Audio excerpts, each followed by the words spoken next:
Fuck.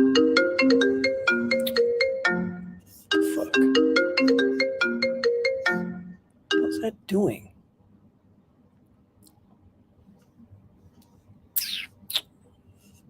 Is this on? Is this working? Oh, it is working. Oh. What the fuck is happening?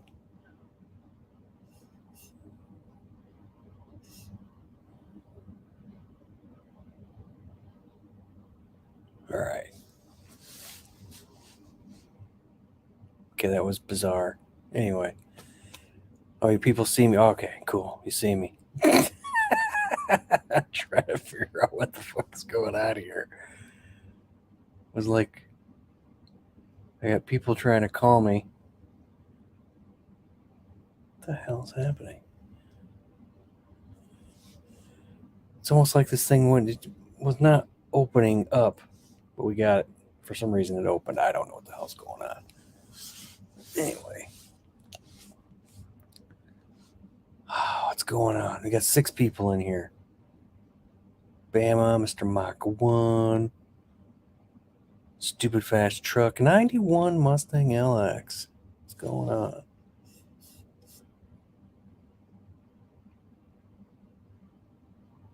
See, no, he's drinking. Yeah, I know, I'm late. Anyway.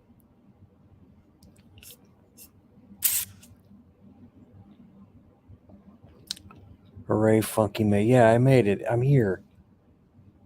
It's just, I don't know.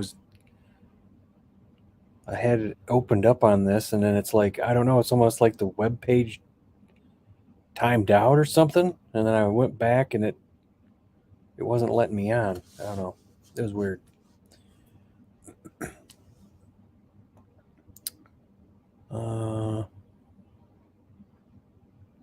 Nice of you to join us. Yeah, well, hey, I made it.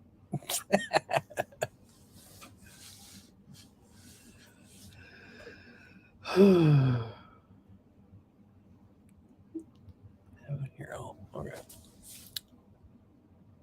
what's going on? Oh, waiting for me to make it, and then I get here, and no, nobody's in here. Comcast screwing up? Comcast? No. Oh, you're talking about, oh, my freaking internet. No, it wasn't the internet. It was, yeah, something was timing out. Or something or other. I don't know.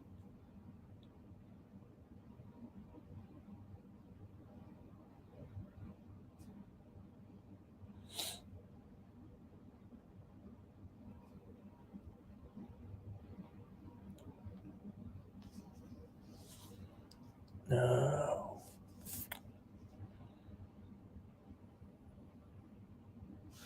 Then Sublime was trying to call me. Oh, I think he was trying to will me onto the damn live stream. But I was in the middle of freaking trying to get it to work. Anyway.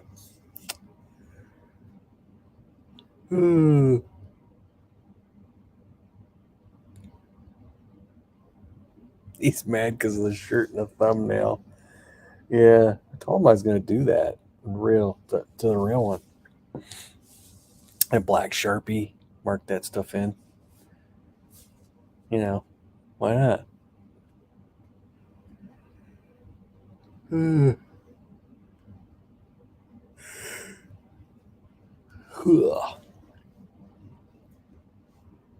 But anywho,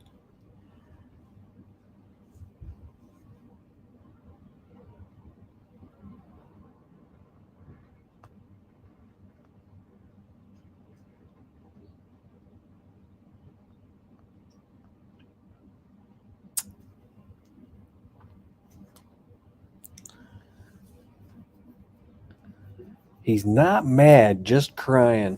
Well, that's okay. Sublime. Ugh. At a Bullies Anonymous meeting, one day at a time. That's what happens. You sleep at the light. Jeez. I mean, I'm not even doing anything. I'm not saying anything. It's everybody else. So you can't say I'm a bully.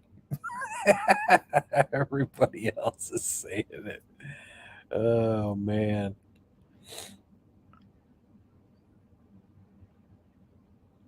Just terrible.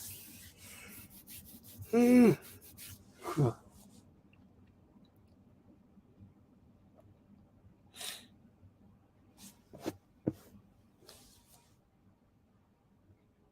what's happening? Nothing. Nothing's happening.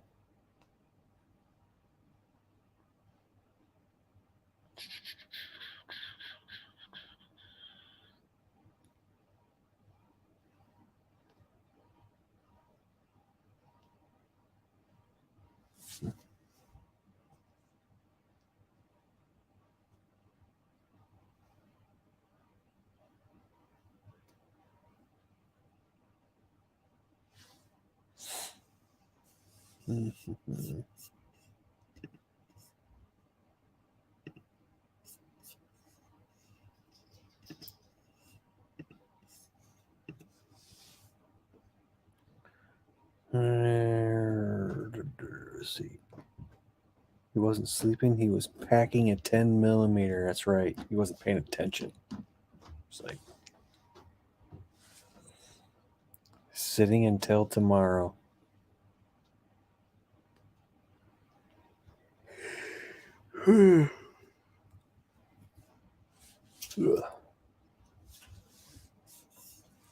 Is he out? Okay.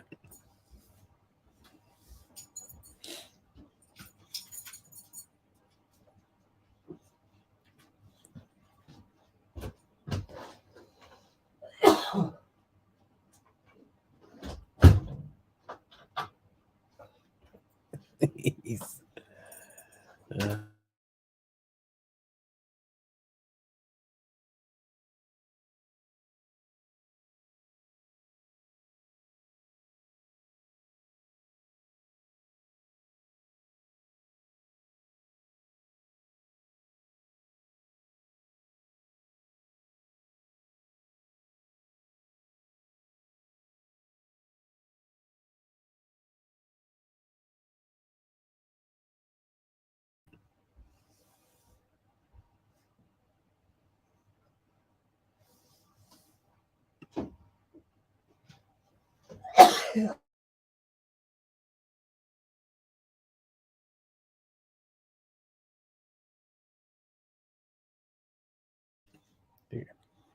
all right, cool. Dog taken care of. All right.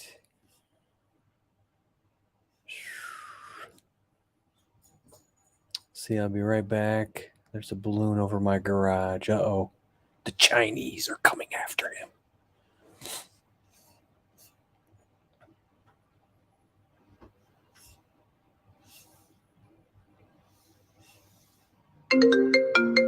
What the hell's going on?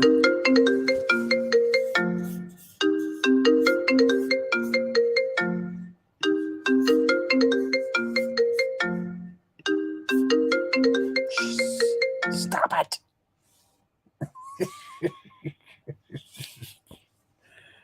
Oh, jeez. Anyway.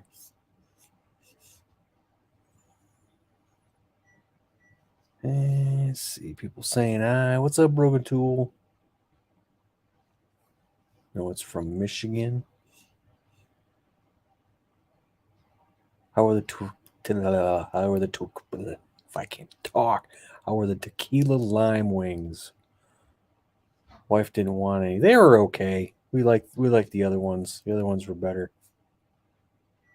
Let's see, Brian Allen, what's going on?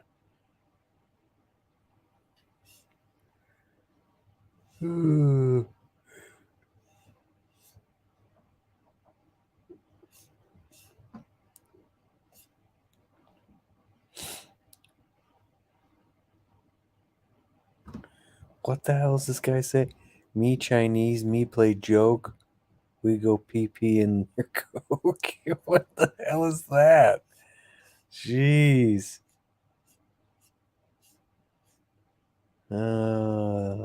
Zach. Salty, what's going on? Everybody's saying hi. See, I told you. Oh, sub line was pissed off about that shirt. He's trying to call you. No, I don't know who the hell that was. Stranger danger, stranger danger. Uh-oh. The Pentagon confirms second Chinese spy balloon. We're under balloon spy Chinese attack. Oh man, let's see. They'll put it in Coke, put it in cider. What? What? Bama doing house chores. It sucks.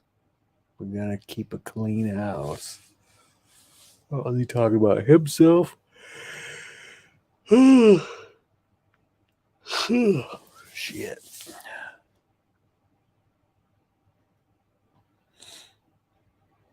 Soon EMP. Yeah, no kidding. I'm watching Ant-Man. I wish I could tell you what I'm driving on my Xbox, but I can't. Told you I had a balloon over my garage. Yeah, I mean, are you part of this balloon? Or is this something extracurricular?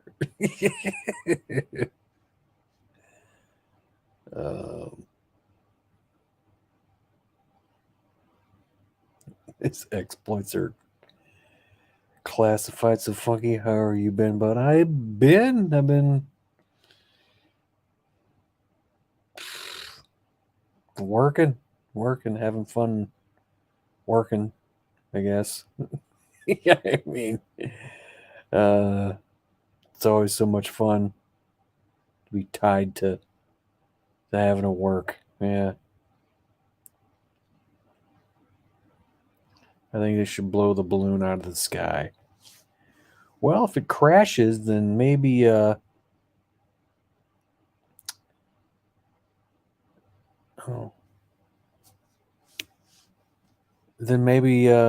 we'll find some debris and we'll say it was aliens.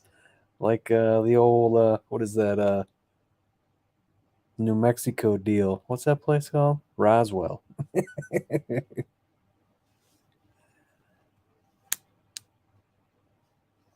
I could give you a hit, a Supra. The Supra on the game. What kind of Supra? Was like the mid 90s Supras or like the late 80s Supras?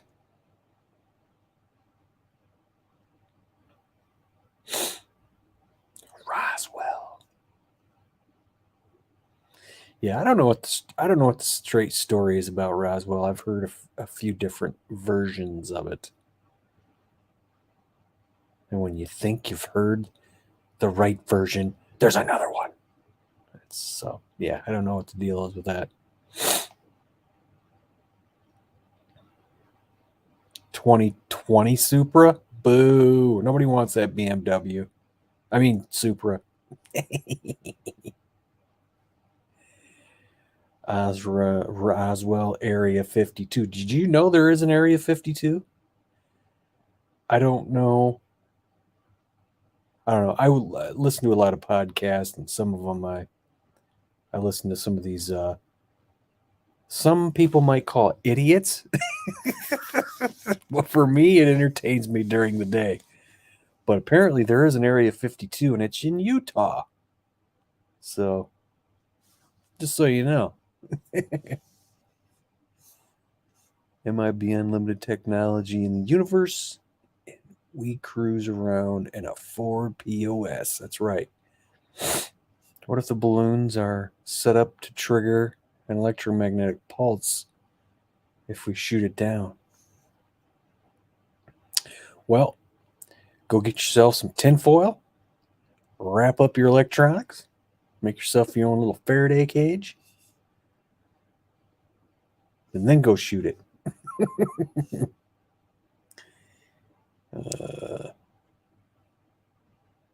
If it's in our airspace, shoot it out of the sky. We gotta do it on TV so the entire country can witness it.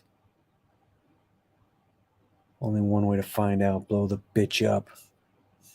And Sublime said he wasn't gonna make it. Look at this. 13 minutes in, he's yawning already. Dude, I get up at 3:30 in the morning. Walking out the door, I'll catch the replay every. I have 267 cars on my Xbox and own, or that I own in my game. Well, I have 3 vehicles in real life, and they're real. They're really real. Lies, lies.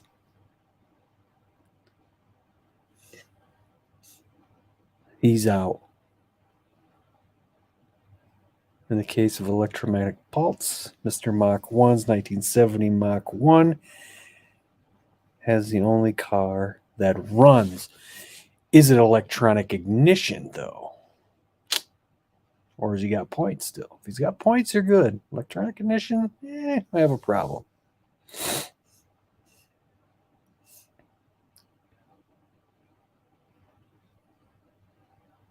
Maybe that's why Brandon hasn't. Out with the wife. I've got top secret documents. If you can't shoot them down.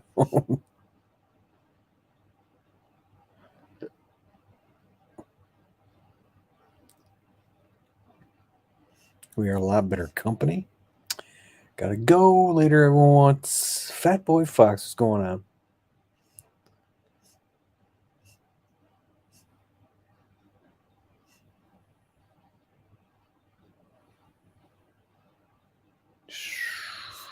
I'm all caught up again. Look at that. George Foreman dinner. Kielbasa potatoes and baked beans.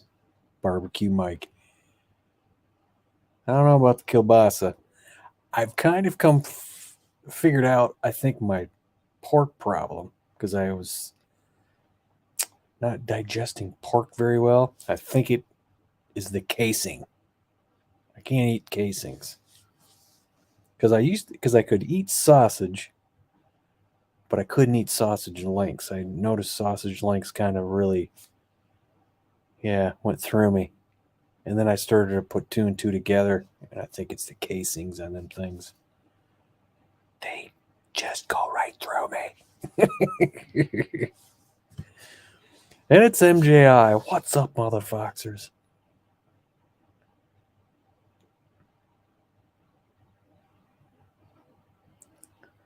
We had baked haddock. Was delicious. You talking about fish?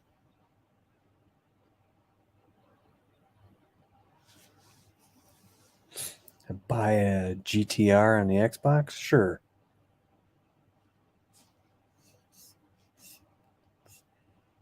Oh, right.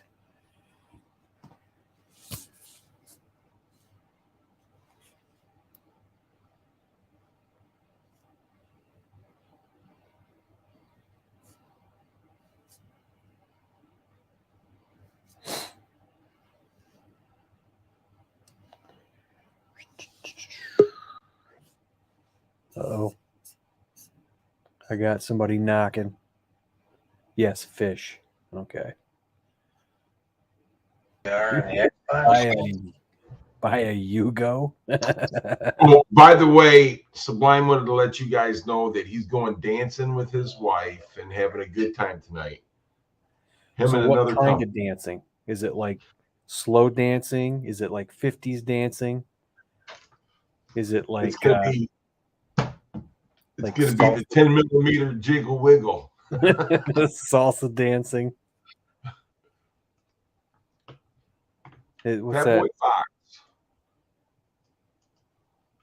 Let's see.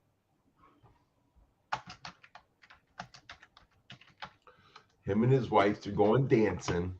He said, your intestines don't like intestines." Oh my No, God. I think I finally figured out what, because I thought I was having an issue digesting pork, and I think it's the casing on that shit.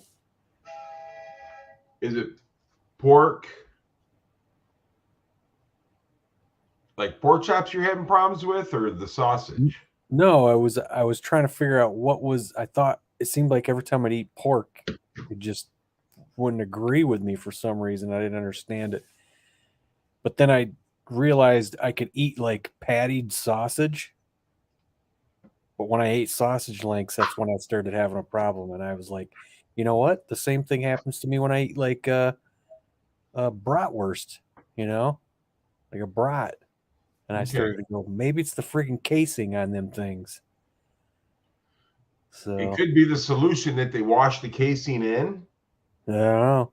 You know what I'm saying? I mean, it could be a number of things, right? So I stay away from anything with casings on it. And houses in here, what's going on?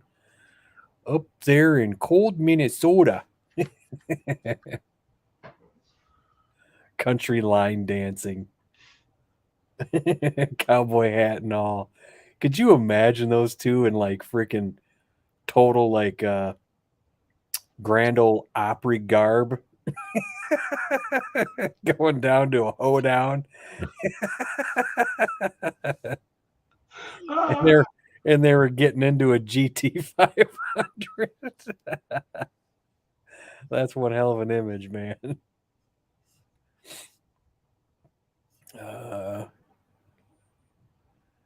You have no problem with the smoked pork butt. No, I didn't. That's what I'm saying. I think I figured out what was going on. He's up, or Sublime is up in the club popping bottles. Sublime green cowboy hat, yeah. With white stripes. Could you imagine a Sublime green cowboy shirt? And it has Sublime green hat and matching white stripes from the hat to the shirt. Oh man. Oh. Who's that whacked out wench that's in Congress? Who was always wearing those wild outfits? That stupid liberal wench. What's her name? She's from California, obviously. I forgot her name. Well, you heard about that one that got shot to death. Yeah, she was. I heard about that. Was she more of a local government or a state government? It was. She was in the local Congress, or not local Congress, local.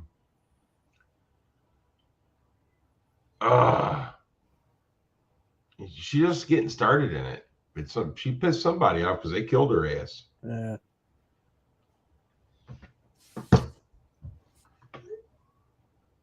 Where did that? Okay, wait, hang on a second here.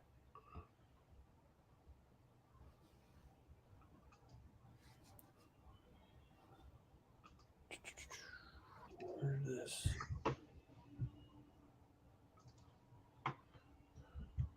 Okay, I'll do this again. She was a council lady, council person, councilman, council lady.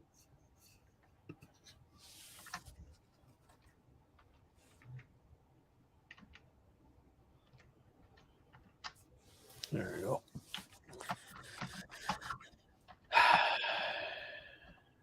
A giant Shelby belt buckle.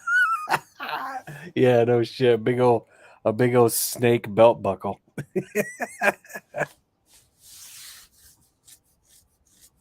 I guess it was in New Jersey. That's not surprising. Yeah, New Jersey city councilwoman shot and killed outside her home. And don't even ask me to pronounce her name. Could see him dancing the tango. But that whole visual of a sublime green hat, cowboy hat, with a sublime, gaudy, Western sewn sublime green shirt with matching white stripes from hat to shirt.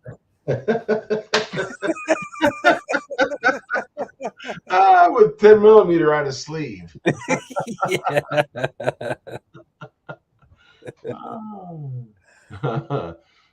MJ says New Jersey is the armpit of America. Yeah, that's her name. Eunice as a Dwam 4. Yeah, like I said, don't ask me to pronounce it. Imagine Miss Kim saying yeehaw. Yeah, well, yeehaw.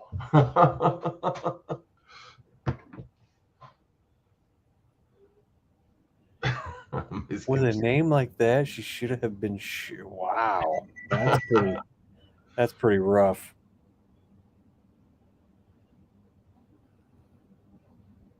Who is that damn woman? I can't remember her name. It's bugging me now. For what? The one, the crazy Congress lady who wore the gaudy cowboy hat and clothes all the time. Oh, Liberal psycho. um, She looks like the character from like the Dark Crystal.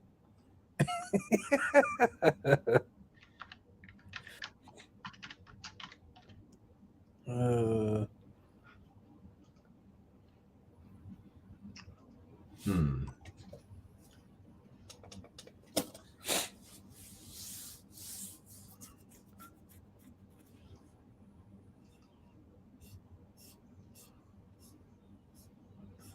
But we're all gonna die from Chinese weather balloons.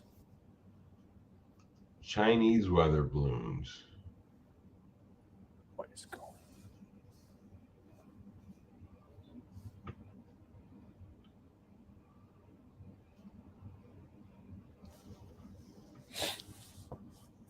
That one Colorado Congresswoman, Lauren something other.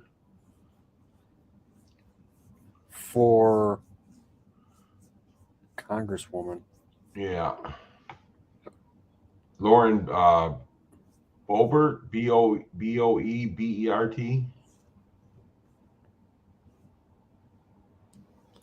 Leave these import cars alone. Buy American.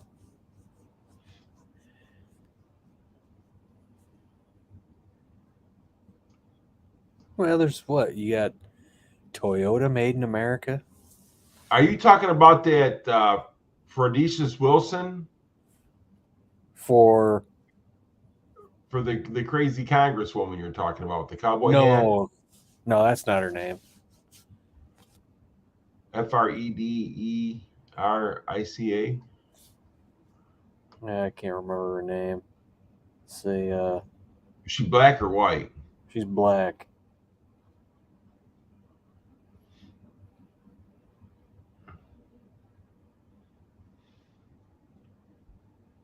And it wasn't Wilson? That's not her.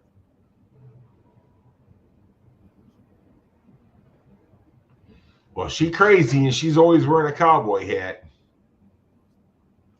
Yeah, her name's not Wilson. I can't. I got a link right here. If I put it in there, you can go look at it.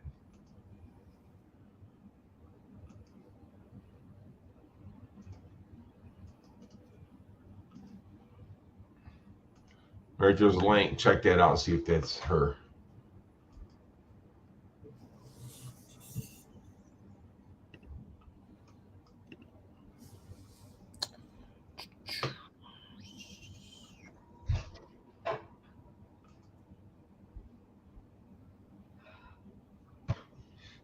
No, that's not her. All her pictures in the Congress, she's got a different hat on like that, different cowboy hat. Yeah, there's another one though. Let's see. Is she in there? Is she in Congress now or? Yeah.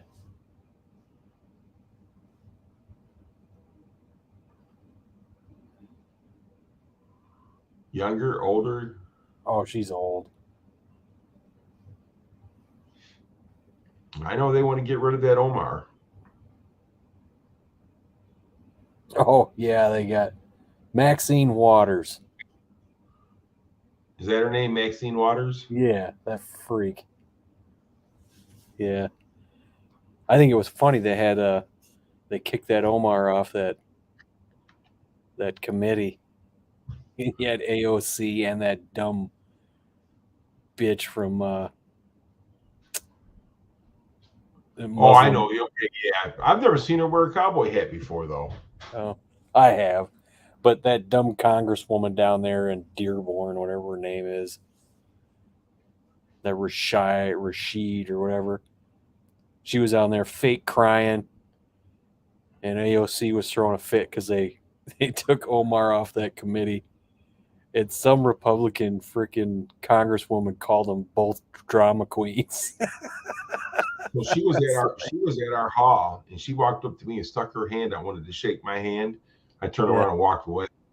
And the president, he got so mad at me, man. I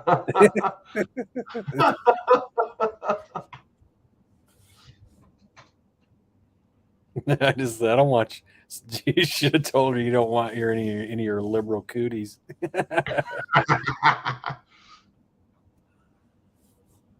A Nissan 370Z. Yeah, those are. Eh. Maxine Waters doesn't wear cowboy hats. Yes, she does. I've seen her wear them. I mean, I've never seen her wear. She didn't wear them all the time. I just remember seeing her wear a cowboy hat a couple of times. It was matched her outfit. She looked ridiculous. Looked like a clown. Well, you know, her and that what's that guy's name? That one black guy that's some kind of a doctor or preacher or something like that. They're always in cahoots together. Congressman? Mm-hmm. I don't think he's a congressman. He's damn, what's his name? Preacher, you said. Yeah, he's a preacher. Famous? Sam. God, I can't think of it. It'll come up sooner or later.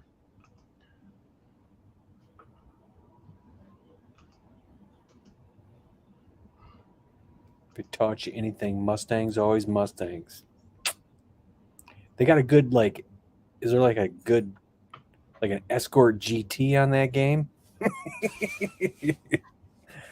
I mean, like one of the early horrible looking ones.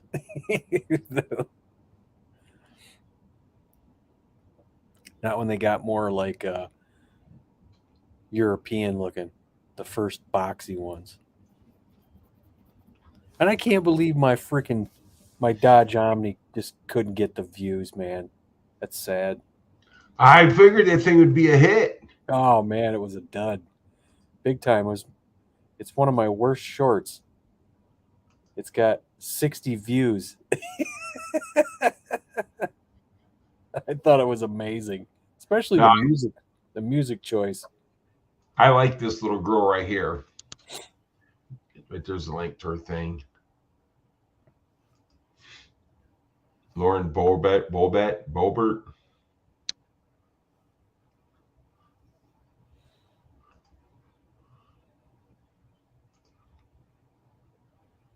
Just a banger. Just a 4-banger.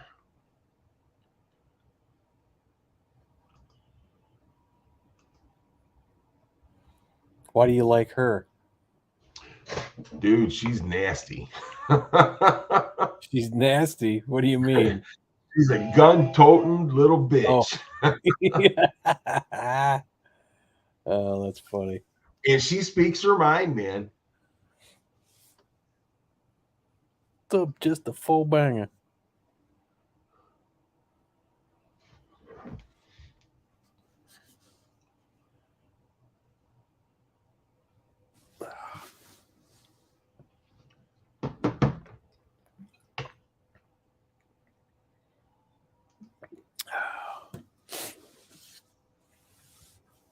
My new favorite YouTube channel.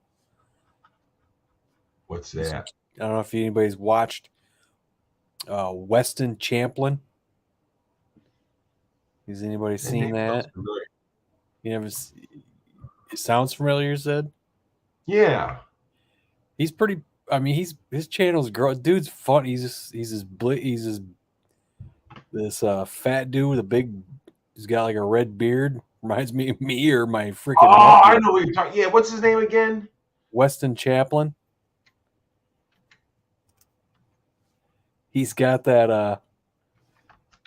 He's got the Smokestang, which is an S550 twin turbo Cummins diesel.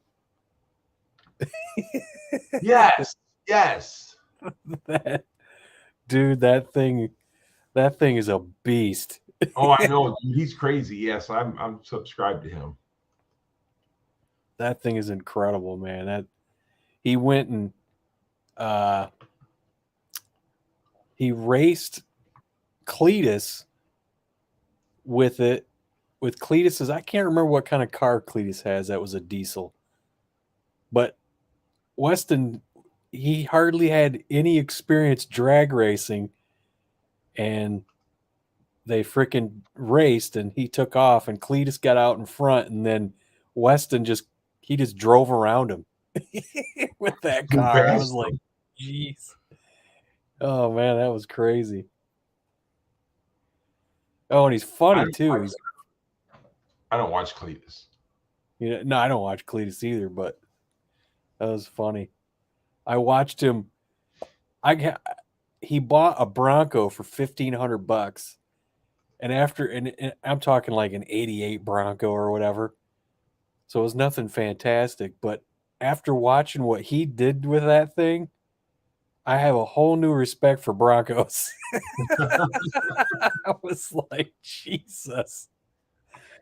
He was trying to go up that one trail, and he's like, and there's like this dirt wall on the side of him, and he's asking his camera guy, I think it's his brother who films him. He goes, why can't I get up there? What am I hitting? He goes, the dirt wall. But he made it up there, man. That I was like, I can't believe what that Bronco's doing, man. Uh, yeah, I haven't seen the blower, the episodes with the blower on the S550, but I watched uh his Raptor videos.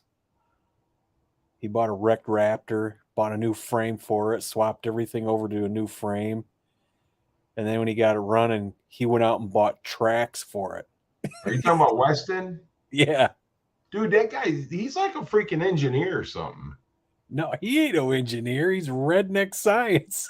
But I'm saying though, man, he's like a redneck engineer because that dude, he's pretty smart, man. he took that Raptor and he bought tracks for it. You can like replace your tires with tracks. Yeah. He was that thing was going everywhere, man. I mean, I realized quickly that's not you don't really want those things because they just throw whatever they're driving on, sand, mud. They throw it everywhere.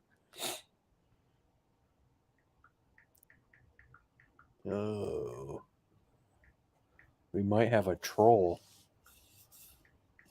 Why is there something? Oh, we got Mookie. What's up, Mookie? Oh, is that Mookie? Yeah, Mookie Junkyard? Kooky Mookie. Mookie?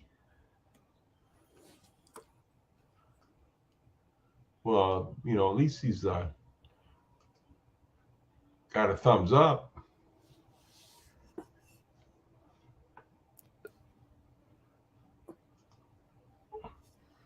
He has had a channel since June 24th, 22. There's nothing on it.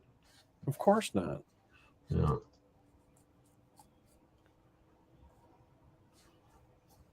Uh-oh. What in the world did my wife send me?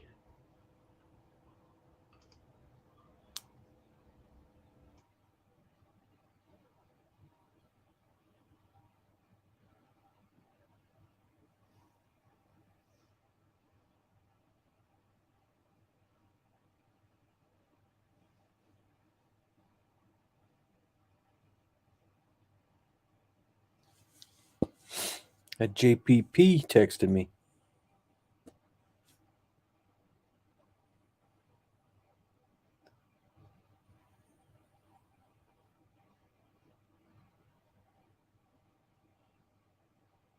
A sage green SVO.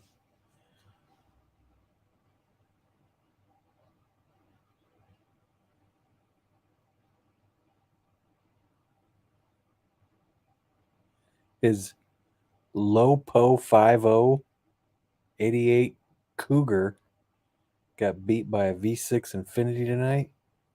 351 time. Well, isn't it? A Cougar's heavier than a Mustang, isn't it, though? An 88 Cougar? Yeah, Cougar's much heavier than a Mustang. That's probably why. 88, well, 88, no, that's a Cougar. 88 Thunderbird, that's what Adam has. And Adam's Toyota will be at Autorama.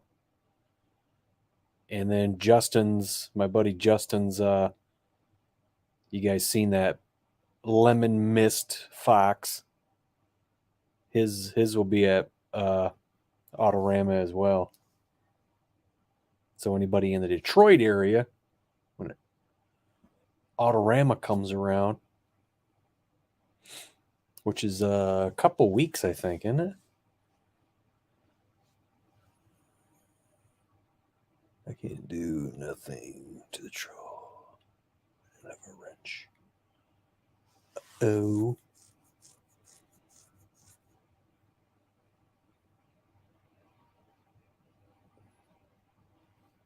No, not too much. 3,300. Yeah. Yeah, because 300 pounds more. Mustang's around 300 pounds or 3,000 pounds. Interesting. I have. With the Thunderbird and the Cougar, I Yeah. think heavier than the Mustang. Maybe not heavier than a GT, but like an LX or whatever. Yeah. It's like I made Black Sunshine fat. She got some weight. What does he got to say? Interesting. I've heard the tornado speed density setups.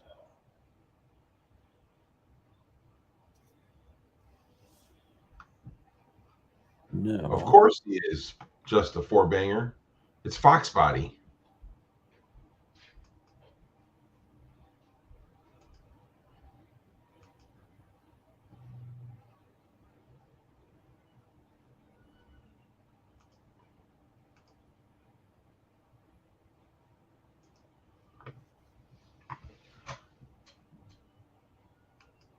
Am I going to the Stang meetup at the headquarters? Yes. It's not. It's in July, I believe. I don't think it's June. You're talking about the Motor City Fox Fest. Yes.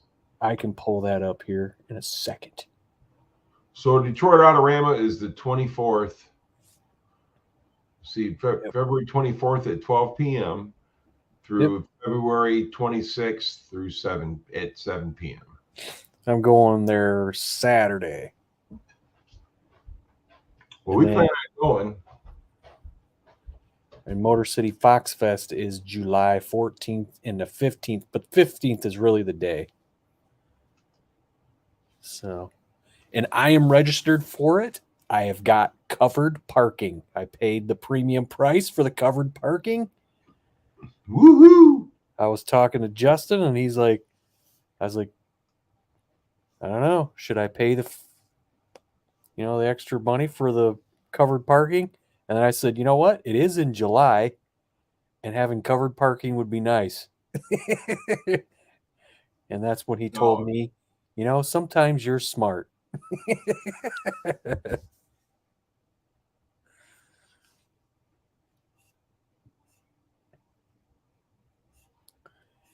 And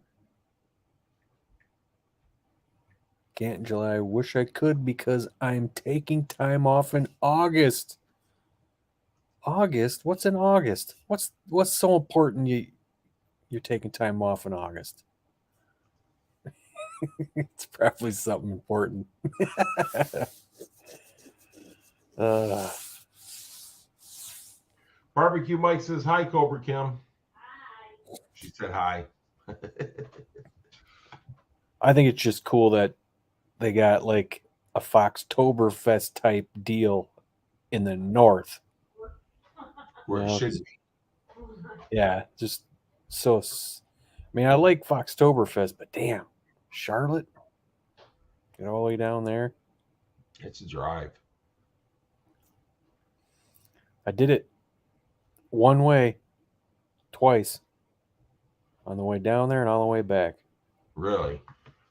Yeah, towing a car that's probably like 12, 13 hours. Not fun. When I was younger, I didn't mind driving it, but anymore it bothers me to sit so long.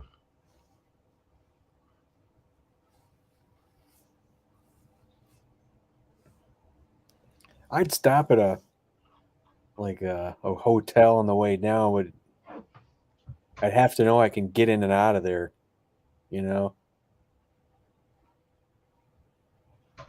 Because some of those hotels you pull into, man, they got some tight ass parking lots, and it's like good luck trying to park a trailer there. Yeah, normally I'll stop like at a parking lot at like Walmart or Myers or something like that and just lay my seat back and rest. I could do that. I could put the seat up in my back of my truck, and there's so much room back there. Yep.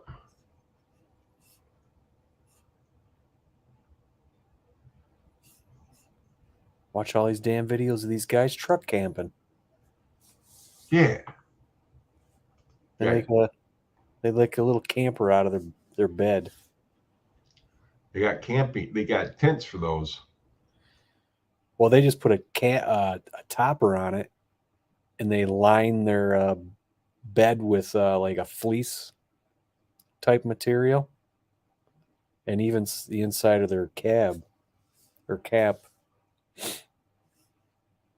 Put a bed in there. I think my 273 gears might be the problem. Oh, for racing that car.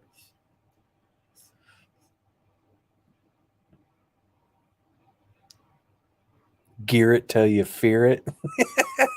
You're the spirit. You ever watch Camping with Steve? Dude, I've watched Camping with Steve when Steve had like 200,000 subscribers. I've always watched Camping. Well, it's not really Camping with Steve. That's what he says. It's Steve Wallace is the name of his channel. But yeah, I watched Here. 200,000 subscribers. Watched him grow to over 1 million where he is now. Feels so bad for the guy because he's such a humble guy on camera. I mean, he's like this oh shucks kind of dude. And he always seems like he's not comfortable in front of the camera, and it's funny. Seems like pretty down to earth, and a few months back his wife out of nowhere just passed away in her sleep. That's sad. Yeah, and it was.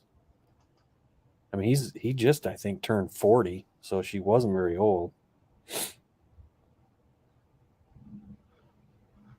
It's a video game, so why the hell not, Zach? Oh. And shit, he's from Canada, eh?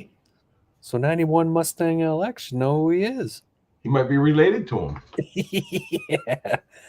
Yeah. He's out in Alberta, I believe. They might be distant cousins.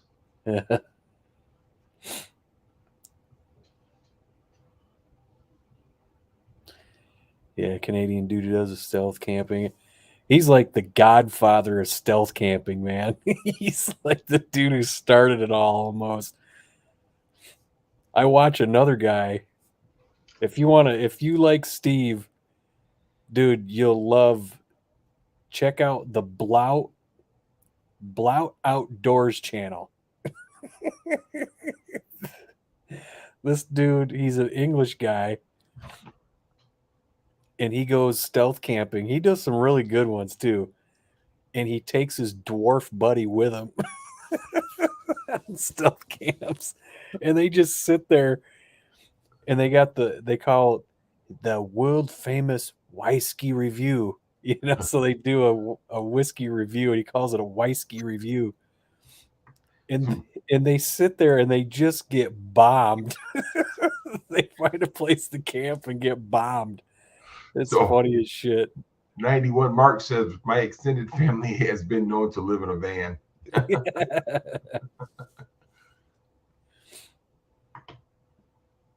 Well, you ever see that little Asian girl? She lives in a van. Oh, I watched a lot of van lifers. Yeah. Down by the river. I will check it out. Dude, I'm telling you. The Blout Outdoors channel, that dude kills me, man. Because Steve Wallace, he did a stealth camp in a roundabout. A traffic roundabout. He camped in the center of it. Are you kidding me? That traffic drive me nuts. I know, it was so funny, dude. But his one was pretty well. You couldn't see him in there. Well, then the Blout Outdoors guy did a stealth camp on a small one where it just had shrubs, and he had to keep ducked down, else people could see him. It was funny as hell. And he's in the bushes getting bombed. He's even standing up with the camera at one point. You could tell he was freaking half cocked, and he was just pointing the camera around the roundabout. It was funny as shit.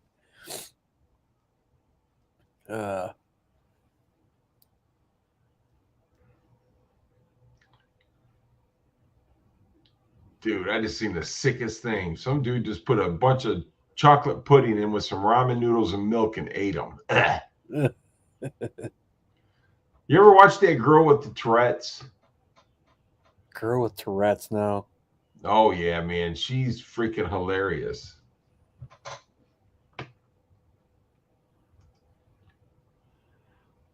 She pops up on my Facebook videos stuff all the time. Shorts. You ever see the bad Elmo on Instagram? Oh, yeah.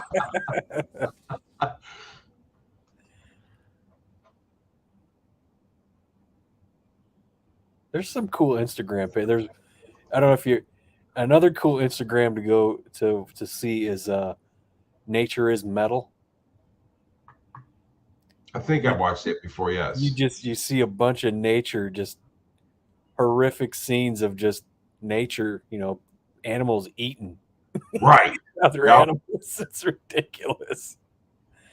Oh man. It's like a train wreck. It's like, oh, that's horrible. And you just keep looking at it. Hey, Barbecue Mike made a video. Yeah, that's what I was saying. I was just saying that earlier. Oh, okay. George Foreman dinner.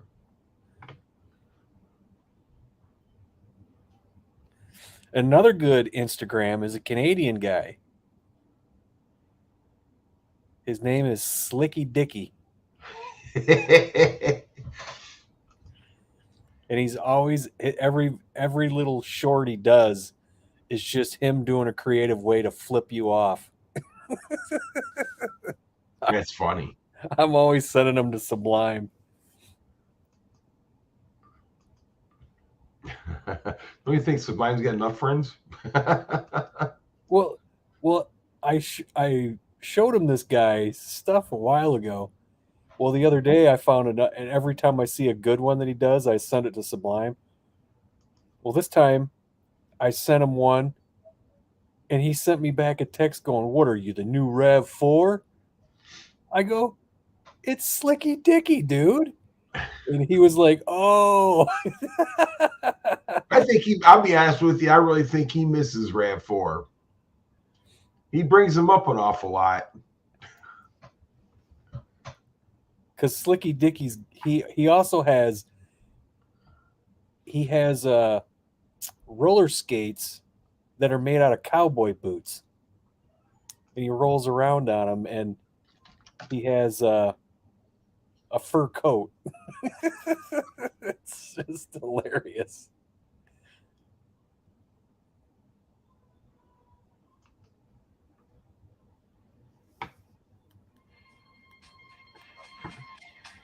How are all these people changing the color of their names in the chat? I don't know. I just see the chat here on. See, this is Slicky Dicky. I'll show you one of his. I can't play the music, but. And those freaking cowboy boots, dude, are just slow motion. Oh my God, dude, that's hilarious. It's just video after video of him flipping you off. It's freaking great.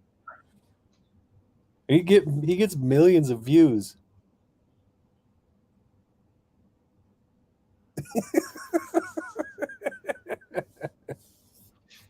Because he's silly.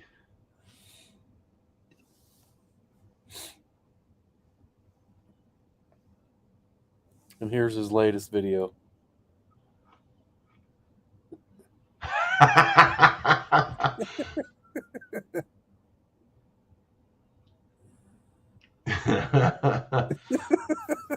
At least we know he's friendly.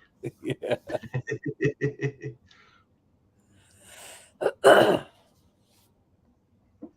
Sublime's at the hoedown, dancing to Stand by Your Man.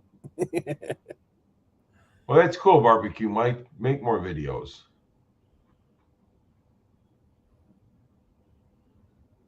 Always strive to do more. Shoot, I got tons of videos. They're just not on YouTube. 2003 two-door RAV4 with some sort of big block would be fun. Didn't like Roadkill? Didn't they stick like a big V8 in like a Suzuki Samurai or something, or or a Sidekick? They might have. I thought they did something like that. They do a little bit of everything, so I wouldn't put it past them. As much as I like that show, you'd think I'd watch it more. He said that's how we say hello in Canada. Oh, he's got some good ones, man. Slicky Dicky.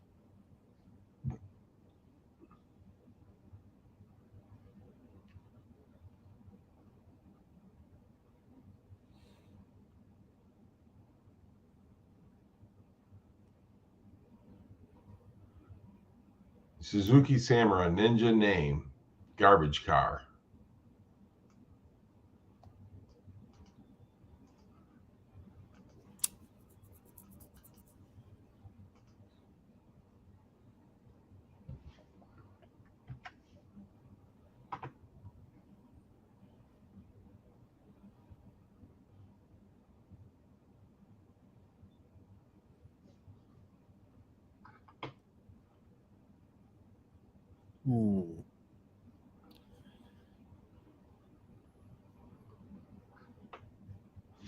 Yeah, I don't see down there anyway.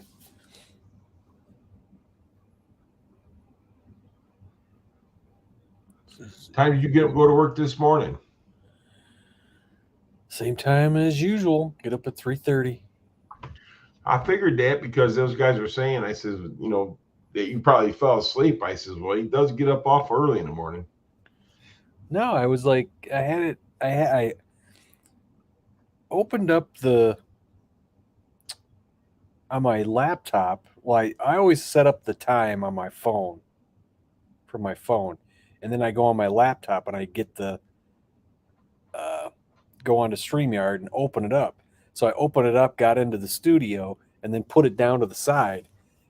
And so when I came back in the living room and to open it up, it's like the web page timed out. And I don't know, there was like some internet issue here earlier today. Xfinity sent me a text saying it had an outage or something, and then it said it came back on, and I wasn't even home. I just kept getting these texts. I'm like, what the hell? And then, like I said, I opened it up and it was like it timed out. So then I had to close it and then reopen it, and it's almost like it wasn't on. I'm sitting here going, what am I doing wrong? So I ended up like, because even if you close, like on my Apple, even if you close like Google, there's a dot under each app that shows you that even though it's closed, it's kind of open. You haven't really closed it. Right. So I had to close them down. I had to shut them out. I had to close them out, and then I reopened it, and then that's when I got back on. So yeah, I was having technical difficulties. But you got her fixed, man, and everybody's happy that you're in here.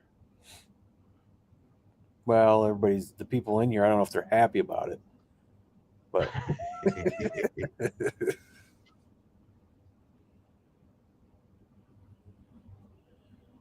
or is a bull riding sublimes. Bull riding sublime, jeez.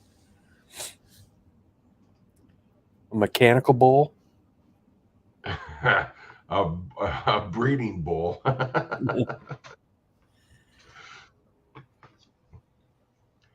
Have you ever ridden a mechanical bull before? No, but I was at a bar that had one. Dude, I rode one time, and I'm telling you, my legs were straight up in the air. Boosted 931. Yeah, it was just what's up, Boosted? Yeah, an ex-girlfriend and I, we went some bar in Kalamazoo that had one in there. I was watching these people freaking get on there and get thrown around. I'm like, I don't know about that. But when you get on it, they'll first kind of like swing it around, so you're kind of like, yeah, holding on, right? And then they'll stop it in mid and just leans forwards, and everything goes forwards. Your legs go straight up in the air, then it comes back down. Oh, it's a ride. Yes, some of the people couldn't last very long. I did. There was a couple people that they move it. They started off by moving it slow, and a couple people just fell off when the thing moved forward a little bit. I was like, jeez. No, I got on this thing, man, and they started running that thing around, and I was kind of holding back. Then it like stopped. And it stopped hard, so it almost threw me off this way. But then he launched it forward, and my legs went, my whole body slid forward, and my legs went right up in the air, and it stopped, and I went down, and he went to go to it again, and it just threw me right off. Yeah, my boss, he fell out of his tree stand in hunting when he was hunting. Lucky he didn't get hurt, man. Oh, he got hurt. I mean, he's lucky he didn't really get hurt, but he's what, 6'3", mm-hmm. and he fell like 18 feet, dude. And he said his knees were over his head when he fell down, so he hurt his knee pretty good. I think he's still wearing just like a sleeve over one of his knees, but he's lucky, man. He didn't. Yeah, messed up his back, but about 25, 30 years ago, a friend of mine was the first person that died during hunting season. He fell out of his tree stand, broke his neck.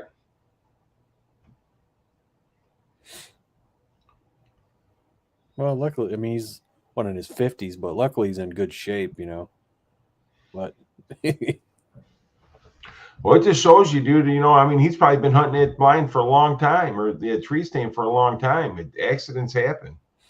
Yeah, he was just stepping out on the steps, and they were wet. No.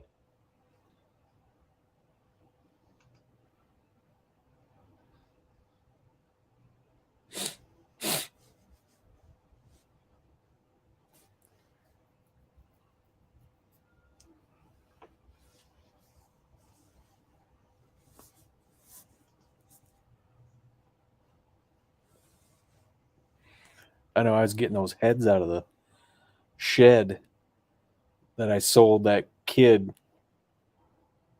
Some the heads that came from Black Cherry Bomb I sold last week.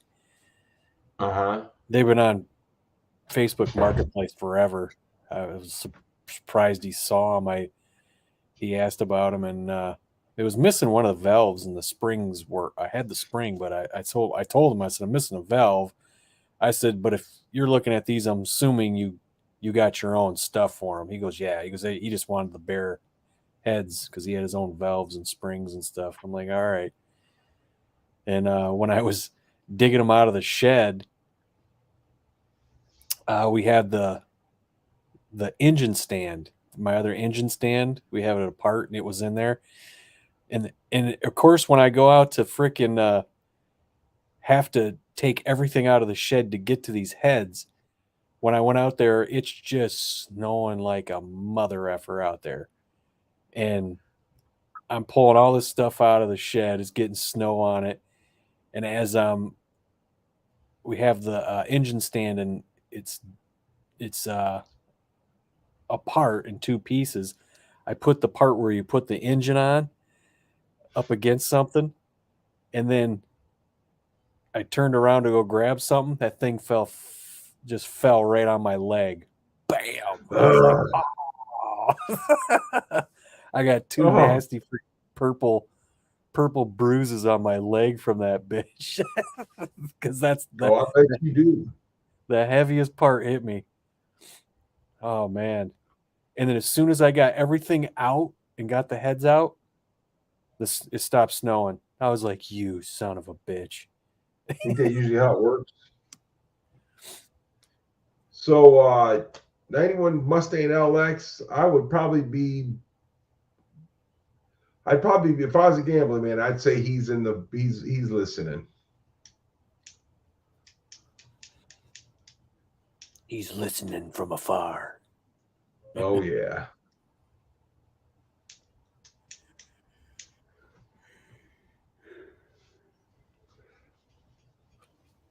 Oh man, I can't wait till spring gets here. We can pull the cars out. Yeah, well, I can get the one out. Then I gotta. Hopefully that is just I do that drive shaft trick that Ford Blue Gauge told me about, and maybe that'll stop my vibration. That would be nice, wouldn't it? Yes.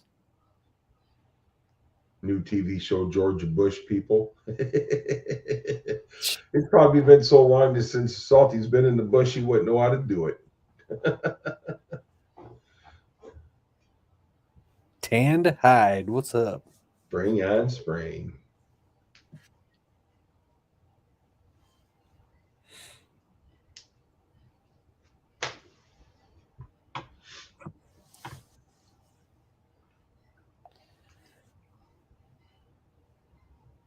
Yeah, there's nothing, because all I got's a vibration. It's nothing. I don't hear noise out of the rear end, so that's a good thing. But your tires and everything's balanced, right?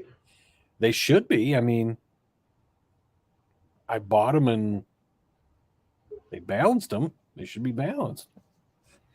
And it's coming from the rear, right? Yeah, it's kind of like when I put that whole rear end and engine and stuff in, I had a bad vibration. And then I went and got the pinion angle taken care of. And then when I did that, the guy goes, yeah, your drive shaft's out of balance. I said, oh, okay. So I took the drive shaft and had it balanced. But I didn't. The problem is it's the whole rear end is different. I got a different rear end in the car. So there was really no, when you take a drive shaft off, usually mark it and then put it back on in the same holes. Right. Well, it was a newer rear end, so there was no marking it. You just stuck it on, Right. But as soon as I got it balanced, probably 90% of the vibration went away. So I was like, all right, cool, I'm good to go. But then that vibration started up with getting up to 70 miles an hour and all that. but it's not nowhere near as bad as it was, but it's still there, and it's just weird. What is the rear end out of? Do you know? It's out of, what is his name? John, is it John Kramer Okay. down there in Taylor? That was from his race Yeah. car. Okay.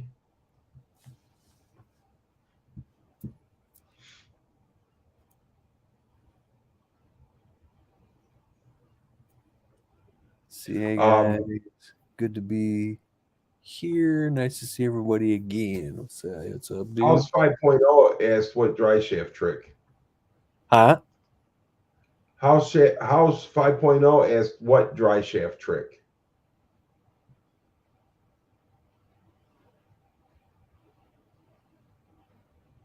Five point oh. House 5.0 Yeah. asked in the chat what dry shaft trick. He said when I was trying to figure out what I got to do to it, thinking it was opinion, but now that I'm thinking about it, I don't hear noise, so I don't see that it could be opinion issue. So I'm thinking it may be the rear wheel bearings. And then Ford Blue Gauge said, he goes, you know, it may not work, but he goes, this is simple and stupid and free. He says, just take your drive shaft and flip it 180 degrees. So unbolt it, turn it 180 degrees, and then bolt it back on. He said he did that, I think, to his dad's car or something. It was his dad's or a buddy or something. Yeah. He said he did that to that car, and it stopped. The vibration stopped. He couldn't believe it. He was like, huh. So I'm like, yeah, well, maybe something simple, stupid, dumb like that will fix it.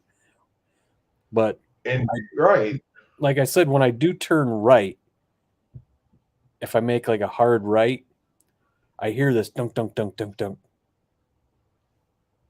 in the car. So I don't know what that means. Maybe it is a bearing. Let's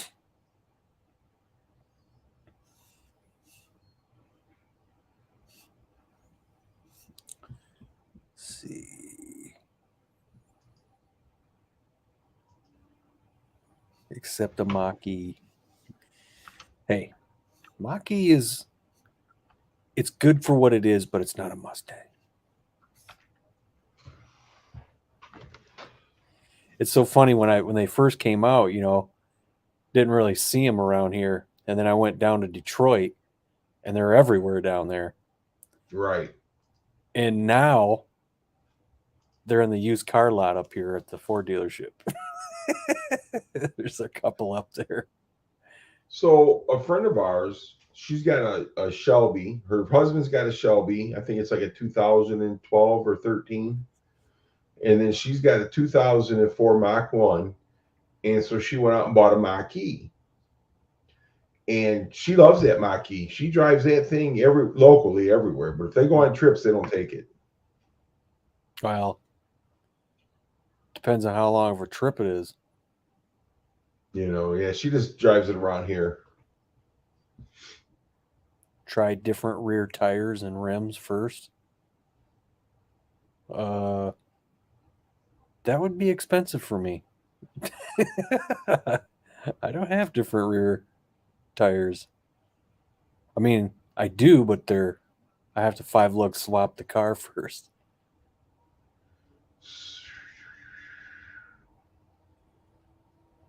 Okay, House 50 says I was going to suggest that. It worked for me for the vibration I had.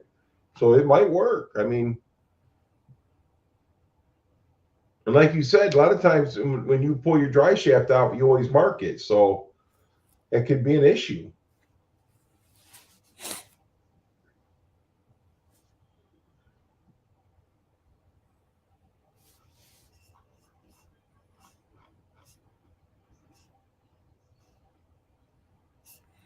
He said, I was going to suggest, what was he going to suggest? The dry shaft, to turn the dry shaft like you used. 180? Yeah.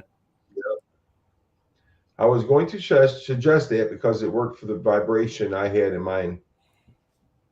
Well, I got. See, I still have Black Sunshine's old stock rear end. So what I was thinking was, I might just buy a diff for it and set that whole axle up for my 5-lug swap. So get like Well, a that's what I would do. get a 373 gear, get my 31 spline axles, because the rear end in the car I have, I can't just swap. I got to get 31 spline axles because that's what's in the car right now. Right. So this one, I'm like, man, I got this thing. It's a housing is all I really need. Get a diff for it, get axles for it, get the rear disc brakes set up on it for the 5-lug swap, and then just swap that rear end out. And now I got this 373 Posi I can resell. Right. That, Well, it's a lot easier doing it on a stand than it is in a car. Yeah. And not only that, having a 373 Posi 31 spline axle for sale, that would go quick. Somebody Yes, it will buy would. that up quick. Oh, because there's people looking for them. You can't find those things anywhere no more. Well, you can get 8.8s anywhere, just not that kind of a setup right out of the box. You know, especially, I mean, one, it's a Posi, but two, it's 31 spline. People they were like 31 spline, you know. They'll eat that up. Yeah. I did when I bought that rear end from John for $450. That's a good deal. Hell yeah. I said he sold that, and I told him, I said, man, that's a pretty good price. He goes, yeah. He goes, I got a good deal on 2 Ford 9-inch that my buddy and I wanted. It was just a good deal I couldn't pass up, and we just don't need these 8.8s anymore. So that's why he said he just wanted to get rid of them. Right. Yeah, he was hanging out telegraphing those guys with Brian and John Quick and all those guys back in the day.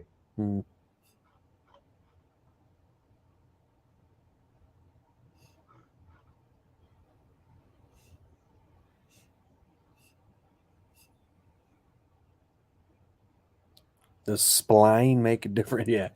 So 28 spline is stock. 31 spline, what it is it makes it stronger. Got a bigger axle. Yeah. You go to a 30, you go to the bigger, you know, the less spline, the bigger, or the coarser the teeth, the bigger the axle. Yeah. They can hold more horsepower, Mike. So right. And I think from 31 they go to 35 after that. Yeah, they got 32s, 31s, 32s, 35s. Because 31s, I mean, that'll hold a lot of horsepower. Shit. Well, no, that's my rear end's 31s, and the guy that put everything together for me, he said that rear end should hold 1,000 horsepower with no problem. Yeah.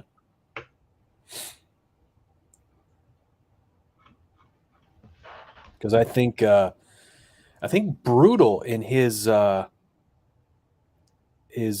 Calypso clone, I think he put 35s in that. I was like, sheesh. I said, I know it's got a lot of horse, and I don't know what he's doing. I saw his videos. I don't know what the hell he's doing, man. He's doing like a carbureted fuel injection thing. And I just seen his recent video. He's got a throttle position sensor on his carburetor. So I'm like, what in the hell is he doing? I haven't watched the videos, but I ain't never seen that. Yeah, I know. I'm like, what the fuck's he doing? I just haven't had a chance to dive in and see what he's doing. See, things have changed so much since I was really into building cars. Yeah. It's ridiculous. It's crazy now, man.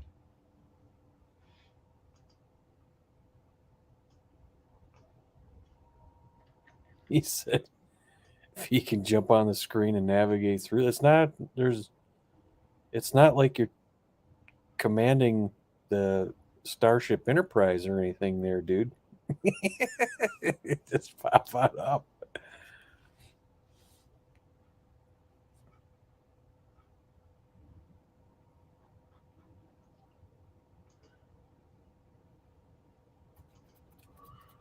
Yeah, because Ford Blue's been having a couple bad days. Wonder what's going on with him. Yeah, that's the thing I had to do about that axle just to get that easier to set that thing up for a 5-lug swap. It's just like there's no way I'm getting that 393 running this year. No way in hell. Bama wants to come up. Yeah.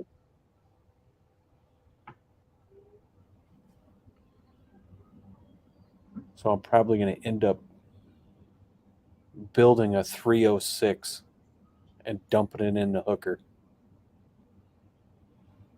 Because I got a non-roller 302 block sitting here. I can take that to the machine shop real cheap, have them machine it like they did my other one. Right. And I got everything to put on it. Everything. Well, you said you had enough to build a 302 or a 306. Yeah, I got two assemblies. Okay. One of them doesn't need parts. I mean, like rings and the other one that the machine shop put together dirty, that's got bad bearings and everything.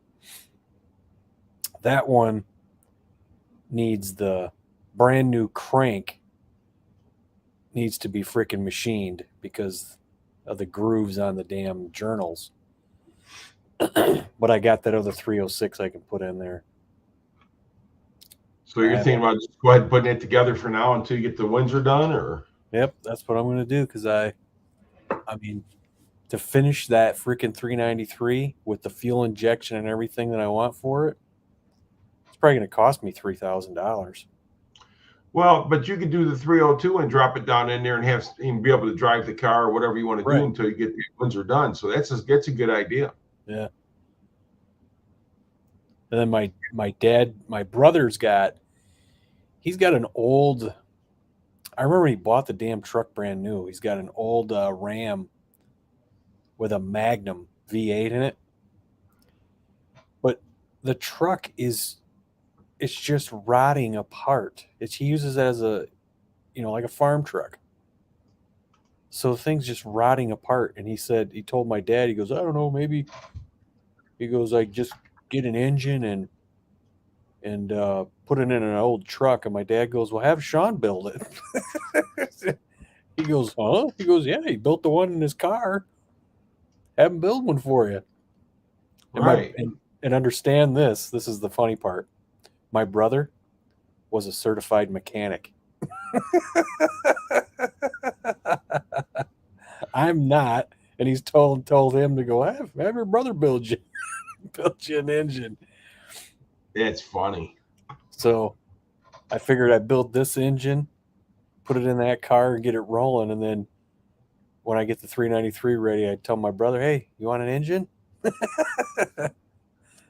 Well, the thing is, though, I mean, you could be a great mechanic and everything else, but just not an engine builder. What's up, Brailsford?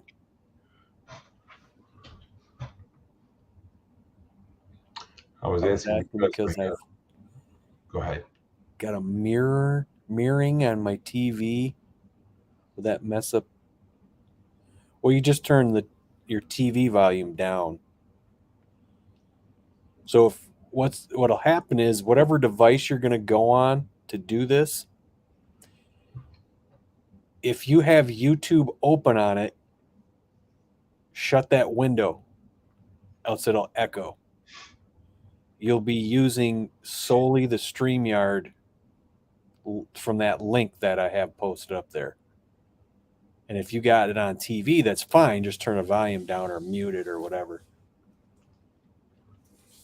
Because that's what I'll do sometimes. I might have it up on the screen on my TV, but it's muted. That's what I do out in the garage. I mute the TV and just go through the phone. Plastic gauge is all you need to know.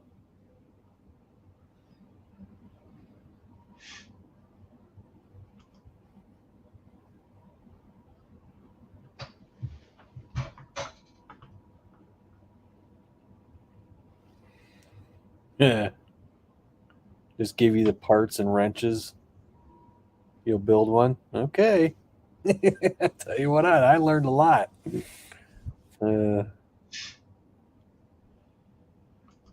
I learned a lot about stroker clearance too.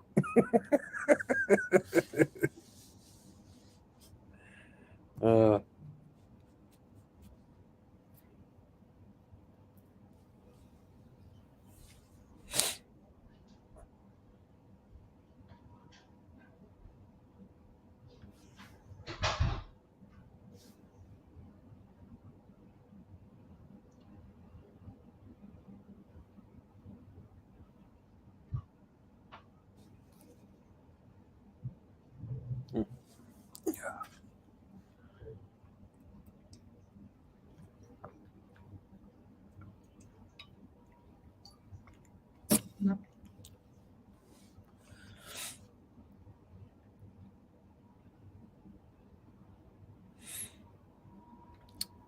Plastic gauge is your friend. Yeah,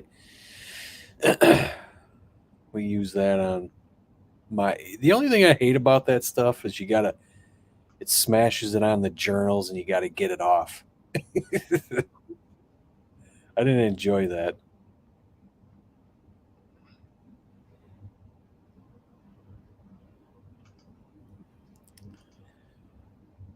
I had to get some books on how to for the Mustang.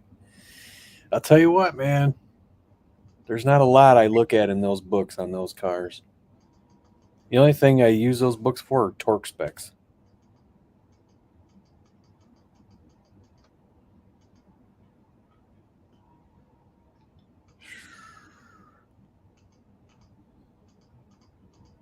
Who needs a stinking torque spec? Just tighten it down.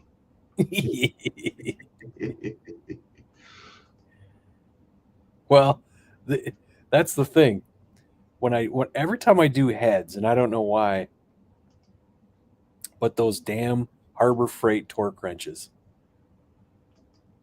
because you're supposed to do it in 3 stages. Every time I cannot get those things just on heads. I can use a 1/2-inch wrench or I can use a 3/8, and those damn things won't snap, and I don't understand it. Or snap, they don't click. I can't get them to click, and I don't understand it. You use a 1/2-inch or you use a 3/8, and I can't get them to click. I just don't get that. Well, that's kind of weird. Yeah. And every time I've done it, I've done my aluminum heads and I've done iron heads. And for some reason I can't get those things to click. And it's basically when you do the first torque on them. What's going on?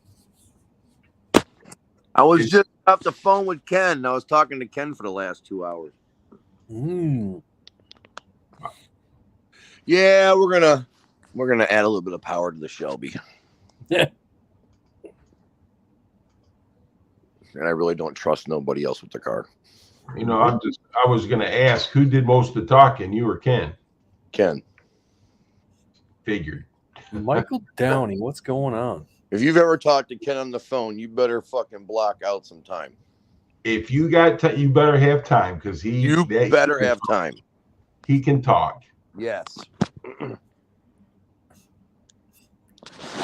So yeah, man, I figured I'd come in here. Well, I just got done hanging. I was in the family room with the wife, and the wife was like, "Did you happen to go into Funky's live?" And I was like, "Funky went live?"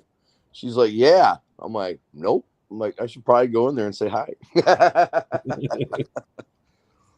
And there's Ken. Hey, Ken. There's Ken. Yep, got to hang out with Ken. It was a good time, man. He's like, hey now. But he'll tell you he can talk. Oh, he said that when we were on the phone. He's like, if you want to talk, you better be ready. He's ready. Bama said it won't let him on. I can join without the camera and sound. Just, I think you got to allow whatever device you're on. You got to allow it to use your camera. It should ask you. Yeah, it usually asked you. What's up, Barbecue Mike?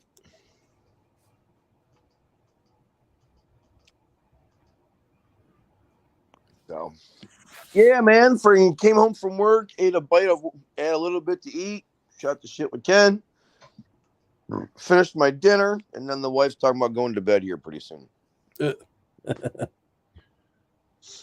You guys know me. I absolutely hate day shifts, so I'm glad I'll be on nights next week.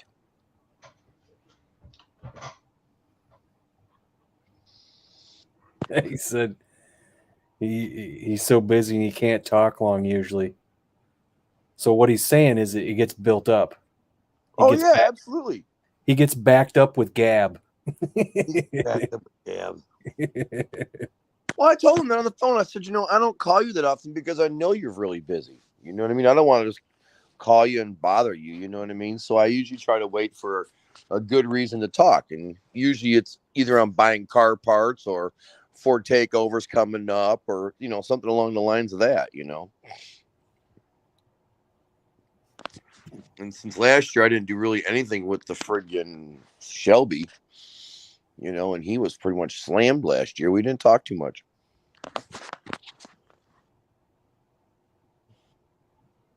Hey, Zach.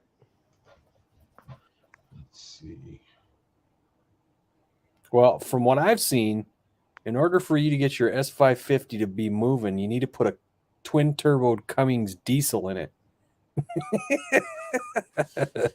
And he makes that thing move, man. It does. And boy, does it throw the coal. It was he basically said he stole the boat from his mom just to see if he could tow it. It was like a little cabin cruiser boat. Right. And he towed it. And then eBay Motors got a hold of it and said they wanted to do a sponsorship with him. So they wanted to film the car. And they said they wanted to pull a cement truck. So he said, he goes, in order to see if it can do that, he pulled a school bus with it. Oh boy. And then when it was pulling the school bus, he's like, you know what? Let's see if this will do a burnout while I'm pulling the school bus. So then he did a burnout while he was pulling a school bus. Then he went and shot this commercial and pulled the cement truck. And he goes, you know what? Let's see if we can do a burnout while we're pulling the cement truck. He did a burnout with it. That car is a freaking beast, man. But didn't he do a thing on pulling a boat too? Yeah, he wanted to see if it could pull anything, and he got this little cabin cruiser. He said he basically stole it from his mom. And he goes, it used to run, and they took it out on the lake, and they got it running, took it out on the lake, and as they're sitting there, and it had a small block Chevy in it, and he's like, they heard this noise in it. He goes, what's that noise? And he looked over at the gauges. He goes, up, and he shut the key off. He goes, oh, it just didn't have any oil pressure, so we need to shut that off. Oops. That might be a bad thing. Yeah, that car is a freaking beast, dude. I love that channel. That dude is funny as shit. He bought the reason how I know him or I got him is my friend's son sent me a link because he had just put out a video of buying a Fox body to make it into a drift car. And I watched it and thought it was funny, and I started watching all of his other stuff. I just happened to run across his channel.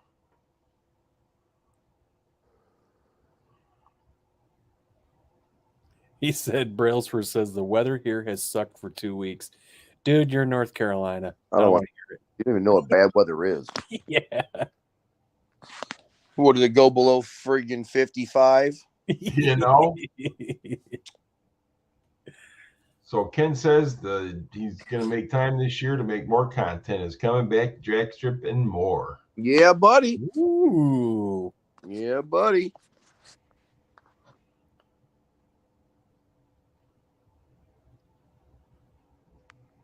He said this week is sucked. He's making a car about it. That's it. And Ken's probably going to get mad at me right now for what I'm about to say. So I'm lost. What car do you got right now?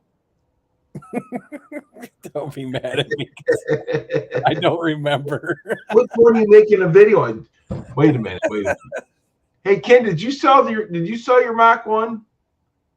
Oh, that's right. He got a Mach 1. That's right. I think he sold it though. Oh, it's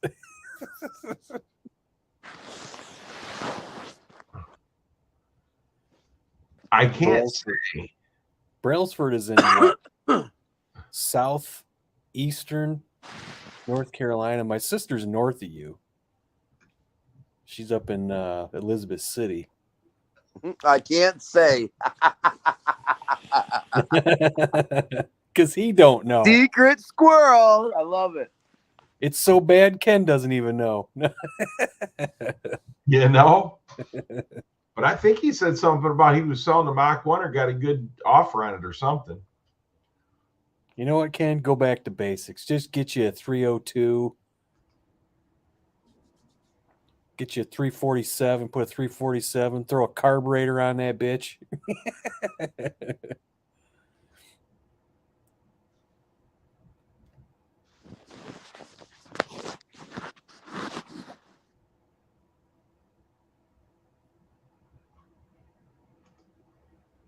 Yeah, that misty 30-degree rain for like 3 days. Guess what? It's a whole 8 here. Yeah. Want to trade? Yeah. We have this thing called this pesky old snow for 4 days. Right. Yeah, it was 8 with like a friggin' 8-mile-an-hour wind today. You want to trade? I'll take your rain in 30+ degrees. Right now I have 7 degrees. See? Clear. Yeah. So the difference between going out and starting your car in 30-degree weather is you just put the key in and you go. So then when it's 9 degrees in the morning, you go out there and it's. So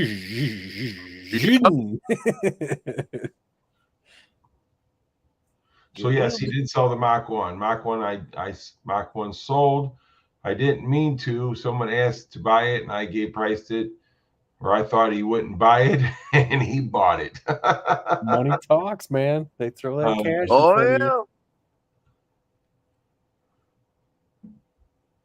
you. 91 says he'd take 8 right now. It's minus 38 there. Holy crap. Well, buddy of mine's up in Canada right now, and he said that he had to change the battery in his truck because it was so cold. It was like 40 below. Right. And he said he could go out there and he can make like a half a turn on the wrench. He'd have to run back in and warm up. Oh, dude. Our Harbor Freight compressors, right? One of them, we got them hooked into each other. One of them wouldn't start. It'd go brrr. Like, what the hell's going on? The oil in it was so thick because of the cold. We had to drain it out. It was like syrup coming out of it. So we had to change the weight in the oil on it. That's why I'm glad my garage is heated. Well, ours is heated. We just got to turn a heater on. Oh, yeah, I like warm. I like warm too, Ken. I just been raised here, you know. Yeah, I keep my heat on. I keep it on out there. I keep it about 65 degrees out there in the garage. We got that jet propane heater. That thing works pretty good. Of course, that freaking one, that old school one Mob has, works great too. Oh yeah, she's a bad bitch, brother. I mean, that's straight up open flame.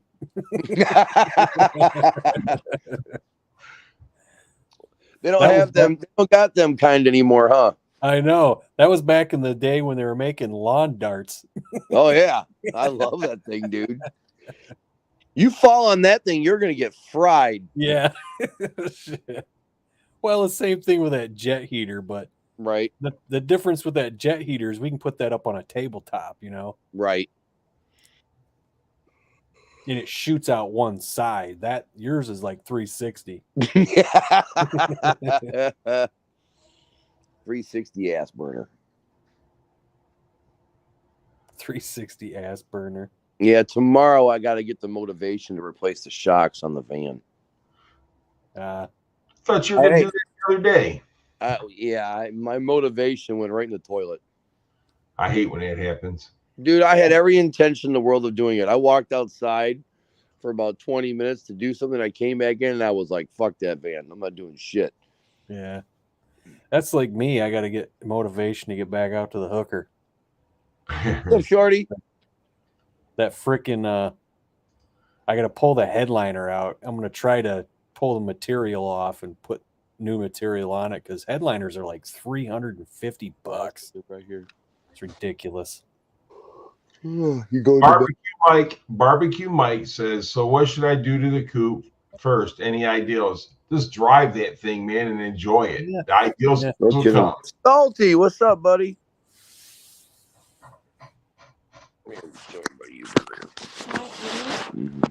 That and I freaking I couldn't go out into the garage because I woke up Saturday and my freaking foot was killing me.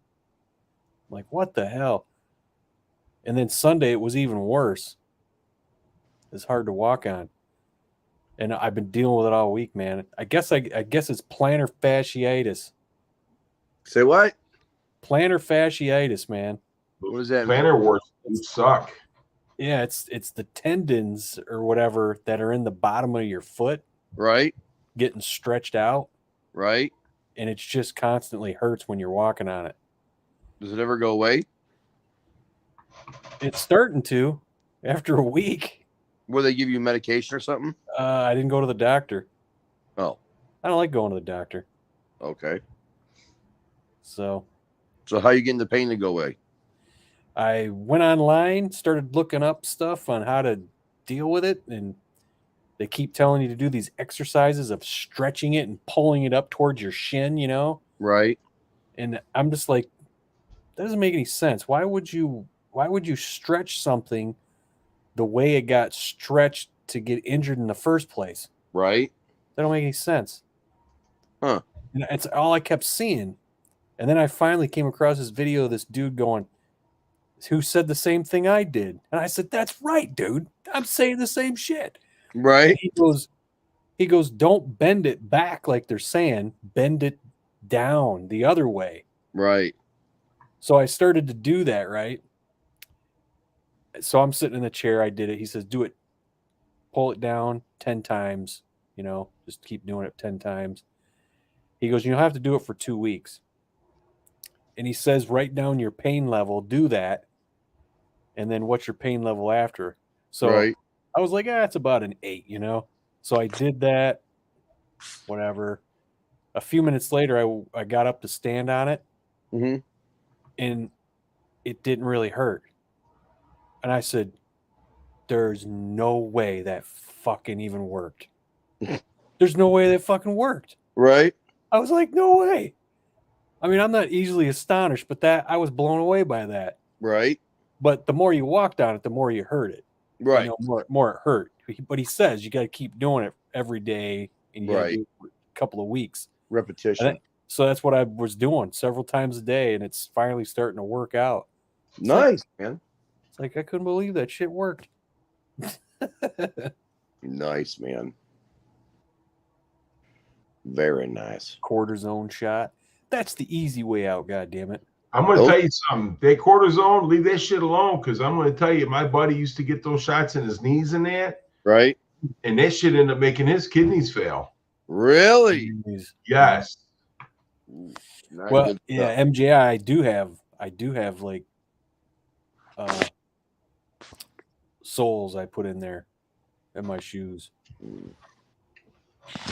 All right, you guys, I am going to hop off of here, but I wanted to come hang a little bit. I'm going to go to bed. Next week, I'll definitely be up and about more. Hey, Car Mob, go to bed. Yeah.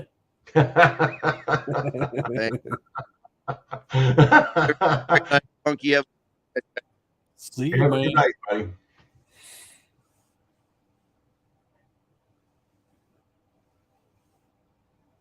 What your coupe did you get? Engine size, modded, or stock? I don't know what yours Mike's is, but it's a 302, and he's what Ford Blue Gauged offered me a Paxton supercharger. I was like, I don't really have the money for that. And then Mike goes, I'll take it. So he's got a Paxton supercharger on it. But he doesn't have the nice, awesome 9mm bullet hole in his hood like you do.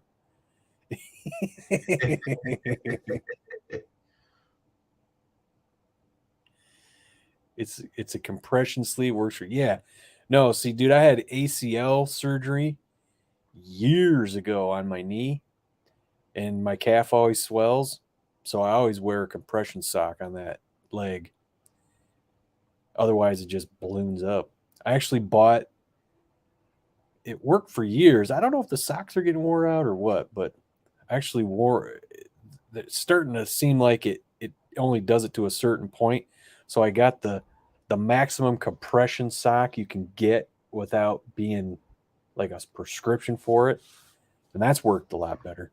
But the problem is my foot always gets swollen. It's never happened before, but last couple of years, my foot just keeps getting swollen for some reason. I went to a podiatrist, but he said, wear these insoles. So I did, and it didn't work. And so as far as I'm concerned, podiatrists are cracks. They're crackpots. I put those guys along the lines of chiropractors. They're crackers. Yeah. I always say to people who go to chiropractors, I tell them, well, if they start breaking out magnets, run. Magnets? Yeah. These crackpot chiropractors pull out magnets, think they can heal you with magnets.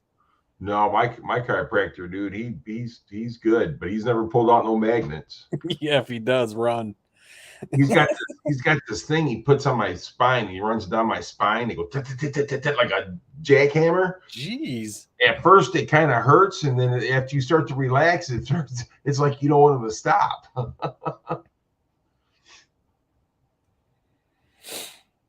5.0 stock, 81,000 miles with a Paxton supercharger. It's gonna be crazy, dude. It's gonna be the fastest cars he's ever owned.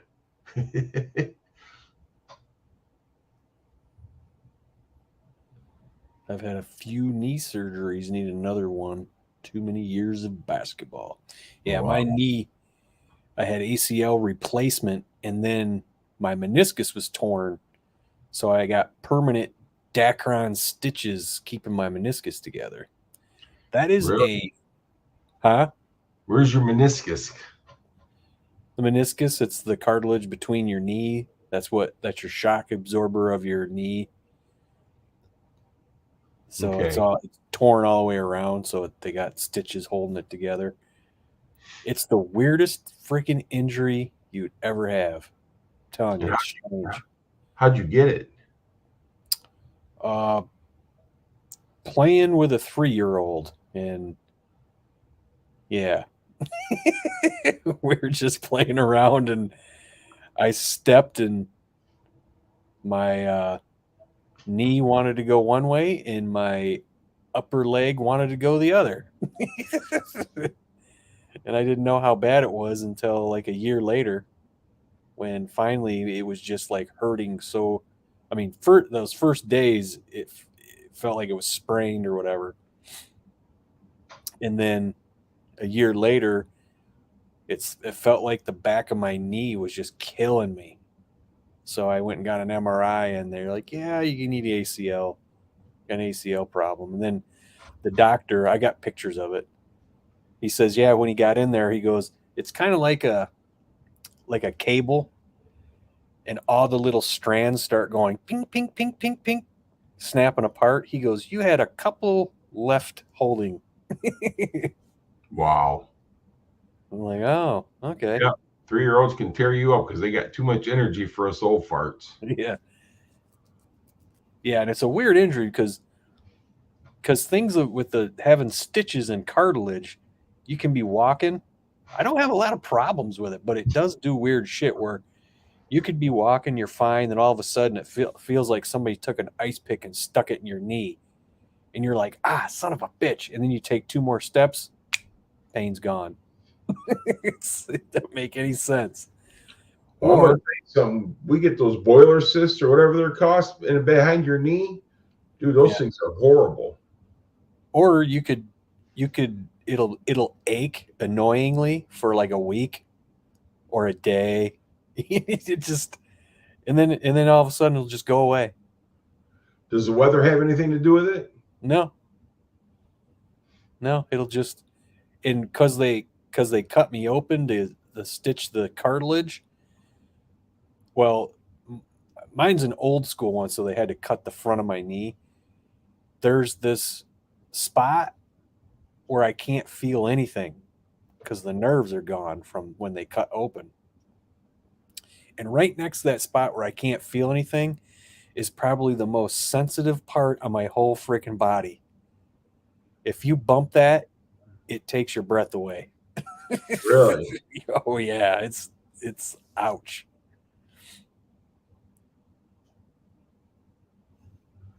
Yeah, that years ago, not an easy life. Yeah, it's a weird, strange injury, but my knee's tough. It's just that cartilage, I think, is what really makes it strange. Because things get out of whack in there, and all of a sudden they get back in where they were in line to.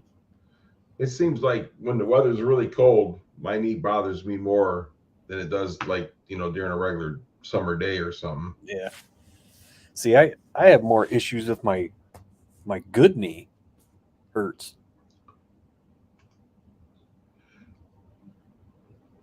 That's because you favored the other knee so much, probably. Could be. I totally screwed up typing typing it. Clutch knee or throttle knee? What's going on, Proline News? Proline, what's up?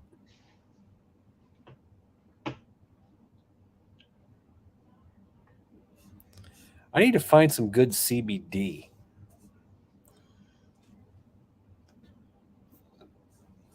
Because I got this stuff and I don't.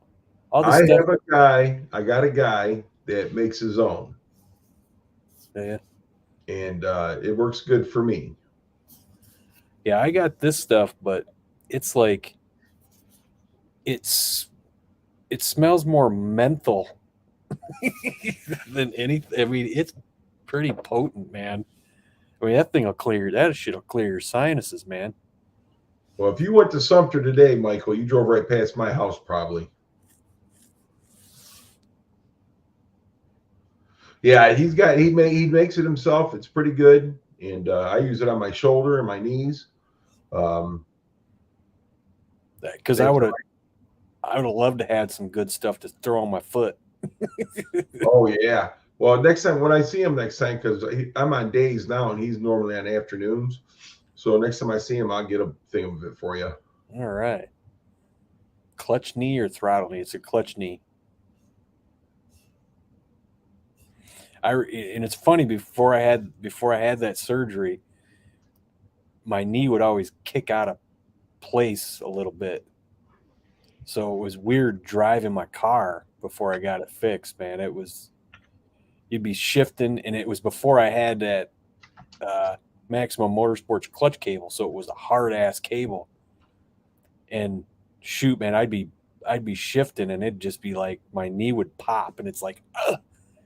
I remember I was racing this guy who was in a WRX who pulled up next to me, and he was like revving his engine. I'm like, all right, I'm game.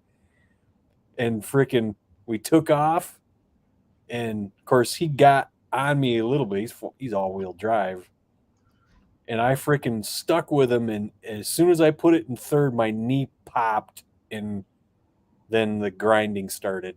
Oh, I hate that, man. It was like my knee popped, and I'm like putting it in third, and went. He took off, and I'm like, "Oh, son of a bitch! What a time for that thing to go out on me." Man, when my knee goes out and it grinds like that, because a lot of times, like if I'm growing up a ladder, you can feel it grind. Yeah. and it's just horrible. Well, I was talking about grinding. I grinded third gear when my knee popped. It was like, I'm like, well, that's embarrassing. Oh,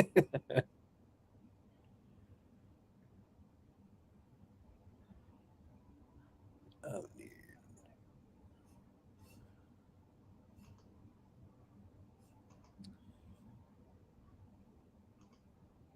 I think the work you guys do hard. Oh, dude, I tell you what, man, come move some big blocks of foam around. And being almost 50 years old, I mean, that is some hard ass work, dude.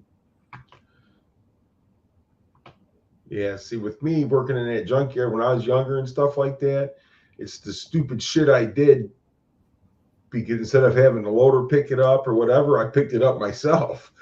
And that right there is what messed my knees up and my back. Yeah, that's what I was doing with foam and shit. Now I go grab the damn high-low and move shit now. Right. I'm like, screw that. I mean, there's certain stuff I'll throw over. I mean, it ain't nothing for me even today to take 100 pounds and throw it up on my shoulder and walk it and drop it, But yeah, it's what's going to hurt you later on. So well, one time I go in there and I'm taking the battery out of the front end of it. It's like a 76 Nova. So I'm taking the battery out of it, and I took off the cables and I grabbed a hold of the battery and twisted it at the same time as I was pulling it, and the battery was still connected to the car. Oh, and I mean, it took me down to my knees. It took me down to my knees. And my dad looked at me. He goes, "Son, are you okay?" I turned pure white. It hurt so bad. Yeah, my problem is my elbows because I'm always pushing buns on the saw. Okay. And they're heavy, and you're always pushing them over, and it's just.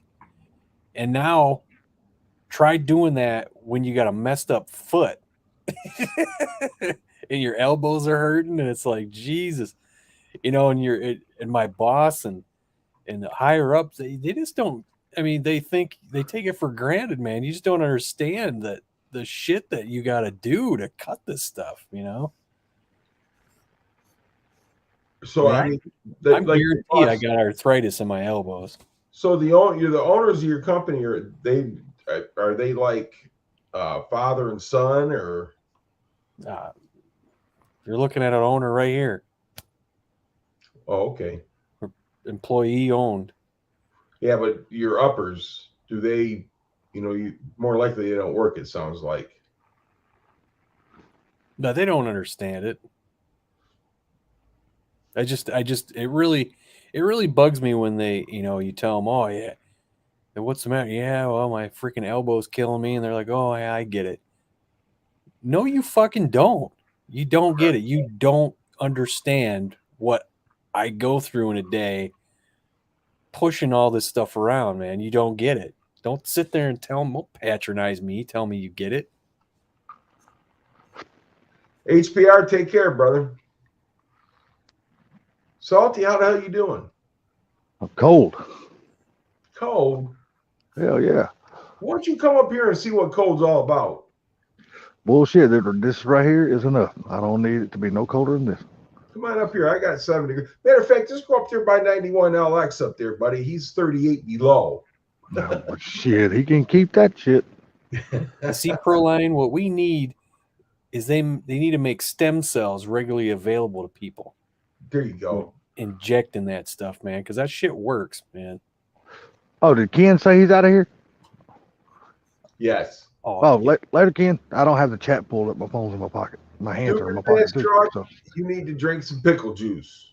He gets late. No, I didn't make the WRX guy my bitch. I could have, but I'm sure if I told him my knee popped, he would have already laughed at me and said, "Yeah, sure."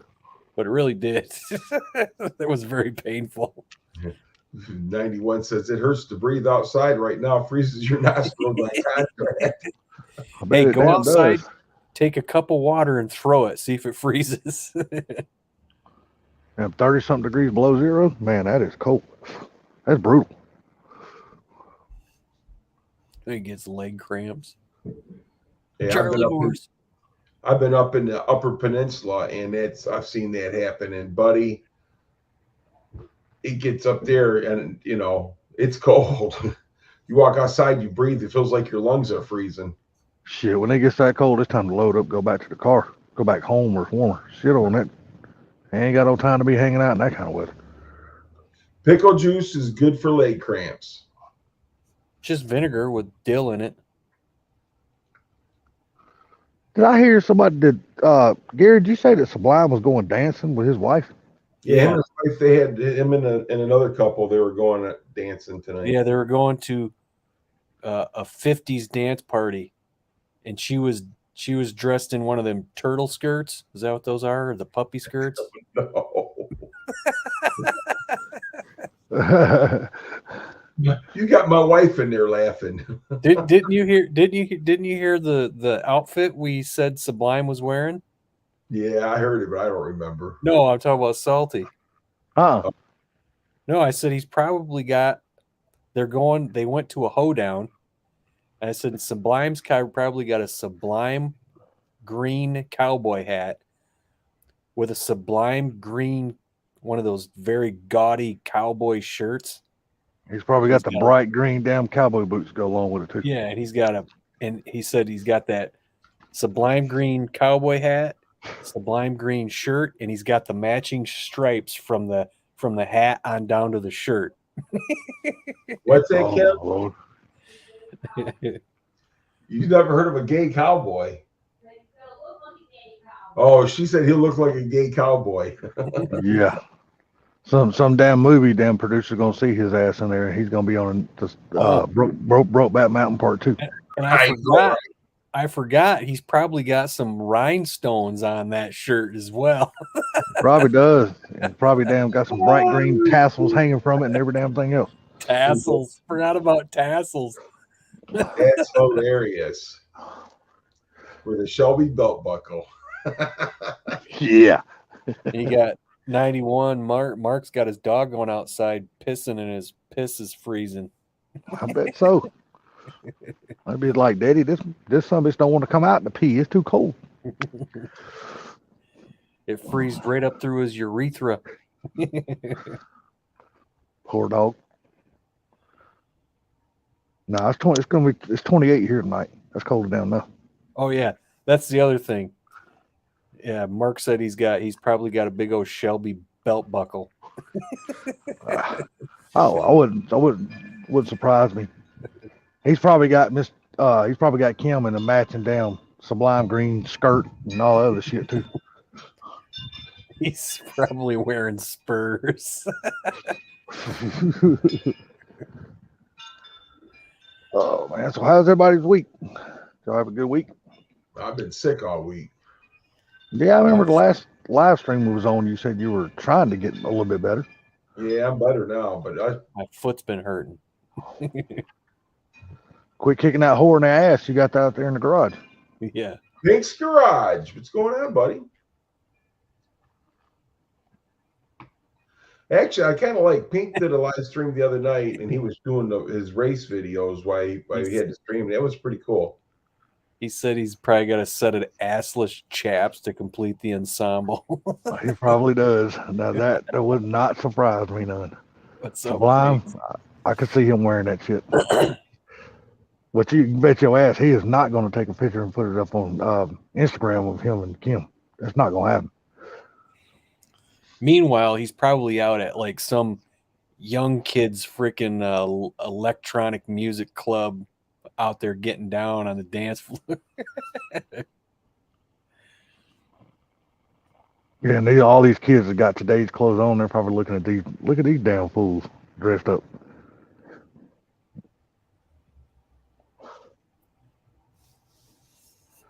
I'm just glad that Sublime can dance, dude. I can't dance a damn lick. That's one thing God did not give old Salty here. He didn't give me no rhythm at all. I can't dance for shit. I can slow dance with a chick. I mean, I can slow dance. I mean, hell, everybody can do that. But, as soon as the fast music comes on, my ass That's all goes you sit need, down and man. start drinking the beer. All I can say, the drunker I get, the better I can dance. Well, I think that's at least we all believe that anyway. It's like the drunker I get, the better I can drive, right? Oh yeah. We got T in here. So T Hessler, T. Hessler in the house. The Green Oyster Bar. yeah, I wasn't sure if you was going live tonight or not. Well, I didn't last week because I did fall asleep. That's what happened to me a while ago. Go. That's what happened to me. I was in here in the first part of your live, and I was sitting there because I had just got done eating, and evidently the food hit, and my eyes closed because I fell asleep right in my damn chair. Yeah, last week I was watching that bare knuckle boxing because they had it free on the app. So sitting here watching it, and I think there was a boring fight on, and I just fell asleep. It was before 8 o'clock, and then I woke up at 9:30. I was like, "Oh shit!" I said, "I ain't going live." I And tell then you what, some of those damn fights are pretty good though. And I seen these messages, everybody going, "Where are you at? Why are you live? No live tonight?" No, like Jesus Christ. Yeah, some of those damn bare knuckle fighting, man. Some of that shit's really cool, man. I'm like, damn. Yeah, Not me. UFC. I don't know, man. I'm really getting into that damn Victa. I think that's called that Victa fighting championship. The women. The women's Yeah, league. man. Yeah, them chicks are badass. Some of them chicks are no damn joke, dude. Ain't no way I'd fight none of them chicks. They'll whoop my ass in a heartbeat. I got the pay-per-view for UFC at Mobs. And what I was impressed with was Mrs. Carbob. She sat and watched every single fight. The prelims, right on through the freaking final. She sat there and watched the whole thing. Damn. I was like, damn. And Mob was excited. He goes, "I never watched this shit." He goes, "I'm glad you bought this because this is damn entertaining." I was like, I said, "This is actually a really good pay-per-view, man. They don't always turn out like this, man." Nah, because a lot of times the prelims just suck. Because they used to have the prelims on like regular TV, and then when the damn fighting, when the pay-per-view starts, they put them on. Or sometimes the prelims are better than the main events. Yep, I've seen that on the damn. What's his damn name? The Irish dude or whatever his name is. Oh shit. Dude talks so much shit that we all love so much. McGregor? Yeah, I've seen him when he's headlining some of the cards before. His fight, the main event, was better than all the rest of the pay-per-view, but the prelims were better than his fight. Yeah. Well, this one was the prelims right on through the main event was all good. I was like, wow. I couldn't believe it. The whole thing was great. And I'm like, I told him, I said, yeah, last month's pay-per-view in December was horrible, was terrible. Now, do you buy this shit every month? Yeah. Really? I'm addicted. Well, just a few minutes I was there watching the fights, which we watched probably about 4 or 5 of them while I was there. They were good fights right then and there, too. Especially when one dude wrapped his legs around that guy and flipped him all the way around. Holy crap. that mounted guillotine, man. You don't see those too often. Dude, that was like awesome. Then that dude who did that switch knee. Yes. He was freaking going with one knee and switched it to the other knee and knocked that guy out. I was like, damn. But then, when he did that, it gave that other knee the momentum to really bust his butt, man. I mean, that whole thing was good. And then that was for the UFC light heavyweight championship. And it was Jamal Hill who won it. And he's from here in Grand Rapids. Oh, okay. Cool deal. Right, I remember that. His gym is literally, I found out where his gym is. It's like 2 miles from my work. Oh, really? Yeah. I was like, because I was trying to figure out where it was. And then my boss goes, yeah, it's right there at that strip mall up there. I'm like, oh, shit. Okay. Yeah, I guarantee you that gym is damn busy now, though. Now that he's got the damn championship, yeah, I bet there's a lot of folks going in and out that gym now. Yeah, and Jamal was born in Chicago, but circumstances made him end up in Grand Rapids. So, Okay. but he went down into the guy he was fighting. Used to be the light heavyweight champion. He's 42, but he went down into Brazil and won. That guy's hometown and won. Oh, is that where the UFC was that where the pay-per-view was from? Brazil? Yeah, and it was pretty I don't know, man. The crowd there, a lot of people were like they don't deserve it after what happened. That there was another championship fight that night, and the guy who won, it was a Mexican against a Brazilian for the championship. Well, when the guy threw a punch, and you can't finger poke, right? Yeah. But when the guy threw a punch, he looped it around like this, and when he looped it around to punch him, his freaking thumb went right in the guy's eye Oh shit. and caused it to swell up quickly. So they had to stop the fight. And the dude couldn't see. He just couldn't see. And then the crowd got all mad, and then when the dude was leaving, people started throwing their drinks and food at him and shit. No shit. I was like, God damn. And then look at this guy. And then when Glover lost, he said that Glover said, he goes, Jamal, he goes, you guys don't throw stuff at him. He goes, I'm going to walk out with him so you don't throw stuff at him. But the place was empty because Glover lost, so they all left. Oh, okay. Look, I couldn't stand the cold no more. I had to bring my fat ass in the house. And this guy's down there in Alabama in the nice warm weather, showing off his car. Dude, that's What's up, Bama?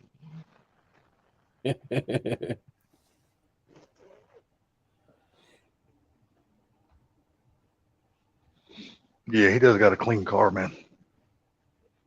He says he starts a fight with the MMA guys. Yeah, be careful who you start fights with nowadays, man. You ain't lying. It could be some nerdy ass kid who's like a purple belt or a black belt in jiu-jitsu, and they just take you down and choke you before you know it's happening.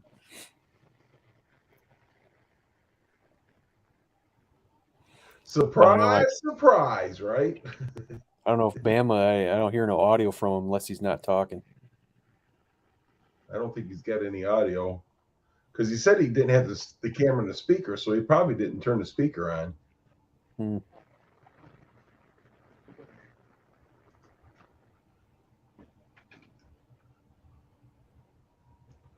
What's going on, Bama?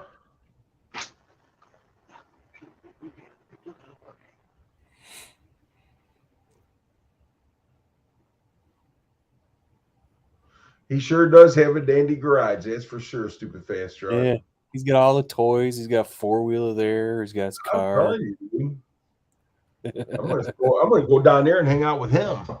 Drive his four-wheelers and his cars. Gary's got 2 Mach 1s. He's got a four-wheeler. He's got his motorcycle. They're just borrowed. You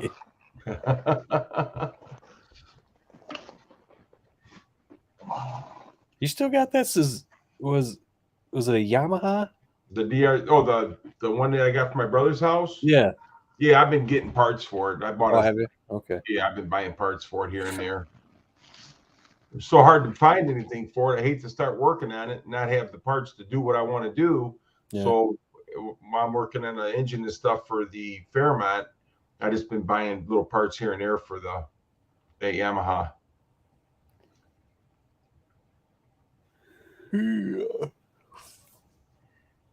Yeah, they look like 5 lugs there, Mike, and I'm sure they're probably 17s. What wheels are you got on that, Bama? I know we can't hear him. His camera was working great, but we just can't hear anything. All right. He's got those are bullet wheels on that car, I think. That's what I'm thinking. They're both, so they're probably 17s, right? Is this not the wheels you said you wanted at one time for yours? Yeah. Lucky? Those are the ones I like. Yeah, The bullets are 17s, right? probably. But I like the rims I got. We'll see them one day when you finally do a 5-low spot. Yeah, I know.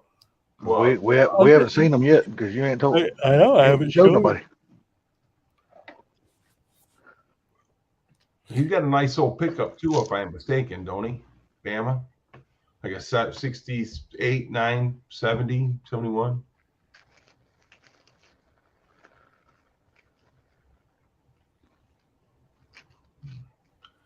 See I that don't know. heater right there? Look at that heater he's got. As long as people don't run turbines, man, I'm happy. Turbines got no place on the Fox body. I'm putting Terrible turbines minds. on my Paramount just to aggravate you. That's Terrible good. I'll minds. just have to unsub. You won't be the first one. I was like, please, no turbines. Then Anything but turbines. Then Gary takes turbines and has them widen for slicks. Yeah. Funky keep Finding time is another story. You're right, Proline. keeping secrets. If you look on my videos, I don't show the rims, but I do show the side profiles of them. So I just tell you this, the rears are deep dish. That tells us a lot. There's a lot of If I damn. ain't mistaken, Well, I think you sent me a picture of those wheels, Funky. I probably did. I've showed a couple people. Yeah, I think you sent me pictures of them, but I can't remember what they look like. Not that hard to imagine.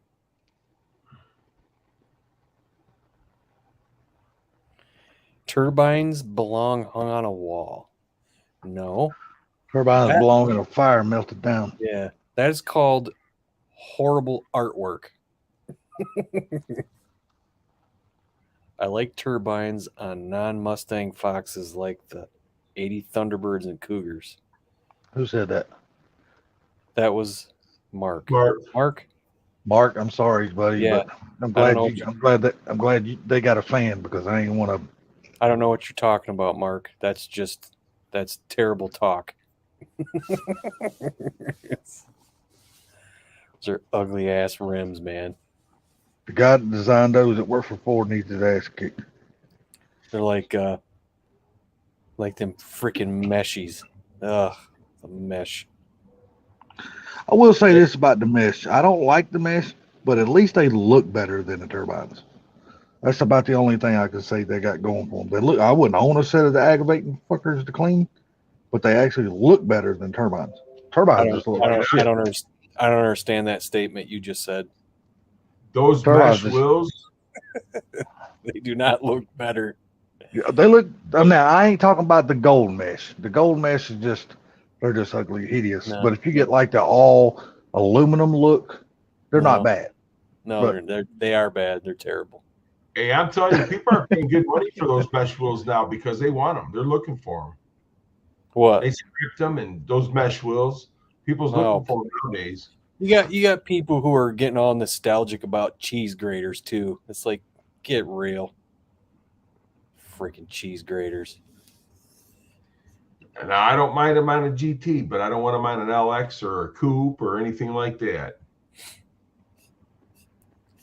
And the Daytons, as much as people like being all, oh, that stupid movie they're horrible. It's like every time I see people with those wide tires that are sticking out of their car, I'm just like, yo, the 90s called. They want their dumb trend back.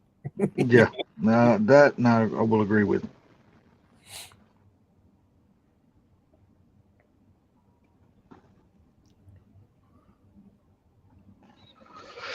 Yeah, they just ugly wheels, man. I don't know what's up with people coming out with wheels looking like that. The only car I ever seen turbines look half-ass decent on, and that was the General Lee. It actually kind of fit that car. Other than that, nothing. They don't look good on anything else. Colored belt stripes on Foxes. What is that? colored belt stripe. I don't know what I that think is. he's talking about the stripe that goes around the in the trim. Oh. Wife said no to mesh wheels. Smart person. I mean, I don't like mesh wheels, but if you put like black mesh wheels on a black car, then they're not so horrible, but they're still ugly. Well, basically, Well, if you look at the PP1 wheels or PP2, whatever they are, that comes on the S550, basically they're mesh wheels anyway. They look like them anyway, but they just look so much better on the S550 than they do on anything else. It's like who was it? Kenneth Shawn put those 5-star gold rims on his Black Fox. I don't know. I look at that car and I don't know if it's one of those rims that you look at and no matter how much you stare at it, you can't decide if you like it or not. You know what I mean? I keep looking at his car and I'm like, I can't say if I like him or not. I don't understand why my brain won't go one way or the other with him. So, I mean, it's like the damn 93 Cobra wheels. I think they're ugly as shit too. A lot of people disagree with me. I just think they're ugly. I look at that wheel and the first thing I see is a clutch fan on a damn car. I can't unsee that anymore. oh, I'm thinking Cobra R's. No, the Cobra. Well, that's ugly wheels too. The 5-star Cobra R's? Yeah, come on, a 93 Cobra R's. Yeah, they're ugly. I don't like them. I don't think those are ugly. I think But they're not 5 stars. They're 3 stars. They're 3 double stars. No, they're not. I'm talking. Yes, they are. No, No, Look at them. not those ones. The 5-star ones. Okay, well that don't come on the 93 Cobra R then. 93 Cobra R only come on one kind of wheel. No, they had the 5-star Cobra R. Because they call them Cobra R's because they got an R on the center cap with a Cobra in it. Yeah, but see, Right. that's not a 93. That was a 94. They come out on the SN95, not the Fox body. No, they came on the Fox body. Yeah, they came on Fox body. I never seen 5-star Cobra R's factory on a Fox body. Never seen that. What year? What year did that come on? I don't know if it's factory, but I think you could order them with them on there. I'd never seen those wheels until 94 when the SN95 come out. I don't know. They get a lot of money for the original Cobra R's. I mean, you can get imitations all day long on those, but the original Cobra R ones are pretty expensive. I mean, those are cool rims. It's just they're so played out. So many people wanted them, and they've been on a lot of cars, and it just kind of. So if you remember, what 93 Cobra came out 5 lug? The Cobra R. Those had the 5. They had the 5-star on them. They had a 3-star. They were 3 double stars. No, it was a 5-star. All right. I'm gonna pull that Now, car up right what now. about the ones with the vents? They had like the vents, like a turbine type wheel on it. That was a Cobra wheel, wasn't it? All right, they're 3 double stars. I'm sitting here looking at them right now, Gary. They're 3 double stars. They might have had that wheel, but they came out with a 5-star too as well. Yeah. First time I ever seen what Salty's talking about. The first time I ever seen them, they were on an SN95. And we're talking a long time ago. So.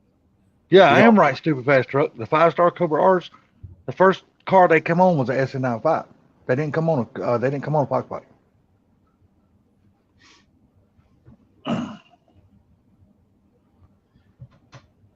Yeah, I had to be the R one because my SN95 Cobra didn't have them on it. Well, no, yeah, they didn't come on all the SN95s, but they were actually. No, my Cobra. I'm talking about my 95 Cobra. Yeah, 95 Cobra. That should have had probably the wide, like the. I'm trying to think of that design, but I know what wheel you're talking about, and I thought those wheels look good too. Those wheels actually really look good on a Fox body. I know the ones you're talking about. They look really good on a Ford Ranger too, like the square body Ranger like I have. But shit, can't find those wheels to put them on there. But the 5-star Cobra R's are just like the ones that MJI has got on his Fox body. That's 5-star Cobra R's. Those did not come on Fox body.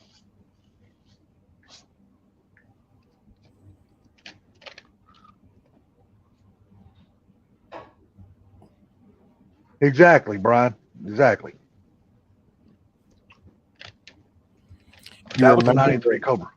You R. remember the aftermarket 3-star wheels? Which aftermarket 3-star wheels? They've had a few different ones. No, I've only seen the ones I'm talking about. They're absolutely heinous. You talking about the ones that usually are chrome Oh, or I've seen them polished chrome. aluminum or whatever? I've seen them chrome. I've seen them aluminum. They're all ugly as shit. Every time, I remember back in the day when I seen them, I'm like, they look like trailer park wheels. That's what I called them.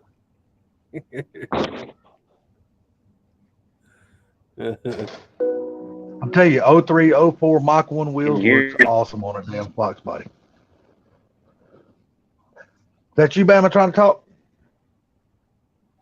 Yeah, did I finally get on? There you Yeah, go. you finally talking. We finally hear you, buddy. Audio. Why, you sure did. You leave a man alone, he'll figure it out. Trying to work at home.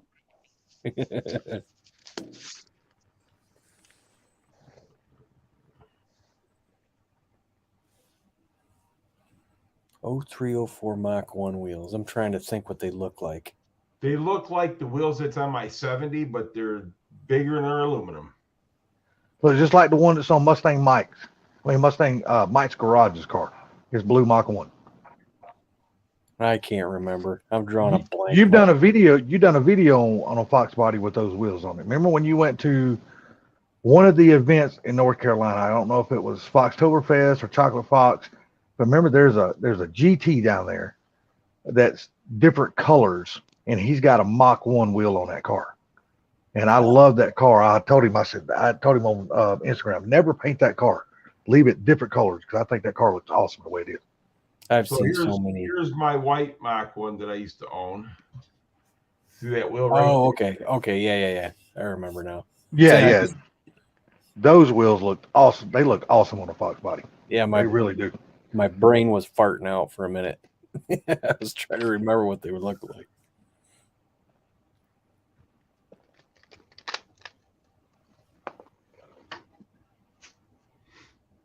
You know, they're like a Magnum 500 type wheel. Was the engine any different on a 95 Cobra than a GT? Yeah, because I think they had GT40 heads and. That picture right there. That was my 95 right there. I think that was the only thing. They were, regardless whether they had the Cobra badge on them or not, they were still slow as hell. Or what? Wait a minute, wasn't it? I don't know. Man. I'll stop and ask with mine, brother.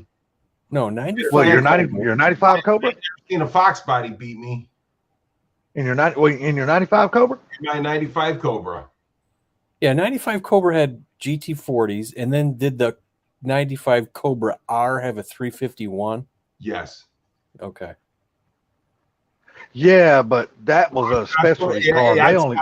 I'd stop those Fox bodies at the track on the street. I stomped their asses, Salty. It was much faster than the Fox body. Oh yeah, I'm not gonna sit here and say it wasn't faster than the Fox body. I beat the Camaros, all those guys on the street, dude. I ripped their heads off. But let's just face it, though, that car still, it was faster than a Fox body, but it was still, in my personal opinion, it was an underperformer. The car should have been faster than what it was. All you had to do is just. Brian. 10 degrees. That upper on that Cobra intake, yeah, it didn't stop. It curved a little bit.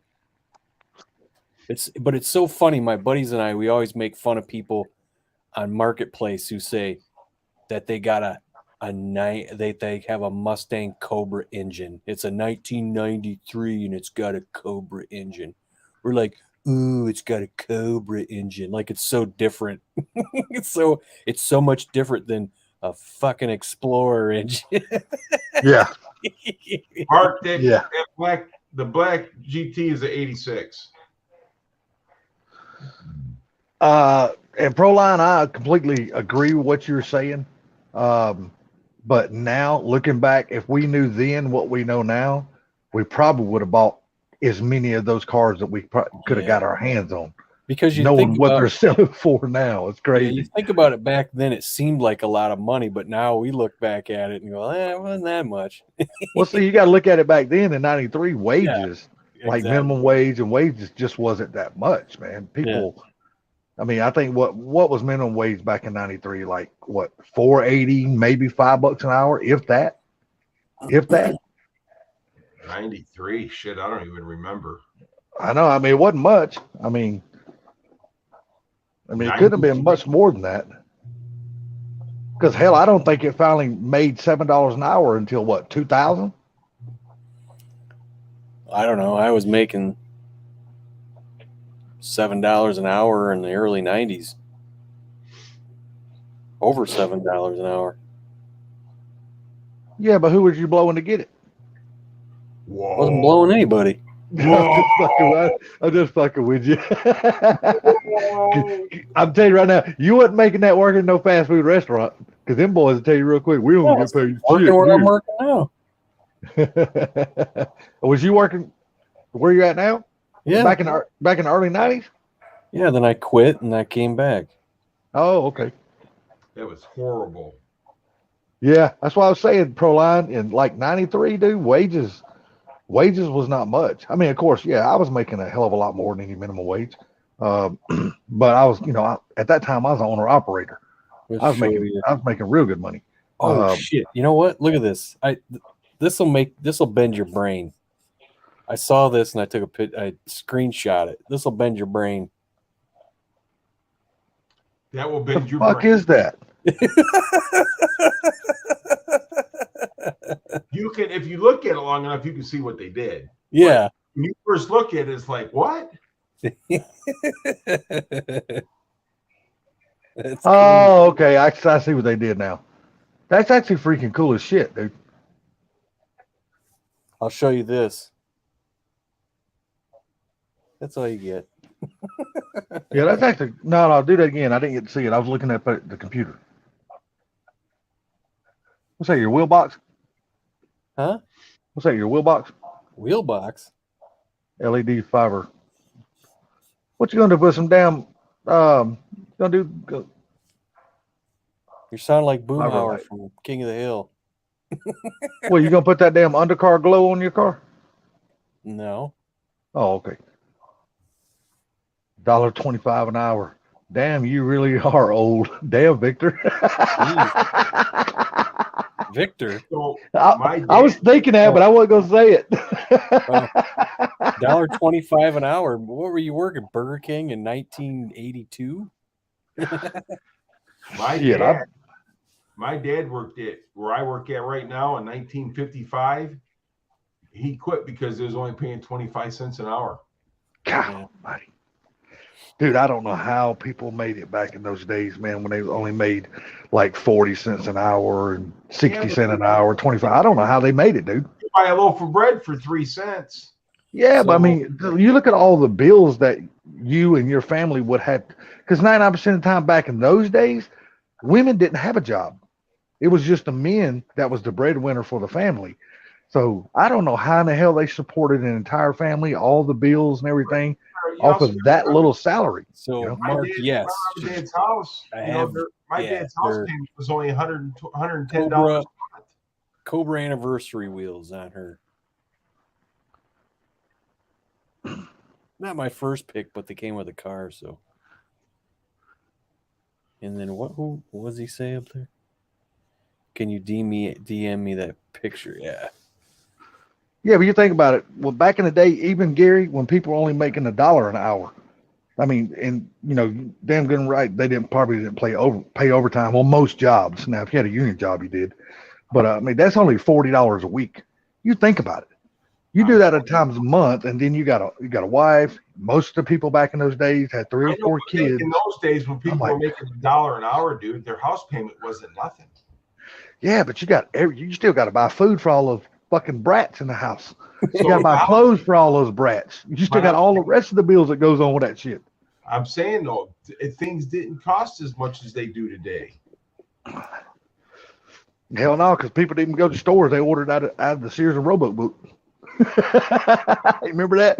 Remember the old shoes they used to buy back in the day, the Brogans? I remember, No, remember the Trax tennis shoes from Kmart? You're wrong. They did go to stores back in the day. Nowadays, they're not going to stores. They're just going to Amazon. Well, you got to remember back in the day too. It's like it's coming full circle again, Funky. Because back in the day, people couldn't really afford to go to the stores to buy their clothes. They ordered that shit out of a catalog. They did, but they went to the store to make the order though. See, well, I guess you're right about that. Roebuck, you went, you looked it up in the catalog, you went to the store and you ordered it from the store, then you went back and picked it up from the store. They didn't have think about it back then. If you think about it, remember all the shopping centers and malls that were across America? Now not a lot of them are closing up. Payless shoes. Yeah, I remember. I used to wear shoes from damn Payless shoes back in the day. Hell yeah, I remember those shoes. Payless was closed, a few years back. It wasn't that long. I remember wearing Payless shoes. I'd have Voits, and I'd be sliding across the gym floor because they weren't rubber; they were plastic. Everybody else was squeaking. Open. Everybody else was squeaking because they had rubber, and there I was sliding across the gym floor. Learning how to moonwalk before you even knew what it was, right? It's like everybody in school had those nice like moon boots, and here I come with my galoshes. Yeah, everybody else was nice and quiet when they walked down the hall. You could hear Funky go clink, clink, clink, clink. They knew where you were at all the time. I had the ones with the zippers that zipped up, and then I had the one with the buckles. Remember the ones with the buckles? Oh yeah. Oh damn! I jumped out of my arms. Damn girl. I guess my dog is telling me she needs to go take a piss. But yeah, back in the day when they made orders and stuff like that, they had to go to the store to make the orders. They didn't have an internet or anything to do it. No. Hell, a lot of people back in those days didn't have electricity either. And that's just being totally honest with you, man. They were still burning down shit out of oil lamps and things. Well, no, my dad growing up, they had oil lamps and they had coal that they burned to keep warm in the wintertime and stuff.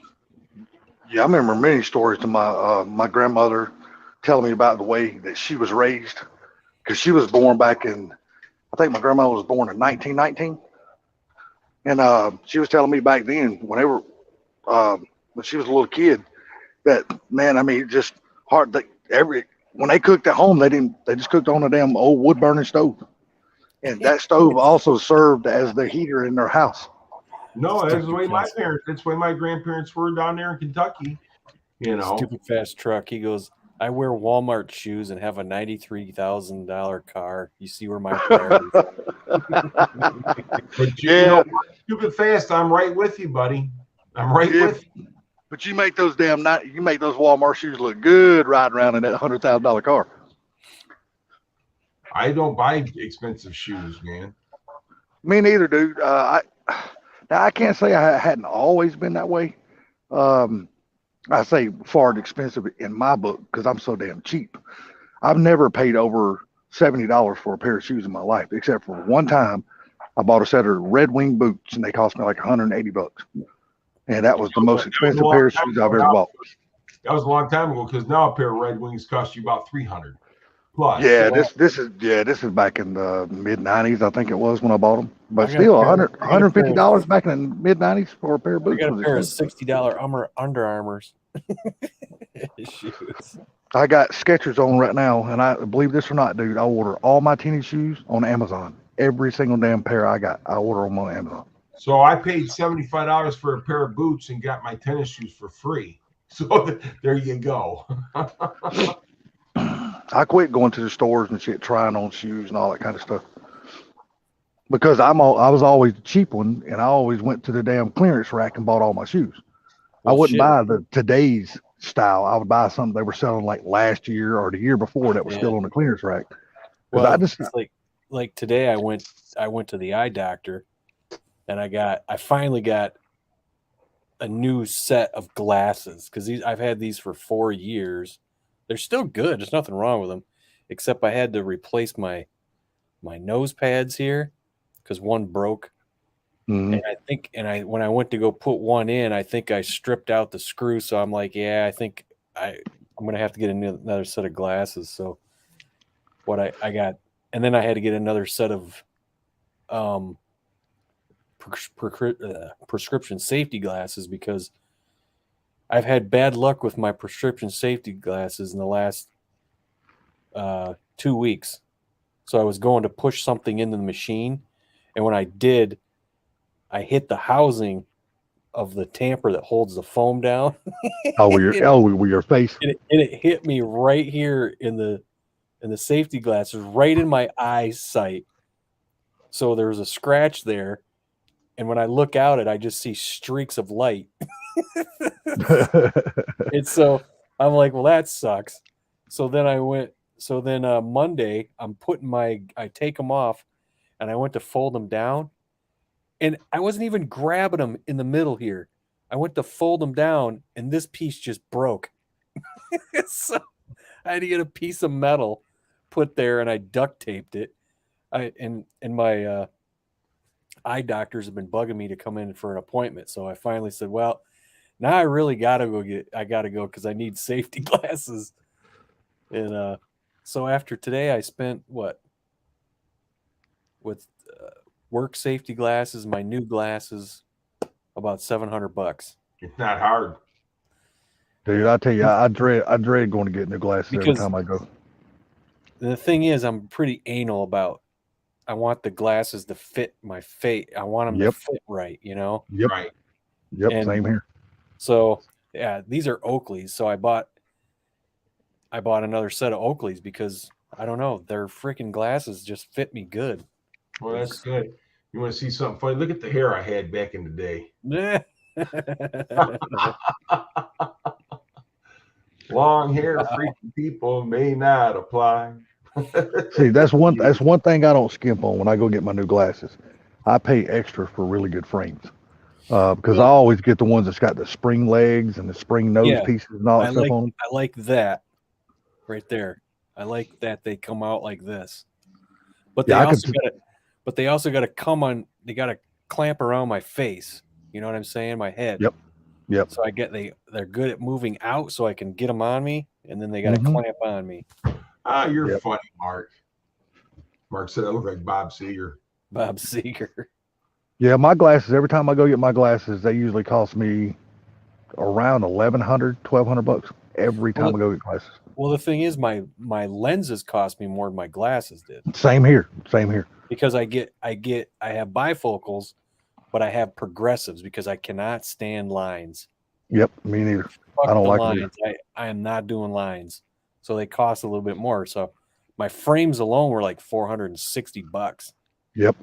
You know, It's just my eyesight is so damn bad. They see a sucker coming every time they see me walk through the door because they know they're fixing to make a good paycheck off me because I ain't got no choice. Because like I said, when your eyes are as bad as mine are, they're gonna get you on the lenses every time. But I always get extra shit. You know, I get like the scratch resistant lenses. I always get the transitional lenses and all that other shit into my lenses. So yeah, I can't. That's another thing I don't like is transition lenses. Ugh, screw shit, that. I freaking love those things, I man. hate that shit. But for the sun, Yeah, listen, Yeah, when you walk out in the sun, they turn into sunglasses. I love it. I walk out in the sun with these things and they turn right away. But if I walk in the house with them, it takes like 30 minutes for it to go away. yeah. I don't. That's why I like separate prescription sunglasses. I didn't get them this time because my prescription didn't change that much. So I was like, yeah, And I got Oakley sunglasses. I got Oakley prescription sunglasses. So That's Yeah. that's one thing I've never bought was a set of prescription sunglasses. I've never invested in one. oh dude, it's awesome. So I get my work glasses for free. Yeah, we get $129. Yeah, I get the work glasses for free, but then like my other glasses. So the insurance pretty much I end up paying probably about $300 out of my pocket for my glasses. Damn, I need your insurance. Hell, I'm on Medicare, dude, and that don't even help me out that much. Well, see, I was pretty shocked because the first time I went and got prescription safety glasses, they gave you $129. Well, the cheapest pair they had were like $200. And I'm like, well, that's not right. And so then I wanted progressive lenses. They didn't pay for the progressive lenses, and I had to pay $100 extra on top of that for the glasses. And I'm like, this is bullshit. You guys want me to wear safety glasses? You should pay. I'm not going to get, the most expensive pair, but at the same time, I'm not going to have lines on my safety glasses and then no lines on my regular glasses. I can't do lines, If you want me to wear safety glasses, then pay for the fuckers, And then Yeah, I agree. I agree 100%. At least pay 50%. Time around when I went to get them today, the glasses were like $230, and she said all I needed to pay extra was $65. I was like, wait. I'm game. I said, that's with like a progressive? She goes, yeah. I go, wow. I suddenly realized my work is paying for more than they used to. Well, that's awesome, dude. That's cool, man. I'm like, before I had to pay $200.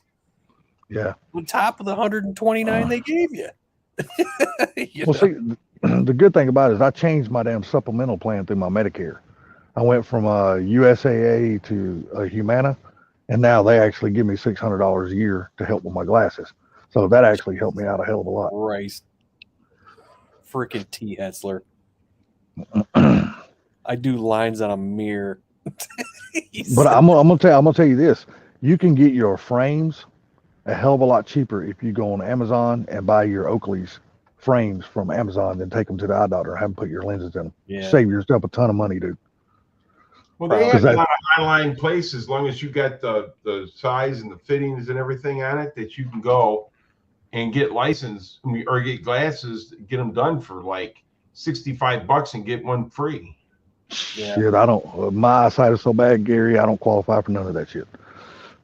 Trust me, I done tried all that shit. It don't work for me. I done checked into every damn thing that you can check in, because I'm on disability, so I'm on Medicare, and then I got my supplemental plan through Humana, and Humana is up their money, and now they give me like $600 one time a year to buy a pair of glasses. Yeah, we get ours is like every 2 years. But I was surprised because the last time I went and got my eyes checked, they changed a lot. That's what happened to me a couple months back when I went and got my new glasses. They said, Mr. Butler, your prescription has changed a ton. I said, I know. I ain't been able to see in forever. But this time I went and he said, how's your eyes? And I said, actually pretty good. I said, he's like, all right. And he checked me out and he goes, yeah, nothing. He goes, just a slight tweak with your stuff. But he goes, it wasn't that bad. I said, yeah, the last time was terrible. I couldn't read shit. Yeah, my prescription next time should change. Oh God, it should change. It should change 80%.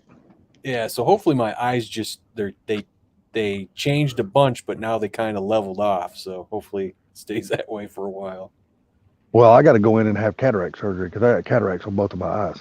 Yeah. So I got to, once I go in and get that done, the next time I get glasses right after that, I'm sure my prescription will change a big time after that.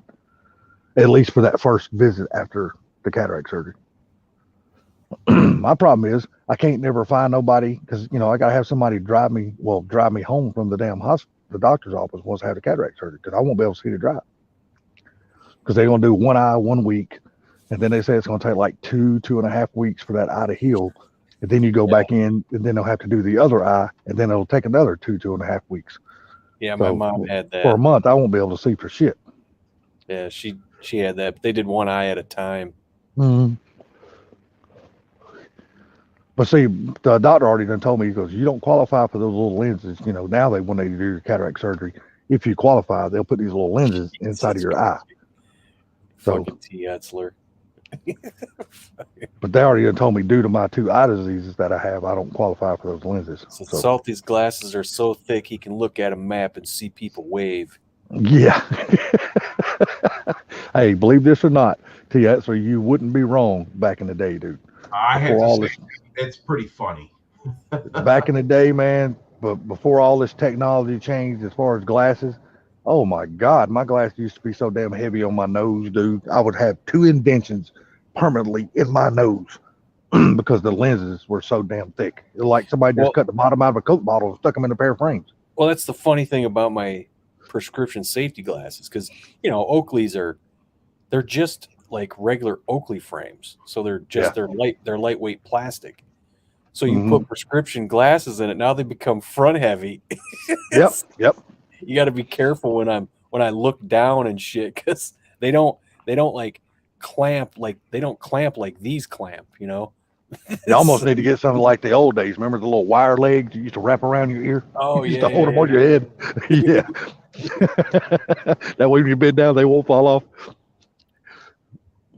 But now, thank God, technology has came a long ways, T, and glass lenses are nowhere near as thick as they used to be now. Now they're really lightweight plastic now. Thank God. Because I remember all those years wearing those heavy ass glasses on my nose when I was younger. So I bought this 99 Roush and never paid for it and never brought it home. I bought it from a guy at work. We made a deal on it, right? So I went back to my department and I was talking to the guy that I was buying it. And he goes, please let me buy that car. So then I went ahead and let him buy it. I should have bought that car and kept it, huh? Yeah, that's cool. I like the rims. Yeah, that was a 99 Roush. Like I said, I bought it off. Made a deal with the guy and everything. I just had to go to his house, pay for it, and pick it up. And I ended up letting another guy work it. I didn't realize he dropped off there. Yeah, I was damn pulling my phone out of my pocket so I could see that damn picture of that car that Gary's putting up. And as soon as I pulled it out, I must have touched the screen and kicked myself out of the damn live. He pulled it out of his pocket. He thought it was a toothpick. Well, that's always what I feel when Oh, I that's stick my hand. But Yeah, that's a good looking car. Damn, why didn't you ever bring it home? That's a sweet looking ride, dude. I Side do. exhaust. Listen, I made a deal with the guy and everything, and I went back talking to a guy in my department about it. Told him that I was buying it. And he goes, "Please let me buy that car." So I went ahead and let him buy it. Damn.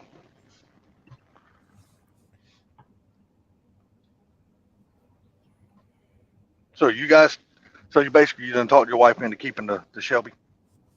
I didn't talk her into it. I mean, it just like I told her is that right now you ain't seen it, but as soon as springtime comes, you're going to get excited and pull it out of the garage. Street Fox. Yeah, but what would she buy if she sold it? What car would she replace it with? That's just the thing, though. You couldn't really replace it. You know what I mean? I mean, what we got out of it, and then the next car we buy that's going to be used that'd be similar to that would probably be beat to death. So keep what you got. Yeah, I agree with He that. had new glasses in 15 years. Who, Mike Hawk? Yeah. Damn, You brother, just you keep need to do changing the some. lenses? Oh, so you're using the same frames? Okay, he just put new lenses in the same. That's what I frames. did with these a couple of years ago. I just said, hey, just re-lens these. I like these. I really like these glasses. They fit so nice. But the other ones I got are similar, but they're gray instead of black. Yeah. Mr. Mock one. Oh yeah, it happens when Street Fox. get something up close. Doop. Yeah, damn. But glasses is one of those things, man. Like I said, thank God technology has came a long ways.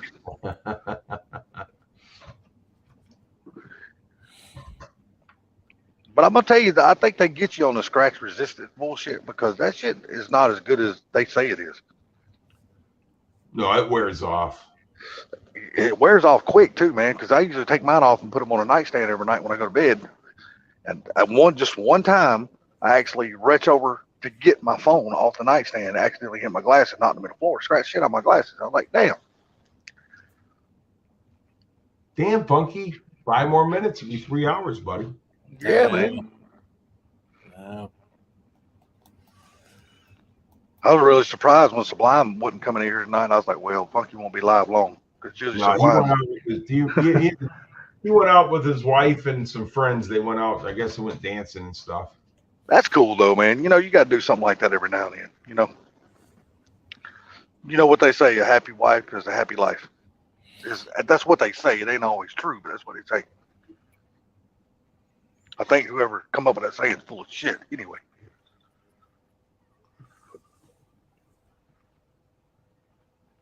Oh, shit.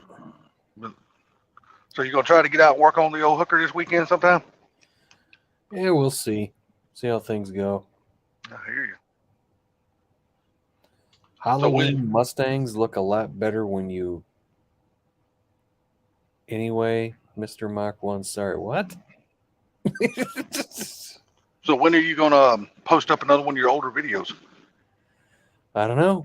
Halloween Mustangs look a lot better than you anyway. Well, I guess so, stupid fast. Because if you think I'm pretty, there's a problem.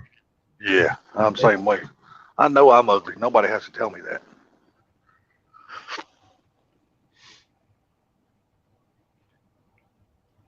You will see a lot more ugly. Damn. Can you read? Can you read stuff? Because before I changed my prescriptions the last time, I couldn't really read things. Oh, his cars are Halloween colors. Well, the orange and black, that's the Halloween colors. Yellow isn't Halloween. Yellow is just. Yellow. I don't know, man. I can't buy a yellow car. That's one of those things that I can't bring myself to buy a yellow vehicle. See, so you got to understand, I didn't always have Mustangs. Wrong way. I didn't always. That's have just the one color. That's just the one color I've never really gotten into was yellow.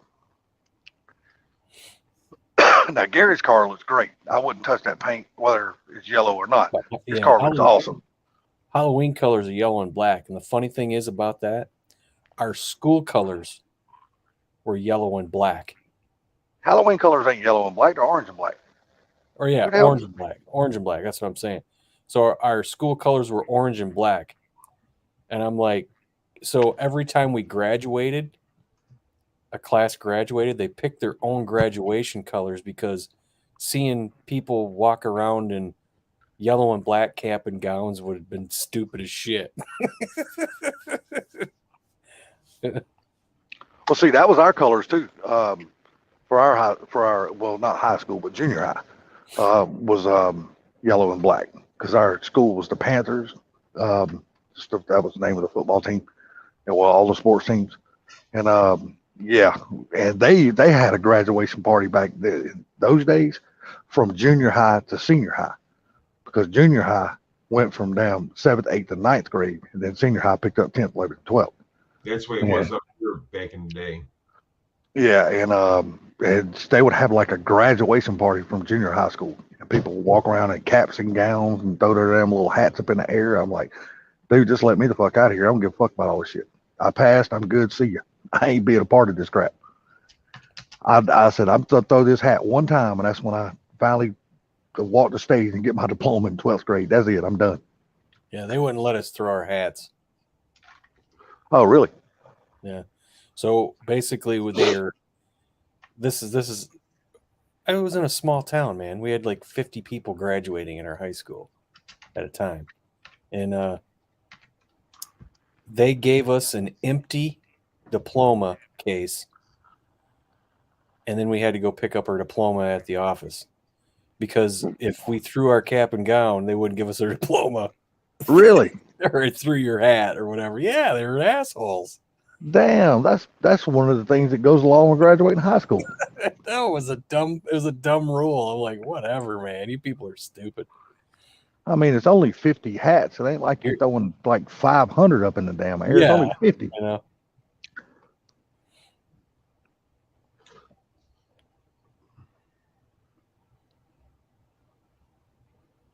Nah, I was so glad to damn graduate high school, man. When I finally quit, when I finally got done with school, I said, man, I am never going to school again in my life.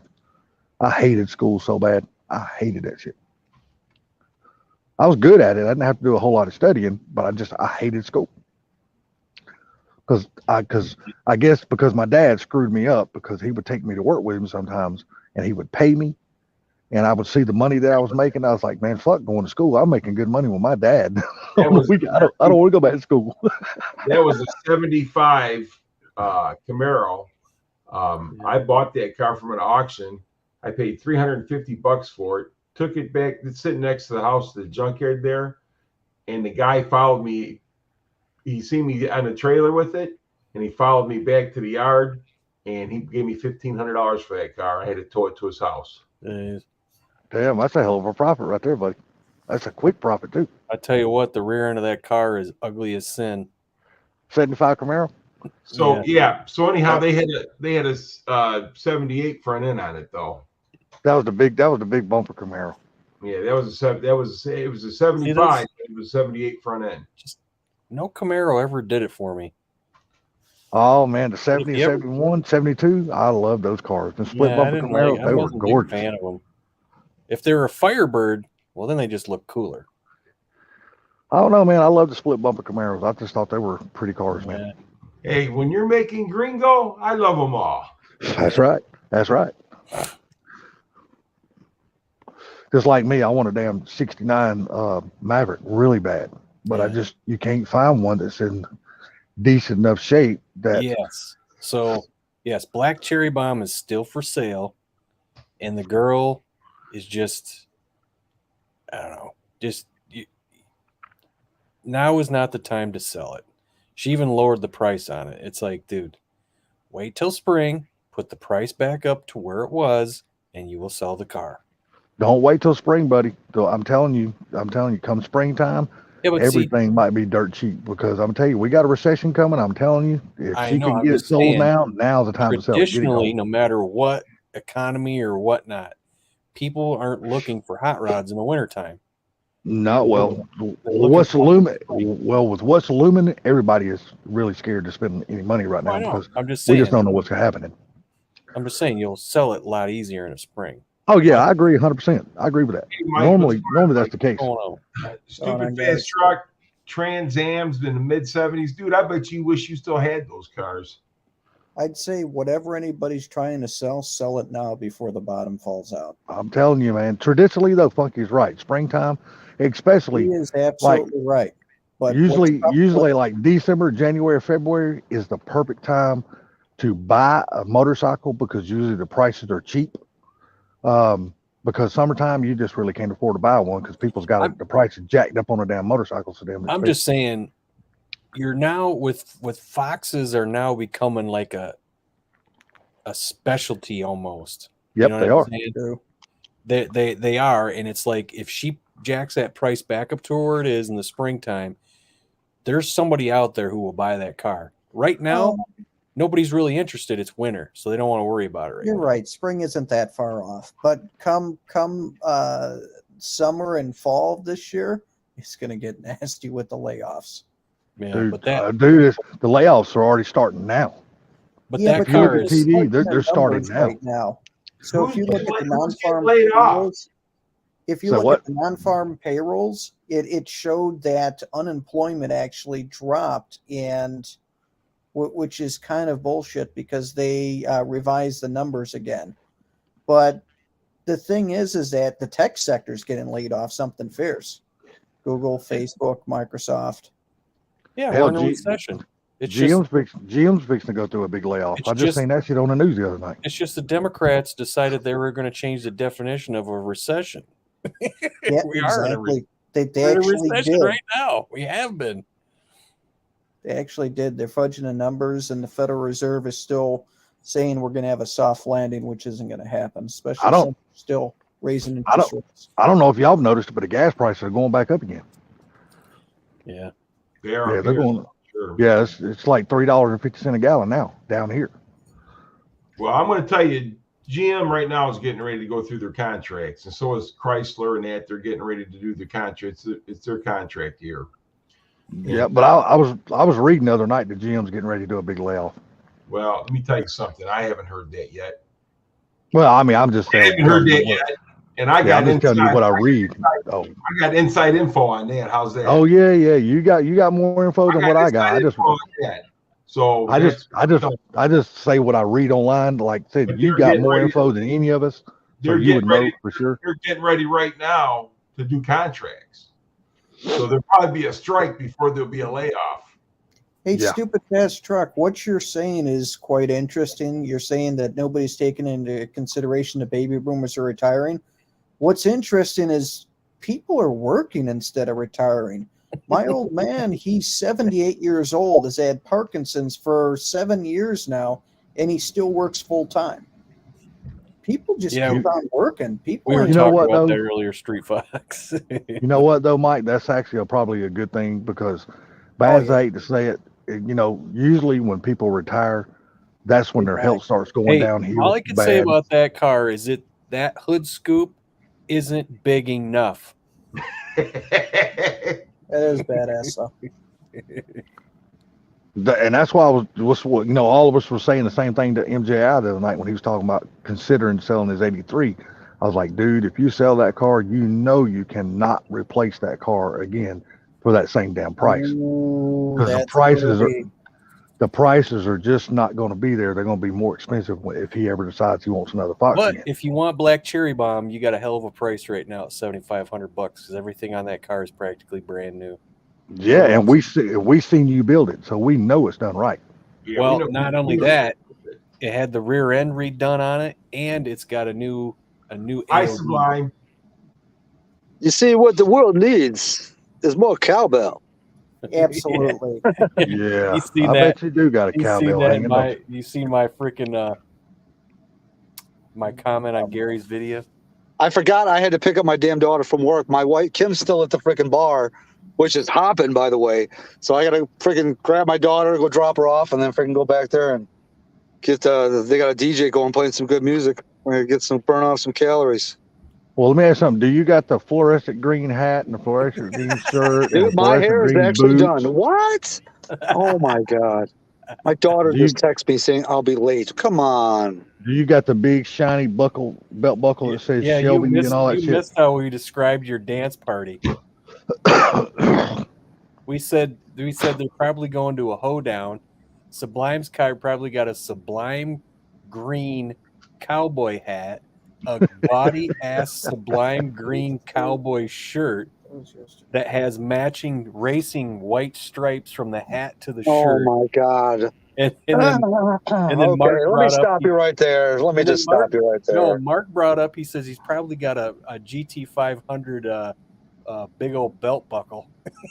And he's probably got the fluorescent green cowboy boots with his pants tucked into his boots. And then I brought up he's probably got rhinestones all over his shirt. And then Yeah. and then Salty said, "Don't forget the tassels." Exactly. Green tassels. Yeah. So this was the wife's. This was the wife's Terminator. Oh, let and me my see that. 2011 GT. Is that black? Yeah. Oh, nice. You talking Mike's language now. He likes Oh, that hell car. yeah. Detour. He's talking a language that you should never sell, the precious. Street Fox, I got one beer down and did some 10 millimeter at the bar. Other than that, I'm feeling pretty good. Not as good as I used to. Though. Be careful of drinking that damn one beer, buddy. That's all it takes to get you a DUI these days. Just be careful. out No, there, not the horse piss I'm drinking, as you like to call it. Well, if you're drinking that, you ain't no danger of getting no DUI. Exactly. So Gary, check this out. So there's some dude partying out a 34,000 mile Cobra that looks perfect, and he's parting it out, and it has a little bit of rust on it, so I'm parting it out. And I'm looking at this post, and I almost want to say something pretty nasty, because a 34,000-mile car parting that out is just horrible. Well, just send him a message. Say, look, I just want to buy all the parts. Wait, Mike, I didn't understand that. I was reading something, so do me a favor and say that again. So you love the Cobras as much as I do, right? Very nice Oh, yeah. cars. Original 0304 Cobra, yellow, 34,000 miles. Some dude on Facebook is parting one out. Why would you part out a 34,000 mile car? He says it has a little bit of rust underneath. It's like, really? I hate when people do that shit. Well, the thing about it is that he probably bought that thing for nothing. Uh, And you know, who knows if it's a salvage vehicle or what it is, though. I mean, there's maybe different reasons. I know, and it's not my car, but I always get pissed off when someone takes a low mileage, really nice car, and it's like, well, it's worth more in pieces, so I'm going to sell off the pieces. It's crazy the amount of money you can get for the driveline in those cars. Oh yeah, it's ridiculous. So, but the thing about it is, Sublime, were you at Big Boys with me when the guy had that yellow convertible 04? The one with two wheels on one side and two wheels on the other? Yes. Yes. Yeah. So the car only had like 7,000 miles on it or something like that. Wow. Yeah, we had two different sets. We had one, like two similar wheels on one side of the car, and then another two totally different wheels, but matching on the other side of the car. No, they were the make same up his mind. They were the same wheels all the way around, but one side was chrome wheels and the other side was black wheels. No, I thought it was one side had two totally different wheels on it. They were both chrome. All four were chrome. No, they weren't. Are you sure about that? One side had black wheels and one side had chrome wheels. I know you showed that car in one of your videos, so there's video proof out there somewhere. I could have swore they were all chrome, but just two different wheels. Was literally brand new. And it was funny because the guy had been waiting for me to come to Big Boys. I'll be right back. Looking at me so I could do a video on his car. So he goes, I bet you one of your YouTube guys will buy this car. And I thought to myself, not for that kind of money, they won't. What was he selling it for? Oh, God, I can't remember, but it was a really high price. Oh, yeah. There was one that it was low mileage. I think it even, or like 50 miles or less. And I think it had the dealer pack still on it, you know, like new, one over $100,000. Yeah. I mean, in all honesty, if I was going to do that, I'm just going to go buy me a GT 500. Oh yeah, because GT 500 is what, 90K? You know what I'm saying? I mean, if I'm going to spend $100,000 on an 04 or an 03, I'm just going to go buy a new GT 500. Yeah. You see, I got this disease, and the only cure is more cowbell. There you go. I wonder if you buy a car like that because you want to put it in you have like a really big garage and you just want to look at it as a piece of art. And then it's going to go up more in value and then you sell it to the next person. But the thing of it is, though, is that I'm not a millionaire. Well, and I'm not collecting them. right. Did you see the Doug Maru video, Mike's Garage, where a guy in 034 Cobra swapped a town car? No, I didn't, but that's awesome. That would be interesting. Yeah. I've seen Cobra swapped my funds, box bodies. Nature boy. Chris Play. I was in here for a few minutes, Sublime. How long ago? Oh, it was an hour or so ago, at least. I seen, what was it? Yeah, 91. I saw that today, dude. I saw that scene today. Oh Yeah, my God, it was on. I saw there's not this last car show, the year before. Their guy and his son brought in, he brought in a Terminator swapped coupe, I think it was. And his dad had just a 4-valve Cobra engine, 4.6 Cobra engine in a Mercury Capri. Okay. So that was pretty interesting. I hadn't seen that before. That is neat.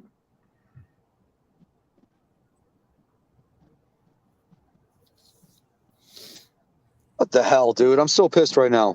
He hit his watch up his ass. Oh Yeah, God, dude. Before he went to the damn bar, before he He's like, left. your grandfather had this watch up his ass for 5 years straight. Well, And then he gave it to a Vietnamese man that he didn't even know. did you don't you remember the Christopher Walken scene in Dennis Hopper in True Romance? Remember that scene? That was I don't great. remember, but if it's brought to me, I'm sure it'll jog memory. Dennis Hopper at a certain point he knew he was going to die because Christopher Walken's like a mob boss, and he decided he was going to insult him. And he goes, you ever know why Sicilians got black hair, dark eyes? Oh, yeah, I remember this now. I remember this. Because the Moors conquered them. And they did so much fucking of the Sicilian women that blonde hair and blue eyes turned to black hair, dark eyes. So you see, you're part eggplant. Yes, that I remember. That jogged the memory for sure. You don't forget that line. I Dude, agree my with daughter texted me, told me she's ready to be picked up. I get here, and now she tells me, sorry, I'm still cleaning. You have to wait. Like, what the fuck? Is she working? Yeah, she was supposed to be getting off already, but now they got her cleaning. where's she work at? Outback Steakhouse? Well, be happy she's got a job. I know, that's why I told her I'm not happy, but it's okay. Do what you got to do. Because I remember quite a I few got good times on times these live for me at streams. Yeah. I remember quite a few times on these live streams you were bitching because they didn't work. Now when I was working, be happy. I know. But I got some serious good times and good view waiting for me at that bar. Hey, but do your children like my father did us. When we started working, when we graduated high school, motherfucker, we started paying rent. I know. I Yep. told her. Once she holds a job, keeps her job for a few months, then I'll start charging her. Dude, you start nailing them for rent day one. No, because she's Fuck that. making training money. That's right. I don't give a shit. I'll be training that money to go right in my wallet too. Oh my God. What you let her get her first paycheck, and you say, okay, on your second, you're going to start paying rent. The first one's on you. So your second check, you're the one buying groceries. Yo, A Dirk. very buying good for view, everybody. folks. A very Hey, good view. So Mark, what about the Christopher Walken scene in was it Zoolander? Zoolander says, I think I got the black lung, Pa. You've been down there a day, boy.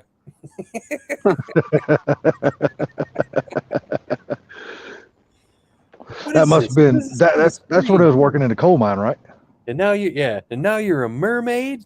He goes, Merman, Pa. Merman paw. Nah, but I 100% agree with Gary. If I'm gonna pay that much, if somebody gonna pay that much for a 0304 Cobra, I'm just gonna go buy a new Shelby.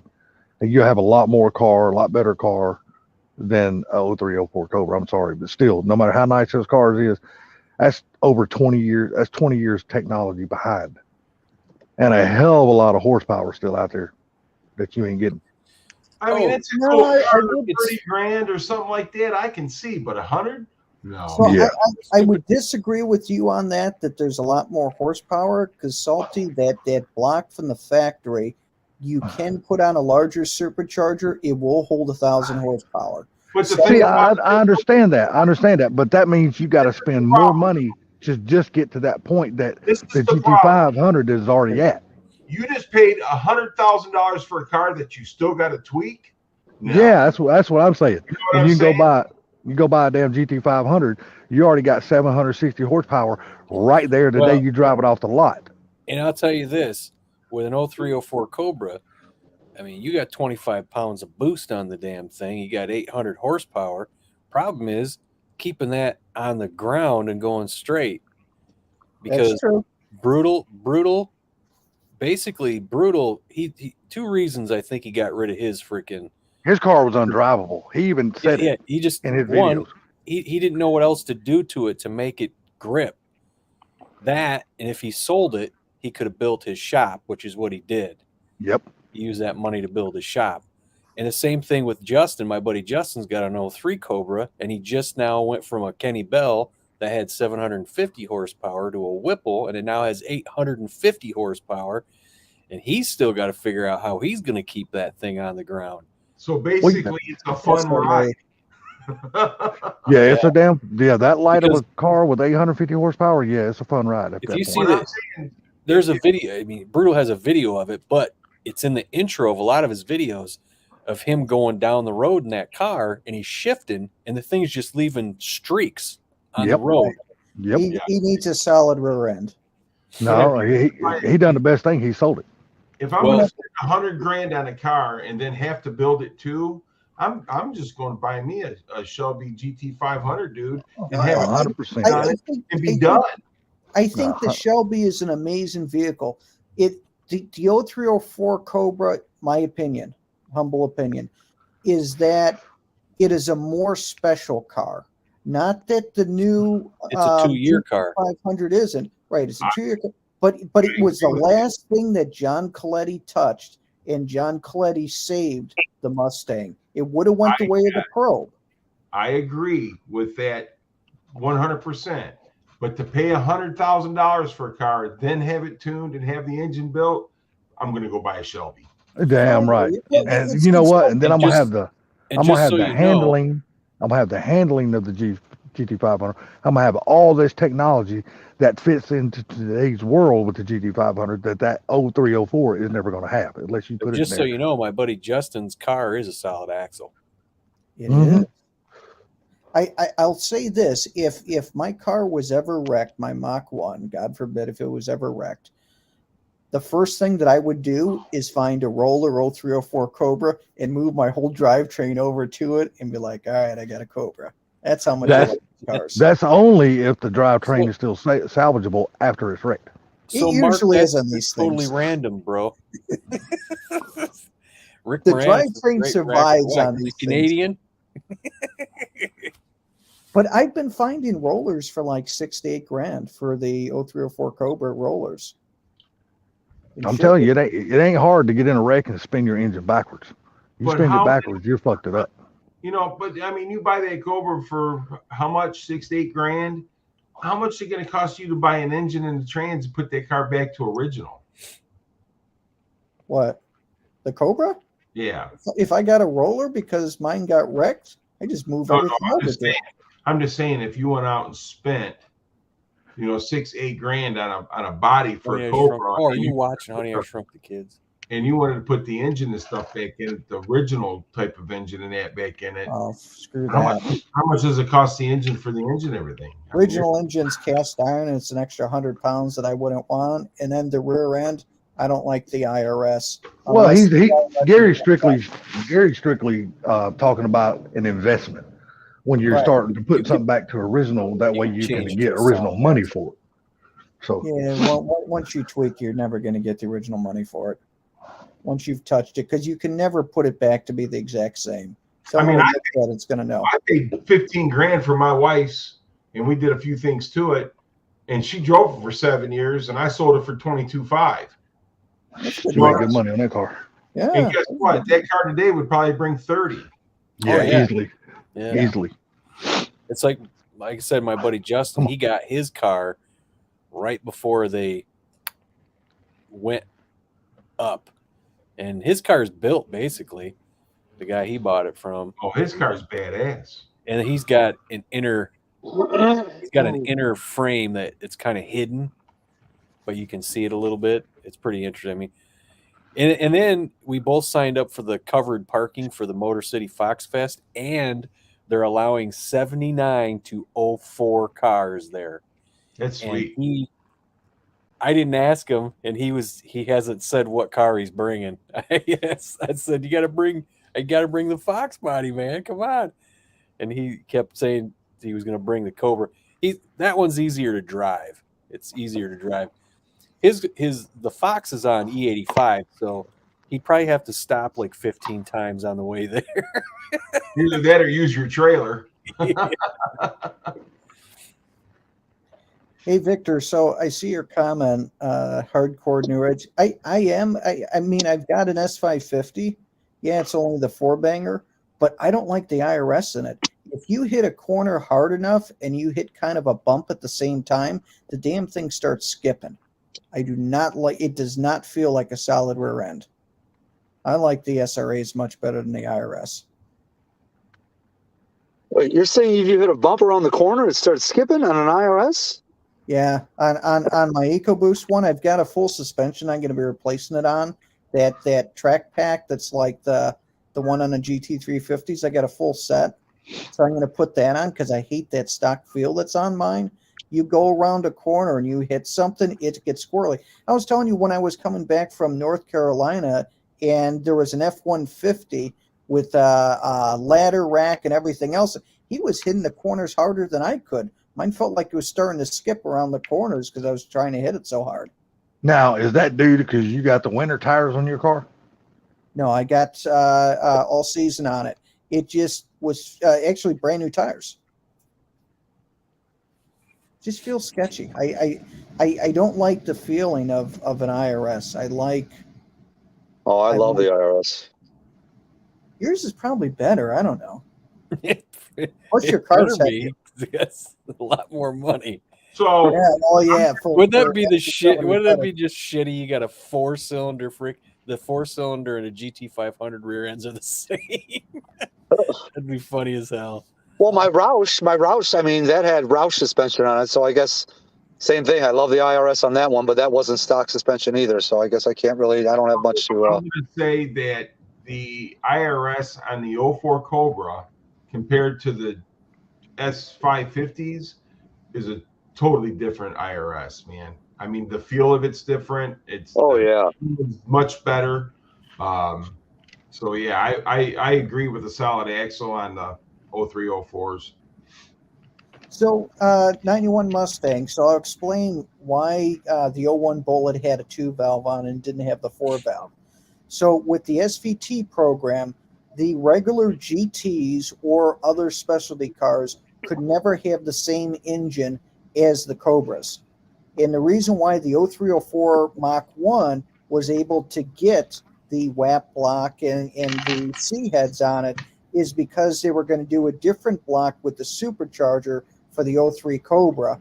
And you had Scott Hogue, who was doing both the 01 Bullet and the 0304 Mach 1 program, had asked John Coletti, and John says, yes, this was what was going to go into the Cobra, but we're not using it. We're doing something different. You can have the motor.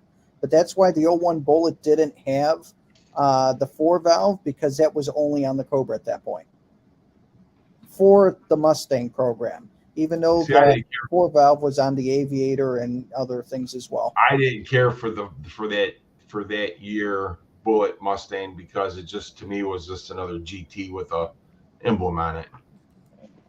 It had some neat parts to it, believe it or not. So different than that, but not enough for me to go out and buy one. Do you know what I mean? Yeah, It's like me with the new Bullets. I don't like those either. So it did have the exterior pieces that were different, but it also had in the interior you had the special seats in the right. That's what I said. But I mean, it just wasn't enough for me to have a Bullet. Right. They put the money in the suspension, so it had different sway bars on it. It had different springs. It actually was a 1/4 of an inch smaller springs than what the 0304 Mach 1 had. It had different shocks and struts on it. It also had a special intake on it to get a little bit more horsepower out of it, and a special exhaust, which the exhaust was at the limit of the loudness they were allowed to do, which had a nice little sound to it. I hear you, dude, but Mr. New there's such a community out there that they're trying to get a concentration of those cars. It's such a popular thing such a popular freaking community. That's why they do it. I mean, I hear you. Oh my God, I'm ready to kill my daughter. Oh, you're not. You can't do nothing about here it. a half a fucking hour. No, you ain't. You ain't been there Yes, that I long. have. At 10:15, I rolled in here. It's almost 10:45. Hey, that's what love is. That's right. That's right. Kids are supposed to teach you patience. If this was any other night, I wouldn't give a shit, man. But I got a lot of freaking poon I could be staring at that bar right now. That's freaking reducing my time. You got a lot of what at the bar you could be staring at? A lot of poontang. I would be messaging my daughter saying, "Find a ride home." I'm about to. Hey, I look, just you messaged got her. I said, like, honey, I've been here almost a half an hour. Come on, we need to go. spend some of that money that you've been earning and get you an Uber. Yeah, that's what I need to start doing. Well, like I said, if it's any other night, I don't care. I'm not doing a damn thing. Well, But what? fucking the one night, oh, I think she's. Is that her coming? No. How old is she? Don't ask. 21. Okay. So does she have anything that's got like four wheels? No, she don't even have a license, dude. Yeah, it's called Sublime's car. Wait, so there's a story here. So why doesn't she have a license? Well, like I said, don't ask. Did You she think that's have a bad? I got a license at 23-year-old who one don't have a time? license. Did she have a license at one time and then it was No, never. All right. No, Street Fox. Unfortunately, the other half is with me. I almost said the better half. I know that ain't the case. Well, you gonna get yourself in the doghouse. Yeah. I think it's safe to say that she won't be saying that. You know Here she's. she's coming. All right, I gotta go. She's coming. All right, All right, take it guys. easy, buddy. All right, if somebody's on later, I'll try and hop in. All right, if not, you just go live when you get home. He All right. doesn't want us to hear when she gets in the All car. right. He's gonna go, Bye. "Oh, it's okay, honey." Exactly. Okay. All right, I'll talk to you guys later. Later, buddy. Later. Daddy loves you. She'd come in here. She goes, "I'm sorry, Dad." "Oh, it's okay." I'm so proud of you. You're doing such a good job, honey. I don't know. I'm going to tell you something right now. 21 years old, she's going to get a driver license or find a way back and forth to work. You ain't bullshitting, buddy. I had my license 16. The day I turned 20 or day I turned 16, I was at the Secretary of State's office. I'm with you, buddy. Same here. Dude, I was itching. I was itching to get my driver license. I was happy. I was like, hell yeah. I would take the bus to work or I would walk. And I would take the bus to junior college. I couldn't wait to get my driver license. That was like a big thing in my life when I turned 16. I was like, hell yeah, the cuffs are off. And then my very first car my dad gave me, had it for a week. I was 30 minutes late getting home from my curfew and he took it back and sold it. Well, he didn't sell it, but he told me he was going to sell it. But eventually he gave me the car back. It just took a long time. Yeah, I agree with you, stupid fast truck. They don't drive. And you guys work with the younger folks, right? They're, Well, yeah. I mean, they're interesting. It's a mixed bag, man. Some are good. Yeah. Some I don't know what to think. I got like a 25-year-old chick who works for me, and she just does a lot of work, but she's got quirks, you know. She talks a lot to people and doesn't realize she's doing it. You know what I mean? She's just one of those people that's chatty, and you got to go, okay, stop. She goes, oh yeah, I know, sorry, but she does a lot of work. She's a hard worker, and then you got the people. There's other people that are the same age, and they're lazy as shit and dumb as hell. Yep. You know.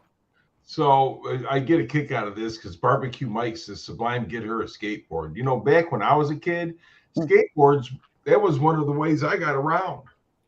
Well, nowadays they're battery powered.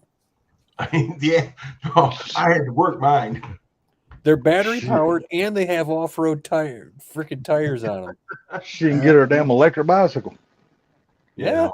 But yeah, like I said though, when I was a young teenager or whatever, that's how I got around. I'd get that skateboard, set it down, and I'd ride that thing everywhere. Or you ride your bike, and holy crap. I mean, the wipeouts I had. Man, you ain't lying. The times I racked myself on that fucking handlebar gooseneck, oh my God. The stupid things you do on a bike. You ain't lying. Boy, I tell you what. You think back now going, what in the hell I was doing? But back then it was just like, hey, this seems like a good idea. Look, Yeah. something, man. This is no lie. I'm going down this hill. We had a ramp at the bottom of the hill, and I got that bike, man. I'm going down that hill, and I mean, I'm doing 100 miles an hour, right? I hit that ramp when I landed. My feet come off the pedals. I'm telling you, I still got a lump in my throat where my balls got shoved up there. Yeah. Oh yeah. Believe me, I know exactly what you mean. The part I hated the worst, man, is when you're in a hurry and you run and jump on your bike and your foot slips off the pedal and the damn pedal goes up your damn shin. Oh, you're like, oh my God. We had an old wood trail out in our back property, and I would be rolling my bike through there, boy. One little freaking wrong move and you were into a tree. It's like, bam. That's the way it was when we got our dirt bikes.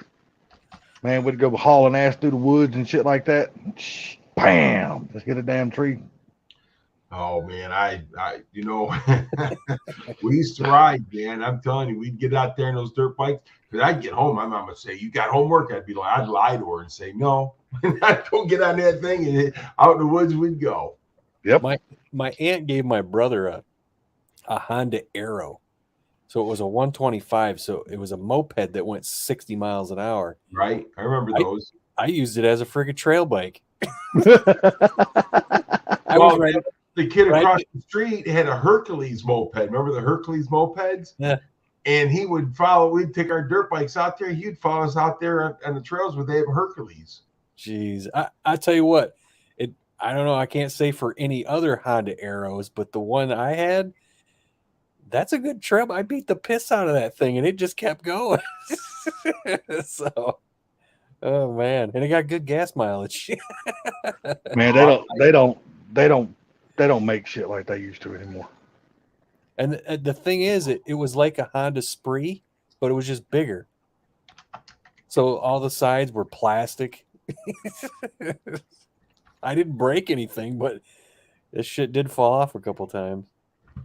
Oh yeah, man. I remember those were the days. And that's what it is. The guys that I used to ride with, that's what got me to buy that DRZ 400. You know what I'm saying? So we got plans right now for Memorial Day going up to Atlanta, Michigan. Yeah, like that bike you got from your brother.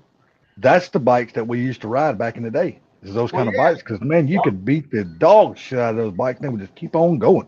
Yeah, Funky was just talking about that. I've been buying parts for it, so I'm gonna start working on it here soon. Oh, good deal, man. Yeah, it's hard to find parts for them. Never rode a 3-wheeler. I have. Before they were made illegal. Yeah, never rode one of those. Man, I flipped those son bitches many times. I've got on those 3-wheelers, man. You hit a curve and you're just going. You're damn. Man, I come off of those son bitches, dude, like it wasn't nobody's business.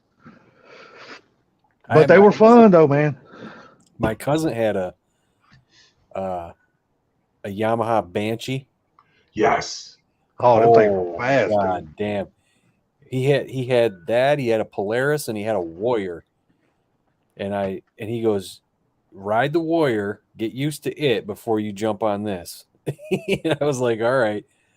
So I did that. And he said, when I got on it, he goes, be careful when you take off with this thing. I said, why? He goes, the front end will come off the ground. I was like, so I hit the gas a couple times and that thing just, I was like, whoa.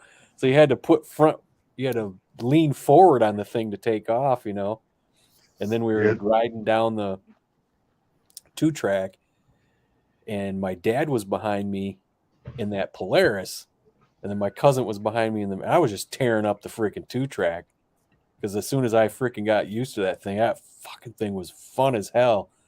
And then as I'm going down the 2-track, a car was coming the other way, and I freaking hit the brakes, just stopped, and the thing just stopped like that. My dad plowed right into the back of me with that Polaris, and I went rolling off the back of it and freaking bashed my head on a rock that was on the ground.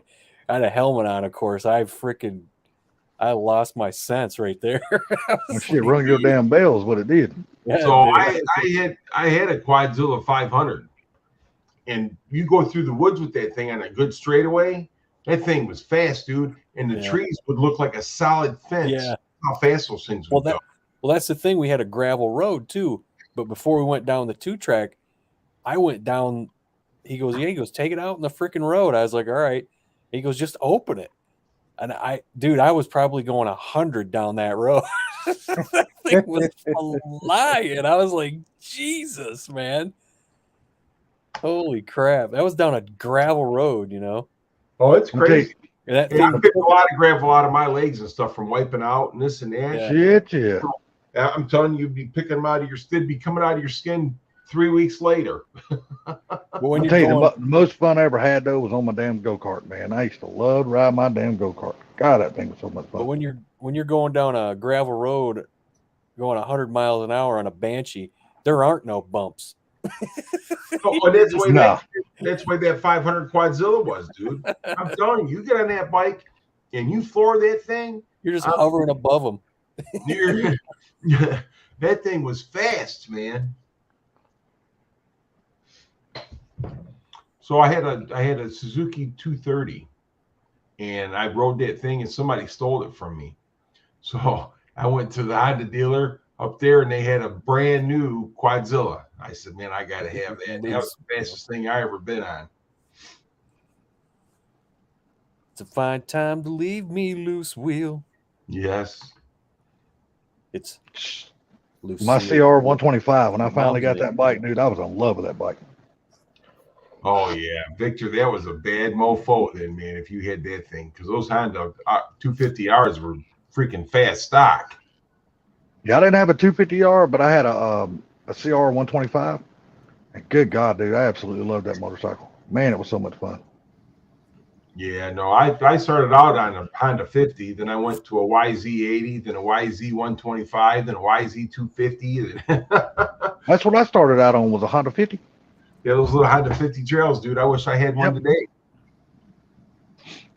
And now look, I mean, you go look at all these big drag race teams and shit, like all these street outlaw guys. That's the shit they ride through the pits. Well, you see that Honda, I think it's called a Monkey or something like that.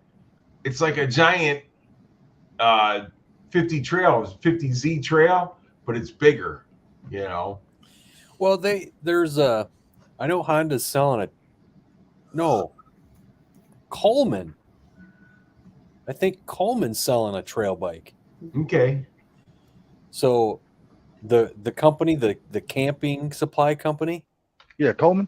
Yeah, they got like a trail bike. Look, yeah, I know Gary's probably looking it up right now. I seen an episode on these guys who it was on Motor Trend. These guys who were going with a couple of Colemans. I think it was a couple of Colemans down the Baja Peninsula. They were just camping along the way. Yeah, they're riding those things. They got a huge mini bike too. The Colemans do. Is that what you're Yeah. talking about? Yeah. The big one. Yeah, that's what I'm talking about. That mini bike, probably. Yeah, because my son's got one for his wife and his two boys, and they ride around here all the time with them.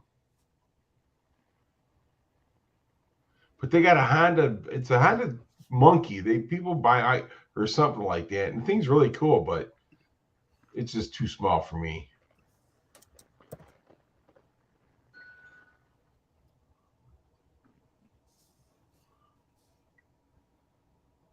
Yeah, back in the day, there was, but the thing about it is that when I was a kid, we'd be out riding our dirt bikes. The police would chase us home and chase us all over the place. But you see these kids riding up and down the road now, police don't do nothing about it. Yeah. It's because they don't want to be on the hook for some kind of wokeism that might occur for saying something. Yeah. Shit, I couldn't get away from the damn police when we growing up. The sheriff of our county lived up like 4 houses up the street from us, and him and my dad were best friends. Well, that was the same shit here too.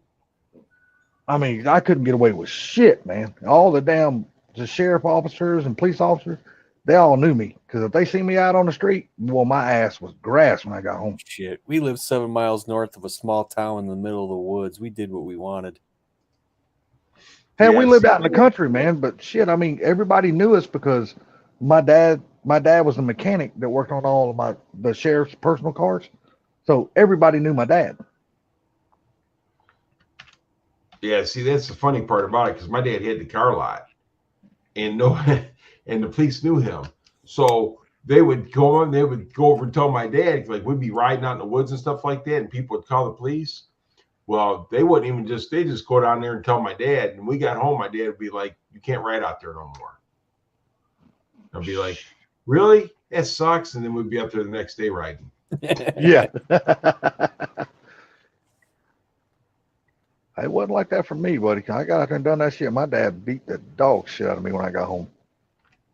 He was, Yeah, see, he was a rough old fuck, boy. We lived down a gravel road, and then we lived on a 2-track off a gravel road. Then we had 10 acres. We had a wood trail back there.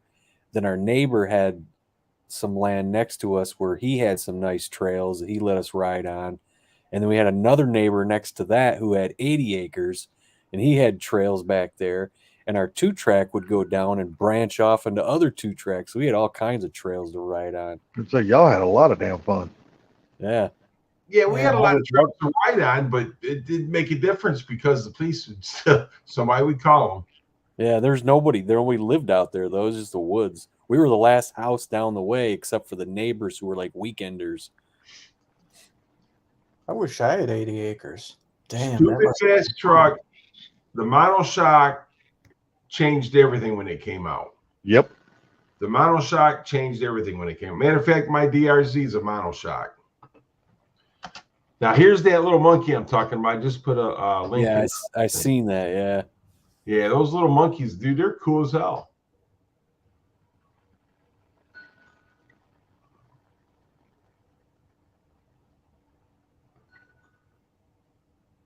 Fun and games. So somebody gets hurt, then it's hilarious.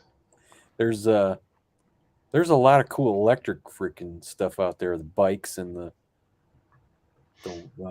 skateboards and stuff. Right. The bikes are cool, man. Oh, the Well, bikes you are see that cool. video, that guy, that Harley, the electric Harley. Yeah. Yeah, I mean that was just weird to see a Harley come by you and not make any noise. Yeah, I bet that Yeah. was weird. Do you know Keanu Reeves is like part owner in some kind of electric bike company? Dude, he's big on motorcycles. Yeah, he's part owner in an electric bike company. I don't know the name of it, but I know their stuff's expensive. Yeah, but don't he have his own motorcycle company also? That's what I just said. Yeah, but I didn't think they did all electric because I seen some videos on YouTube where him and whoever his partners are redesigning the twin engine for his bike. I don't know. As far as I knew, I thought they were all electric unless something changed. This is a while ago when I seen this. You know, that guy is one of the most liked people in Hollywood. Yeah, Just 'cause nobody's ever got nothing bad to say about him. I know, because he's just a nice dude.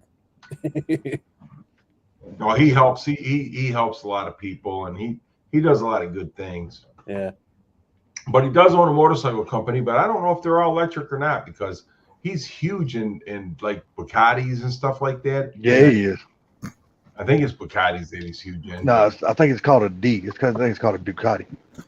Okay, maybe that's what it is. I don't know. I don't know nothing about street bikes.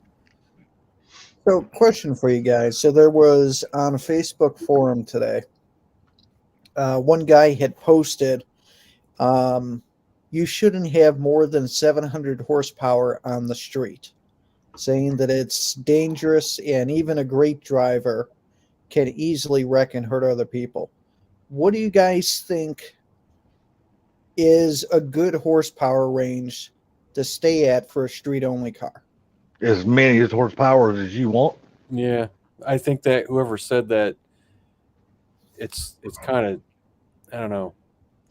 A person with a freaking Civic can have too much horsepower and hurt people. Yep. Agreed. So Hey, You Ford know. Blue. So Ford Blue. So I was I curious think- your guys' thoughts. I see Ford Blue said 1,000. Ever go out there and see if it's still there? What do you mean, Mike? I think with the safety, they have the safety equipment they have on cars nowadays. It's pretty much endless. That's what I say. It's unlimited, was if you ask saying me. that the car could be a lethal weapon and you kill someone else. You know, hit Any another car is a could be lethal weapon. Well, I agree, but I was just curious. What horsepower do you guys think is too much, or there is no such thing on the There's street? no such You don't thing. know about it. You know, like Funky says, dude, it could be any type of horsepower can hurt somebody if you don't pay Yeah. attention and see what's going on around you. You know. Yeah, I mean, we've I mean, seen if you want people to that- break it down, I mean, I guess it's like 1,000 horsepower. It's kind of ridiculous to have on the road, but it's America. This is true. You know, I mean, like you said, you could kill somebody with a smart car. Like I said, I don't think there's no bad answer to that. I think you should be able to have as much horsepower or as little as you want, regardless. At the end of the day, you still have to be a responsible driver, no matter what it is you're driving. He said, "No such thing. Stupid people drown in a bathtub." This is true. This is true. You know, and Little that bubble pretty stop. much- that really explains it all. People, people are stupid. They're going to try anything. You know. I mean, it still comes down to the driver, regardless who you are. You still got to be responsible, no matter if you're driving a 200 horsepower car or 1,000 horsepower. You still got to be responsible. It's when they try to beat a yellow light. It's the stupidest thing they do. I think part of it is the car that you're getting the horsepower out of. I mean, because some cars, you add a little bit to it and they're just sketchy as hell. But you look at like Car Mob's, what's that one that he has? The GTR. GTR.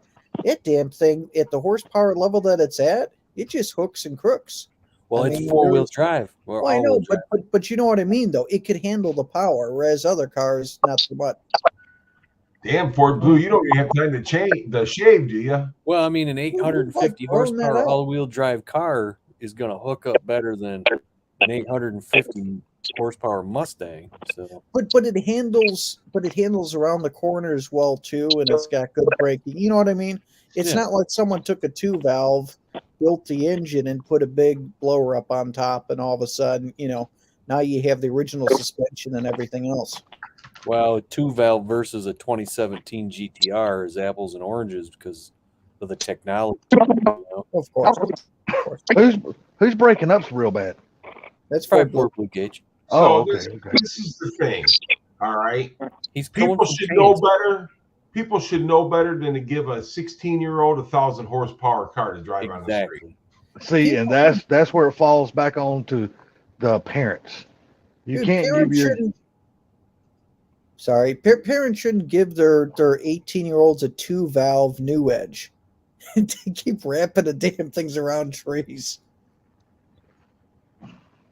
Yeah, you can put a 1,500 horsepower car on the road, but you can't put it to use. But Yeah. I mean, you can. Yeah, you can. These guys are driving cars across country for different races with 2,000 horsepower under the hood, pulling a trailer. They're taking twin turbo Cummins S550s and pulling cement trucks You know. and doing Twin turbos. burnouts with them. But I'm just saying, though. I mean, I guess it really depends on the person. You know, I don't know.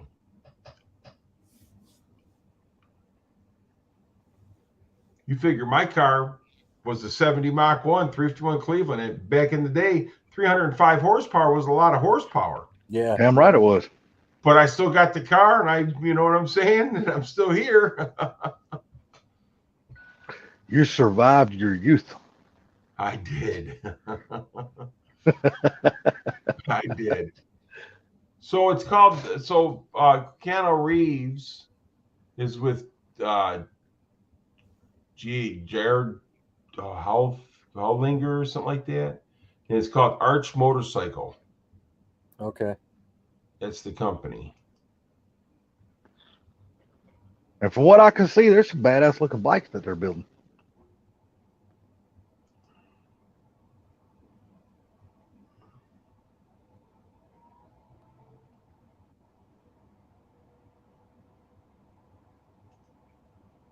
And everybody goes quiet. I'm reading this. So what do you guys got planned for this weekend? I really don't know what the hell I'm gonna do this weekend. If I'm you really want to sleeping know in. the truth about it, I I don't, agree, Ford Blue Gauge. That's absolutely right. Here's a show, build a car. dude. These bikes are freaking badass looking. Look at yeah, the this one shit. Keanu Reeves is building. Yeah. Yeah, they're good looking bikes, man. Them guys are spending a lot of money in the right place designing that bike. I was watching that shit on YouTube. He's doing a burnout while he's pulling a bus. Wait, what? Dude, he's pulling a bus with that? It's a twin turbo freaking Cummins. Holy shit. He's silly, man. That guy's silly. Redneck science. Love it. This dude's channel is so freaking cool. That car is amazing. I can't figure out which video it is where he's pulling the cement truck with that thing and doing a burnout while he's doing it. It'd be hilarious. The cop comes up. What the hell are you doing? Dude, Well, I'm he doing knows the a cops in burnout and small pulling a town. bus. He's not that far from Ford Blue Gauge. Really? Oh, really? He's in Kansas, yeah. Oh, Oh, I think this is the video. Wait a minute, let me get to it. that's pretty cool.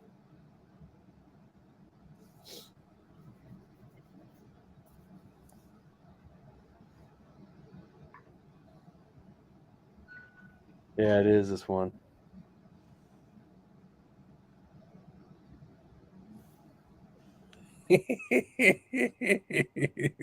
Shit. So how many horsepower is he?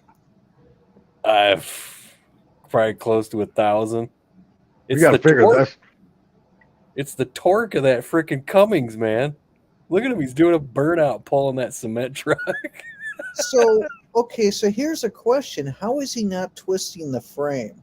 I 'Cause don't know. You have like a big tractor trailer. You see the whole thing tweaked to the side when they're trying to pull a load from a dead stop.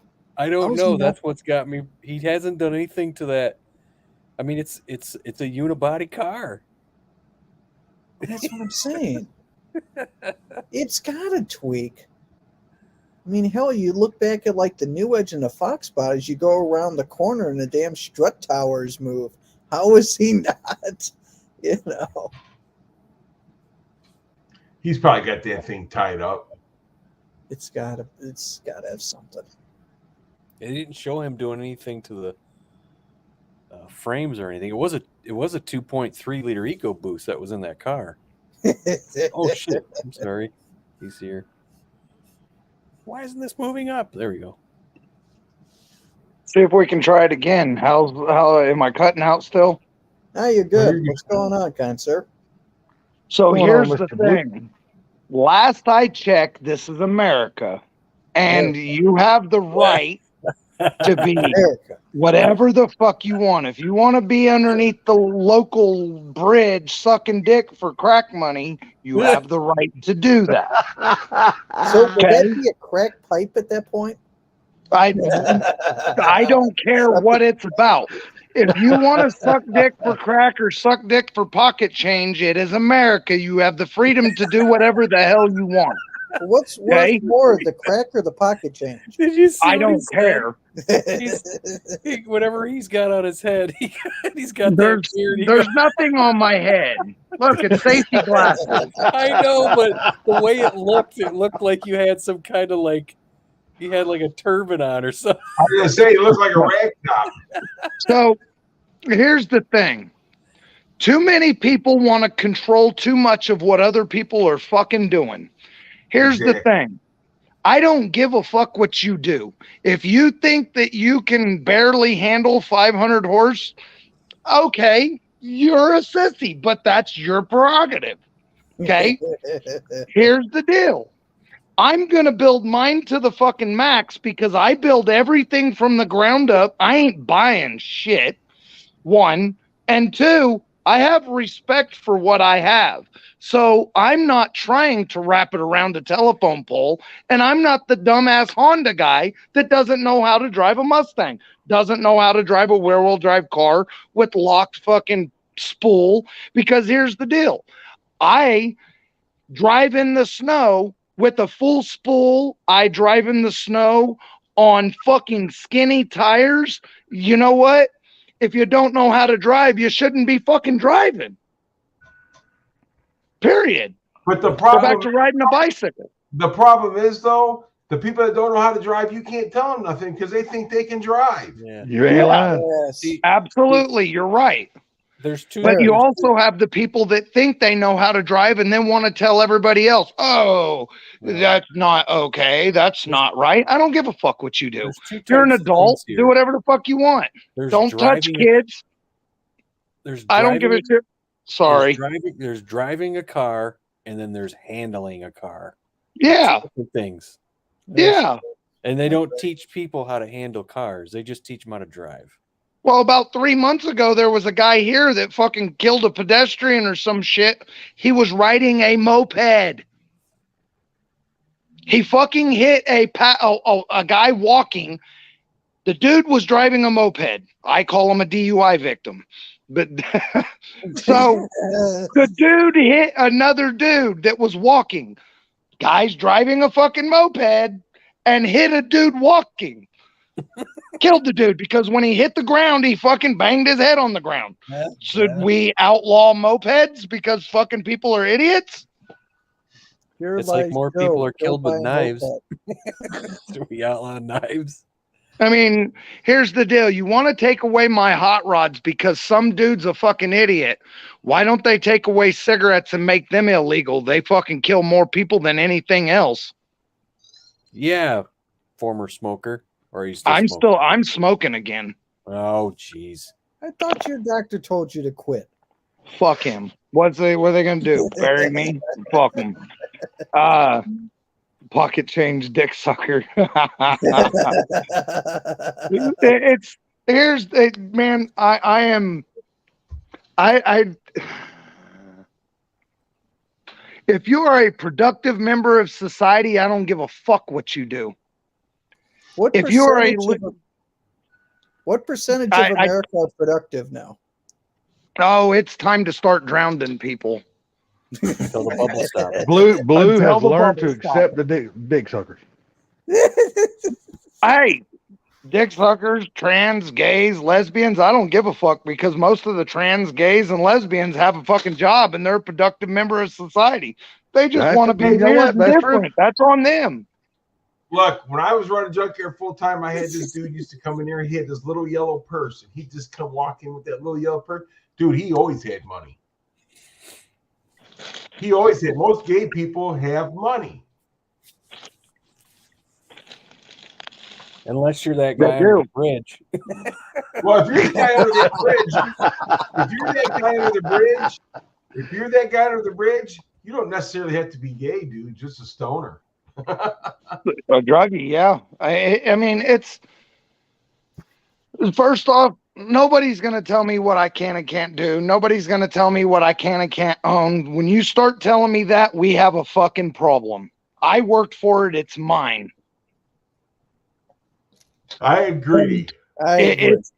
It's I worked for it. It's mine. You know what? Just because you're a pussy and can't handle a fucking smart car doesn't mean that I can't handle my 600 horse, 700 horse, 800 horse, whatever the fuck. And fuck with me, and I'll put an 800 horse small block Ford in the front of a Honda Civic just to be a cunt. I want you to do it because I want to watch the video. Make it four-wheel I'm drive, too lazy too. to make a fucking video anymore because I'm working all the fucking time and I'm just squeezing in a little bit of shit here and there. Like What you need came to up do and is did put fucking that- disc brake conversion on the fucking Comet tonight. Put that big block in front of a So- Civic and make it all wheel drive. So Ford Blue, why are you working all the time, man? Come on, you got to relax a little. Why? Let's not go there. Why let's not- relax? I told you, you just opened up a can of worms. I was gonna say, Here's yeah. the deal. I am 44 years old, gonna be 45 in May. Here's the deal. Youngster. I Yep. want what I want, and I want it fucking now. And then once I get what I want, then I'll relax. Fuck sitting around. I'm not one of these pussies that sit around in their chair and say, someday I'll get, I wish I had, someday I'll get. Fuck that. Get up off your fucking ass and go get it. Make it happen. Quit being a pussy. Round to it. I agree. It's called round to it. Yep. Get around to it. Yep. Pandora's box is open. Hey, you Look, guys, man, do you guys know what cunt stands for? can't understand normal thinking Thank you. in all capitals. You know what shit stands for? No. Ship high in transit. Oh, okay. So I'm sorry if I'm ruining your life, Funky. You know where shit comes from? You just livened it up. You know where shit comes from? Buttholes. Poor Blue's house after he cooks fucking 5 gallons of beans. Oh, come on. I'm not. So, anyways, Well, I don't know. I did think about my side. I did come What was up that, Gary? and my nephew and I,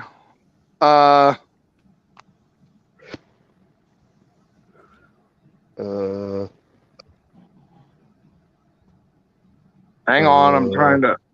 Oh, shut up. So anyhow, stopped I it. said I used to have He shit said come he's out. almost 44, and now he forgot what he was going to say. No, I was my nephew and I came up and put 4 piston calipers on the front of the Comet and disc brakes. Sweet. We took the drum brakes Very off nice. and put 4 piston disc brakes on it. Very nice. Sweet. It's pretty awesome, man. So, and then I got my rear end. I got my 9-inch for it. You It's got a your 9 inch Galaxy, in your so rear it's- end. Is that what you said? I got a 9-inch for it. It's 4 inches Oh. wider, so I could take the 8-inch out. And to put the Cop Car Crown Vic wheels on, I had to put 2-inch spacers on it just to get it under, just because I was doing the measurements and trying to make sure fitment was right before I went and bought a rear axle. So the 8-inch gets to get tossed out and scrapped, and I can put the 9-inch in because it is exactly the same as this is with the fucking 2-inch spacers on it. So that Nice. works out great. So what is it? 54 inches wide? No, 59.5 on the 8-inch. Then I put 4-inch spacers on it, which is 63.5, and then that rear end is 63. So it's absolutely perfect. I'm talking from backing plate to backing plate, though. It's should be 54. Yeah, like 54. Yeah. Yeah. So I was going wheel mount to wheel mount because that's what I needed to worry about that so I could put the cop car wheels on it. Right. So did you So- did you build the 9-inch or did you buy one or what do you got? Nah, I bought parts and I bought a lot of shit recently. Mach 1. Yes, he has. So I bought a bone stock Ford 9-inch out of a 65 Ford Galaxy out of the salvage yard. I gave $200 for it because I get $200. I give $200 a piece for them. If I pull them, $250 a piece if he pulls them.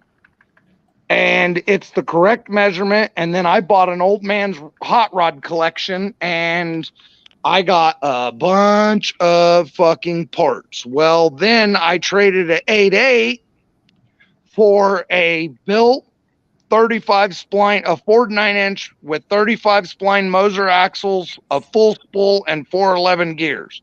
Perfect. So that's supposed to be delivered late this weekend. And so I'm going to take the 411 gears and the full spool, and I'm going to put it in this, and then I'm going to order a set of 35 spline axles, and I'll have $400 into a 35 spline axle, full spool, 411 9-inch. Nice. Let the party begin.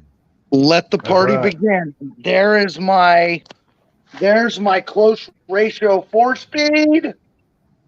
And we're moving on. I'm not doing a 302 no more. I've got a full forged 357 Windsor 69 block. I drilled it and tapped it for a roller cam, put the F cam in it. There's my aluminum heads.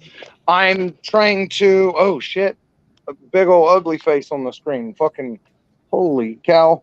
So anyways, so 357 balanced forged. I'm gonna throw a set of cam bearings in it, wash it all up, hone the cylinders, throw bearings in it, gaskets in it, my noisy gear drive, my F cam, throw it together, and there's my clutch, my flywheel, pressure plate, water pump, thermostat, throw out bearing, and I've got oil pump, frame connectors. Let's see, oil pump, frame connectors. The hell else? All my gaskets. A few other things. I can't remember what the fuck else it was. All ordered and will be here next week. I'm hoping next weekend I can assemble the engine, put the motor and tranny together, and set it down in the car and figure out which set of headers I'm going to have to use to put this together. So I'm hoping to have motor and tranny in it by the end of next weekend, if all the parts arrive on time. My question to you is your boss back to work yet, or what's going on? No, he is not back to work. So is this car for you or for him, or is this you keeping it, selling it? What is this? It's my car. I bought it to play with it for a while, and I'll keep it forever, or until somebody hands me a retarded amount of money. Got it. Okay, so this is a keeper. All right, good. Yep. Old school muscle car. I'm going to use it as a daily driver. It should make, to the flywheel, it should make somewhere around 450 horse, 400 foot-pounds of torque, somewhere, 4. And it'll be a driver. I'll drive back forth to work. So what do you think for the wheels? 400? Nah, it'll probably make 400 reliable horse and torque at the flywheel. Okay, at the flywheel. So 350 to the wheels. Maybe. A top loader only robs about 15 horsepower. Got it. I know the 9-inch does a decent amount because I took a hit when I put mine on. Yeah, if I could have found an 8.8 without narrowing it, I would have went with an 8.8 because I have a shit ton of 8.8 stuff laying around. But it was either 3 inches too wide or 4 inches too narrow, and I really wanted to run the cop car wheels on this setup. So I had to go with the Ford 9-inch just because it was the only one that was the right width without narrowing anything. Nothing wrong with the 9-inch, and that damn thing will last forever. Well, I way prefer the 8.8, but because I'm trying to do this car on a budget. Build the entire car, 400 horse, reliable, sound good, all for less than $5,000. Wow. Buy the car, fully build the car, everything for less than $5,000. And I spent almost that much just on my rear end. Yeah, fuck that. This is to keep me entertained until I get one of the bigger cars done. And then once the big car's done, this will sit in the garage on jack stands, and I don't know, maybe I'll throw some nitrous at it. You sold your 351 Fox body, right? The blue one, the stock one I was using as a daily, yeah. You sold it? It was a nice car. Yes, it was. It was a really 30,000 original mile car. Yeah, that was a nice daily with the 351 in it. And this will be an even better daily with a 351 in it, except because it's a fucking old school muscle car with a 4-speed. Yeah. And it's going to be a lightweight car. Yeah, this is on the title. It says 2,600 empty weight, and it's a factory 289 3-speed car. Damn. So it's weird because of that. It's super weird because the 66 Fairlane on the title says it's 2,900 pounds, and it's a 289 3-speed car. You're going to add a little weight. You got to look. You're going to add a little weight with the 9-inch, but that's good weight to add because that's down low weight. No, see, that's down low weight, so that's actually good weight to add. Was it close to 100 pounds more than 8.8? 75 pounds, something like that? Well, he had an 8 in that car, not an 8.8. He had an old school 8 in it. So, I don't know. Gary, how much weight do you think between that factory 8-inch you had in that car and the 9-inch? How much you think that's going to be? I would probably say 15, 20 pounds. I was going to say, I didn't think it was going to really be that much because that old school 8-inch rear end is not. If I was to guess, I'd say 15, 20 pounds. Yeah, I was thinking too. It's not going to be that much. The 9-inch weighs quite a bit. It's way fucking. I mean, it's this 9-inch that I got's got 3 1/4-inch axle tubes. It's a big boy. If you had to guess, since you've had your hands on both of them, the rear end you took out and the one you're putting in, what you think the weight difference was? Just guessed it off the top of your head. 150 pounds. Yeah. God, is that much? Yeah. Holy shit. Me and Gary was damn I'd say sure the off 9-inch is 150 pounds heavier. No, I'm talking between the 8-inch and the 8.8 is about 15, 20 pounds. Oh, I was talking about the 8-inch that he took out. And an replaced 8-inch it with and that an 8.8. Yeah, it would. My opinion, damn sure, even fully loaded. Either way, I would say an 8-inch probably is not 50 pounds more than an 8-inch. You know, and then the thing about it is that if you're going with the 9-inch, you got different housings, it's a different setup, so it's a heavier rear end. So yeah, you're probably looking at 100 pounds. Tubes. Yeah, but I'm still, putting a war housing in it too. But see, I think that's good weight to add though, because that's down low weight. Right. And You know what it's I mean? right over the rear tires, so that'll help. Yeah, exactly. All right. So my hoods shipped this week, so I should get them next week too. Damn, Funky, you made a sound. I guess you're shutting it down. Yeah, I'm gonna get off here. I heard you say, well, and then Dude, Salty, are you gonna go live or somebody? no, I'm not gonna go live. No, not me. Listen, Funky, 4 hours and 17 minutes. You're the man. I I know. was saying, I think he's almost going for a record, ain't Crazy. he? You want to go live, Blue?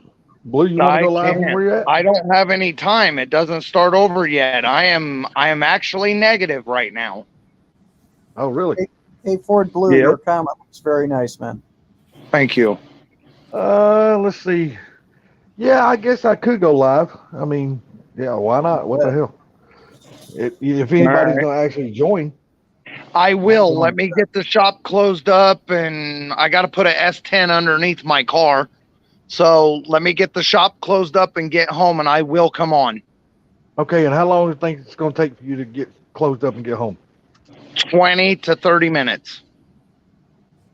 Okay. Yeah. What damn time is it now? God damn, it's already after midnight. Never mind. No, I'm not going live. I just now looked at the time. I just looked at the time.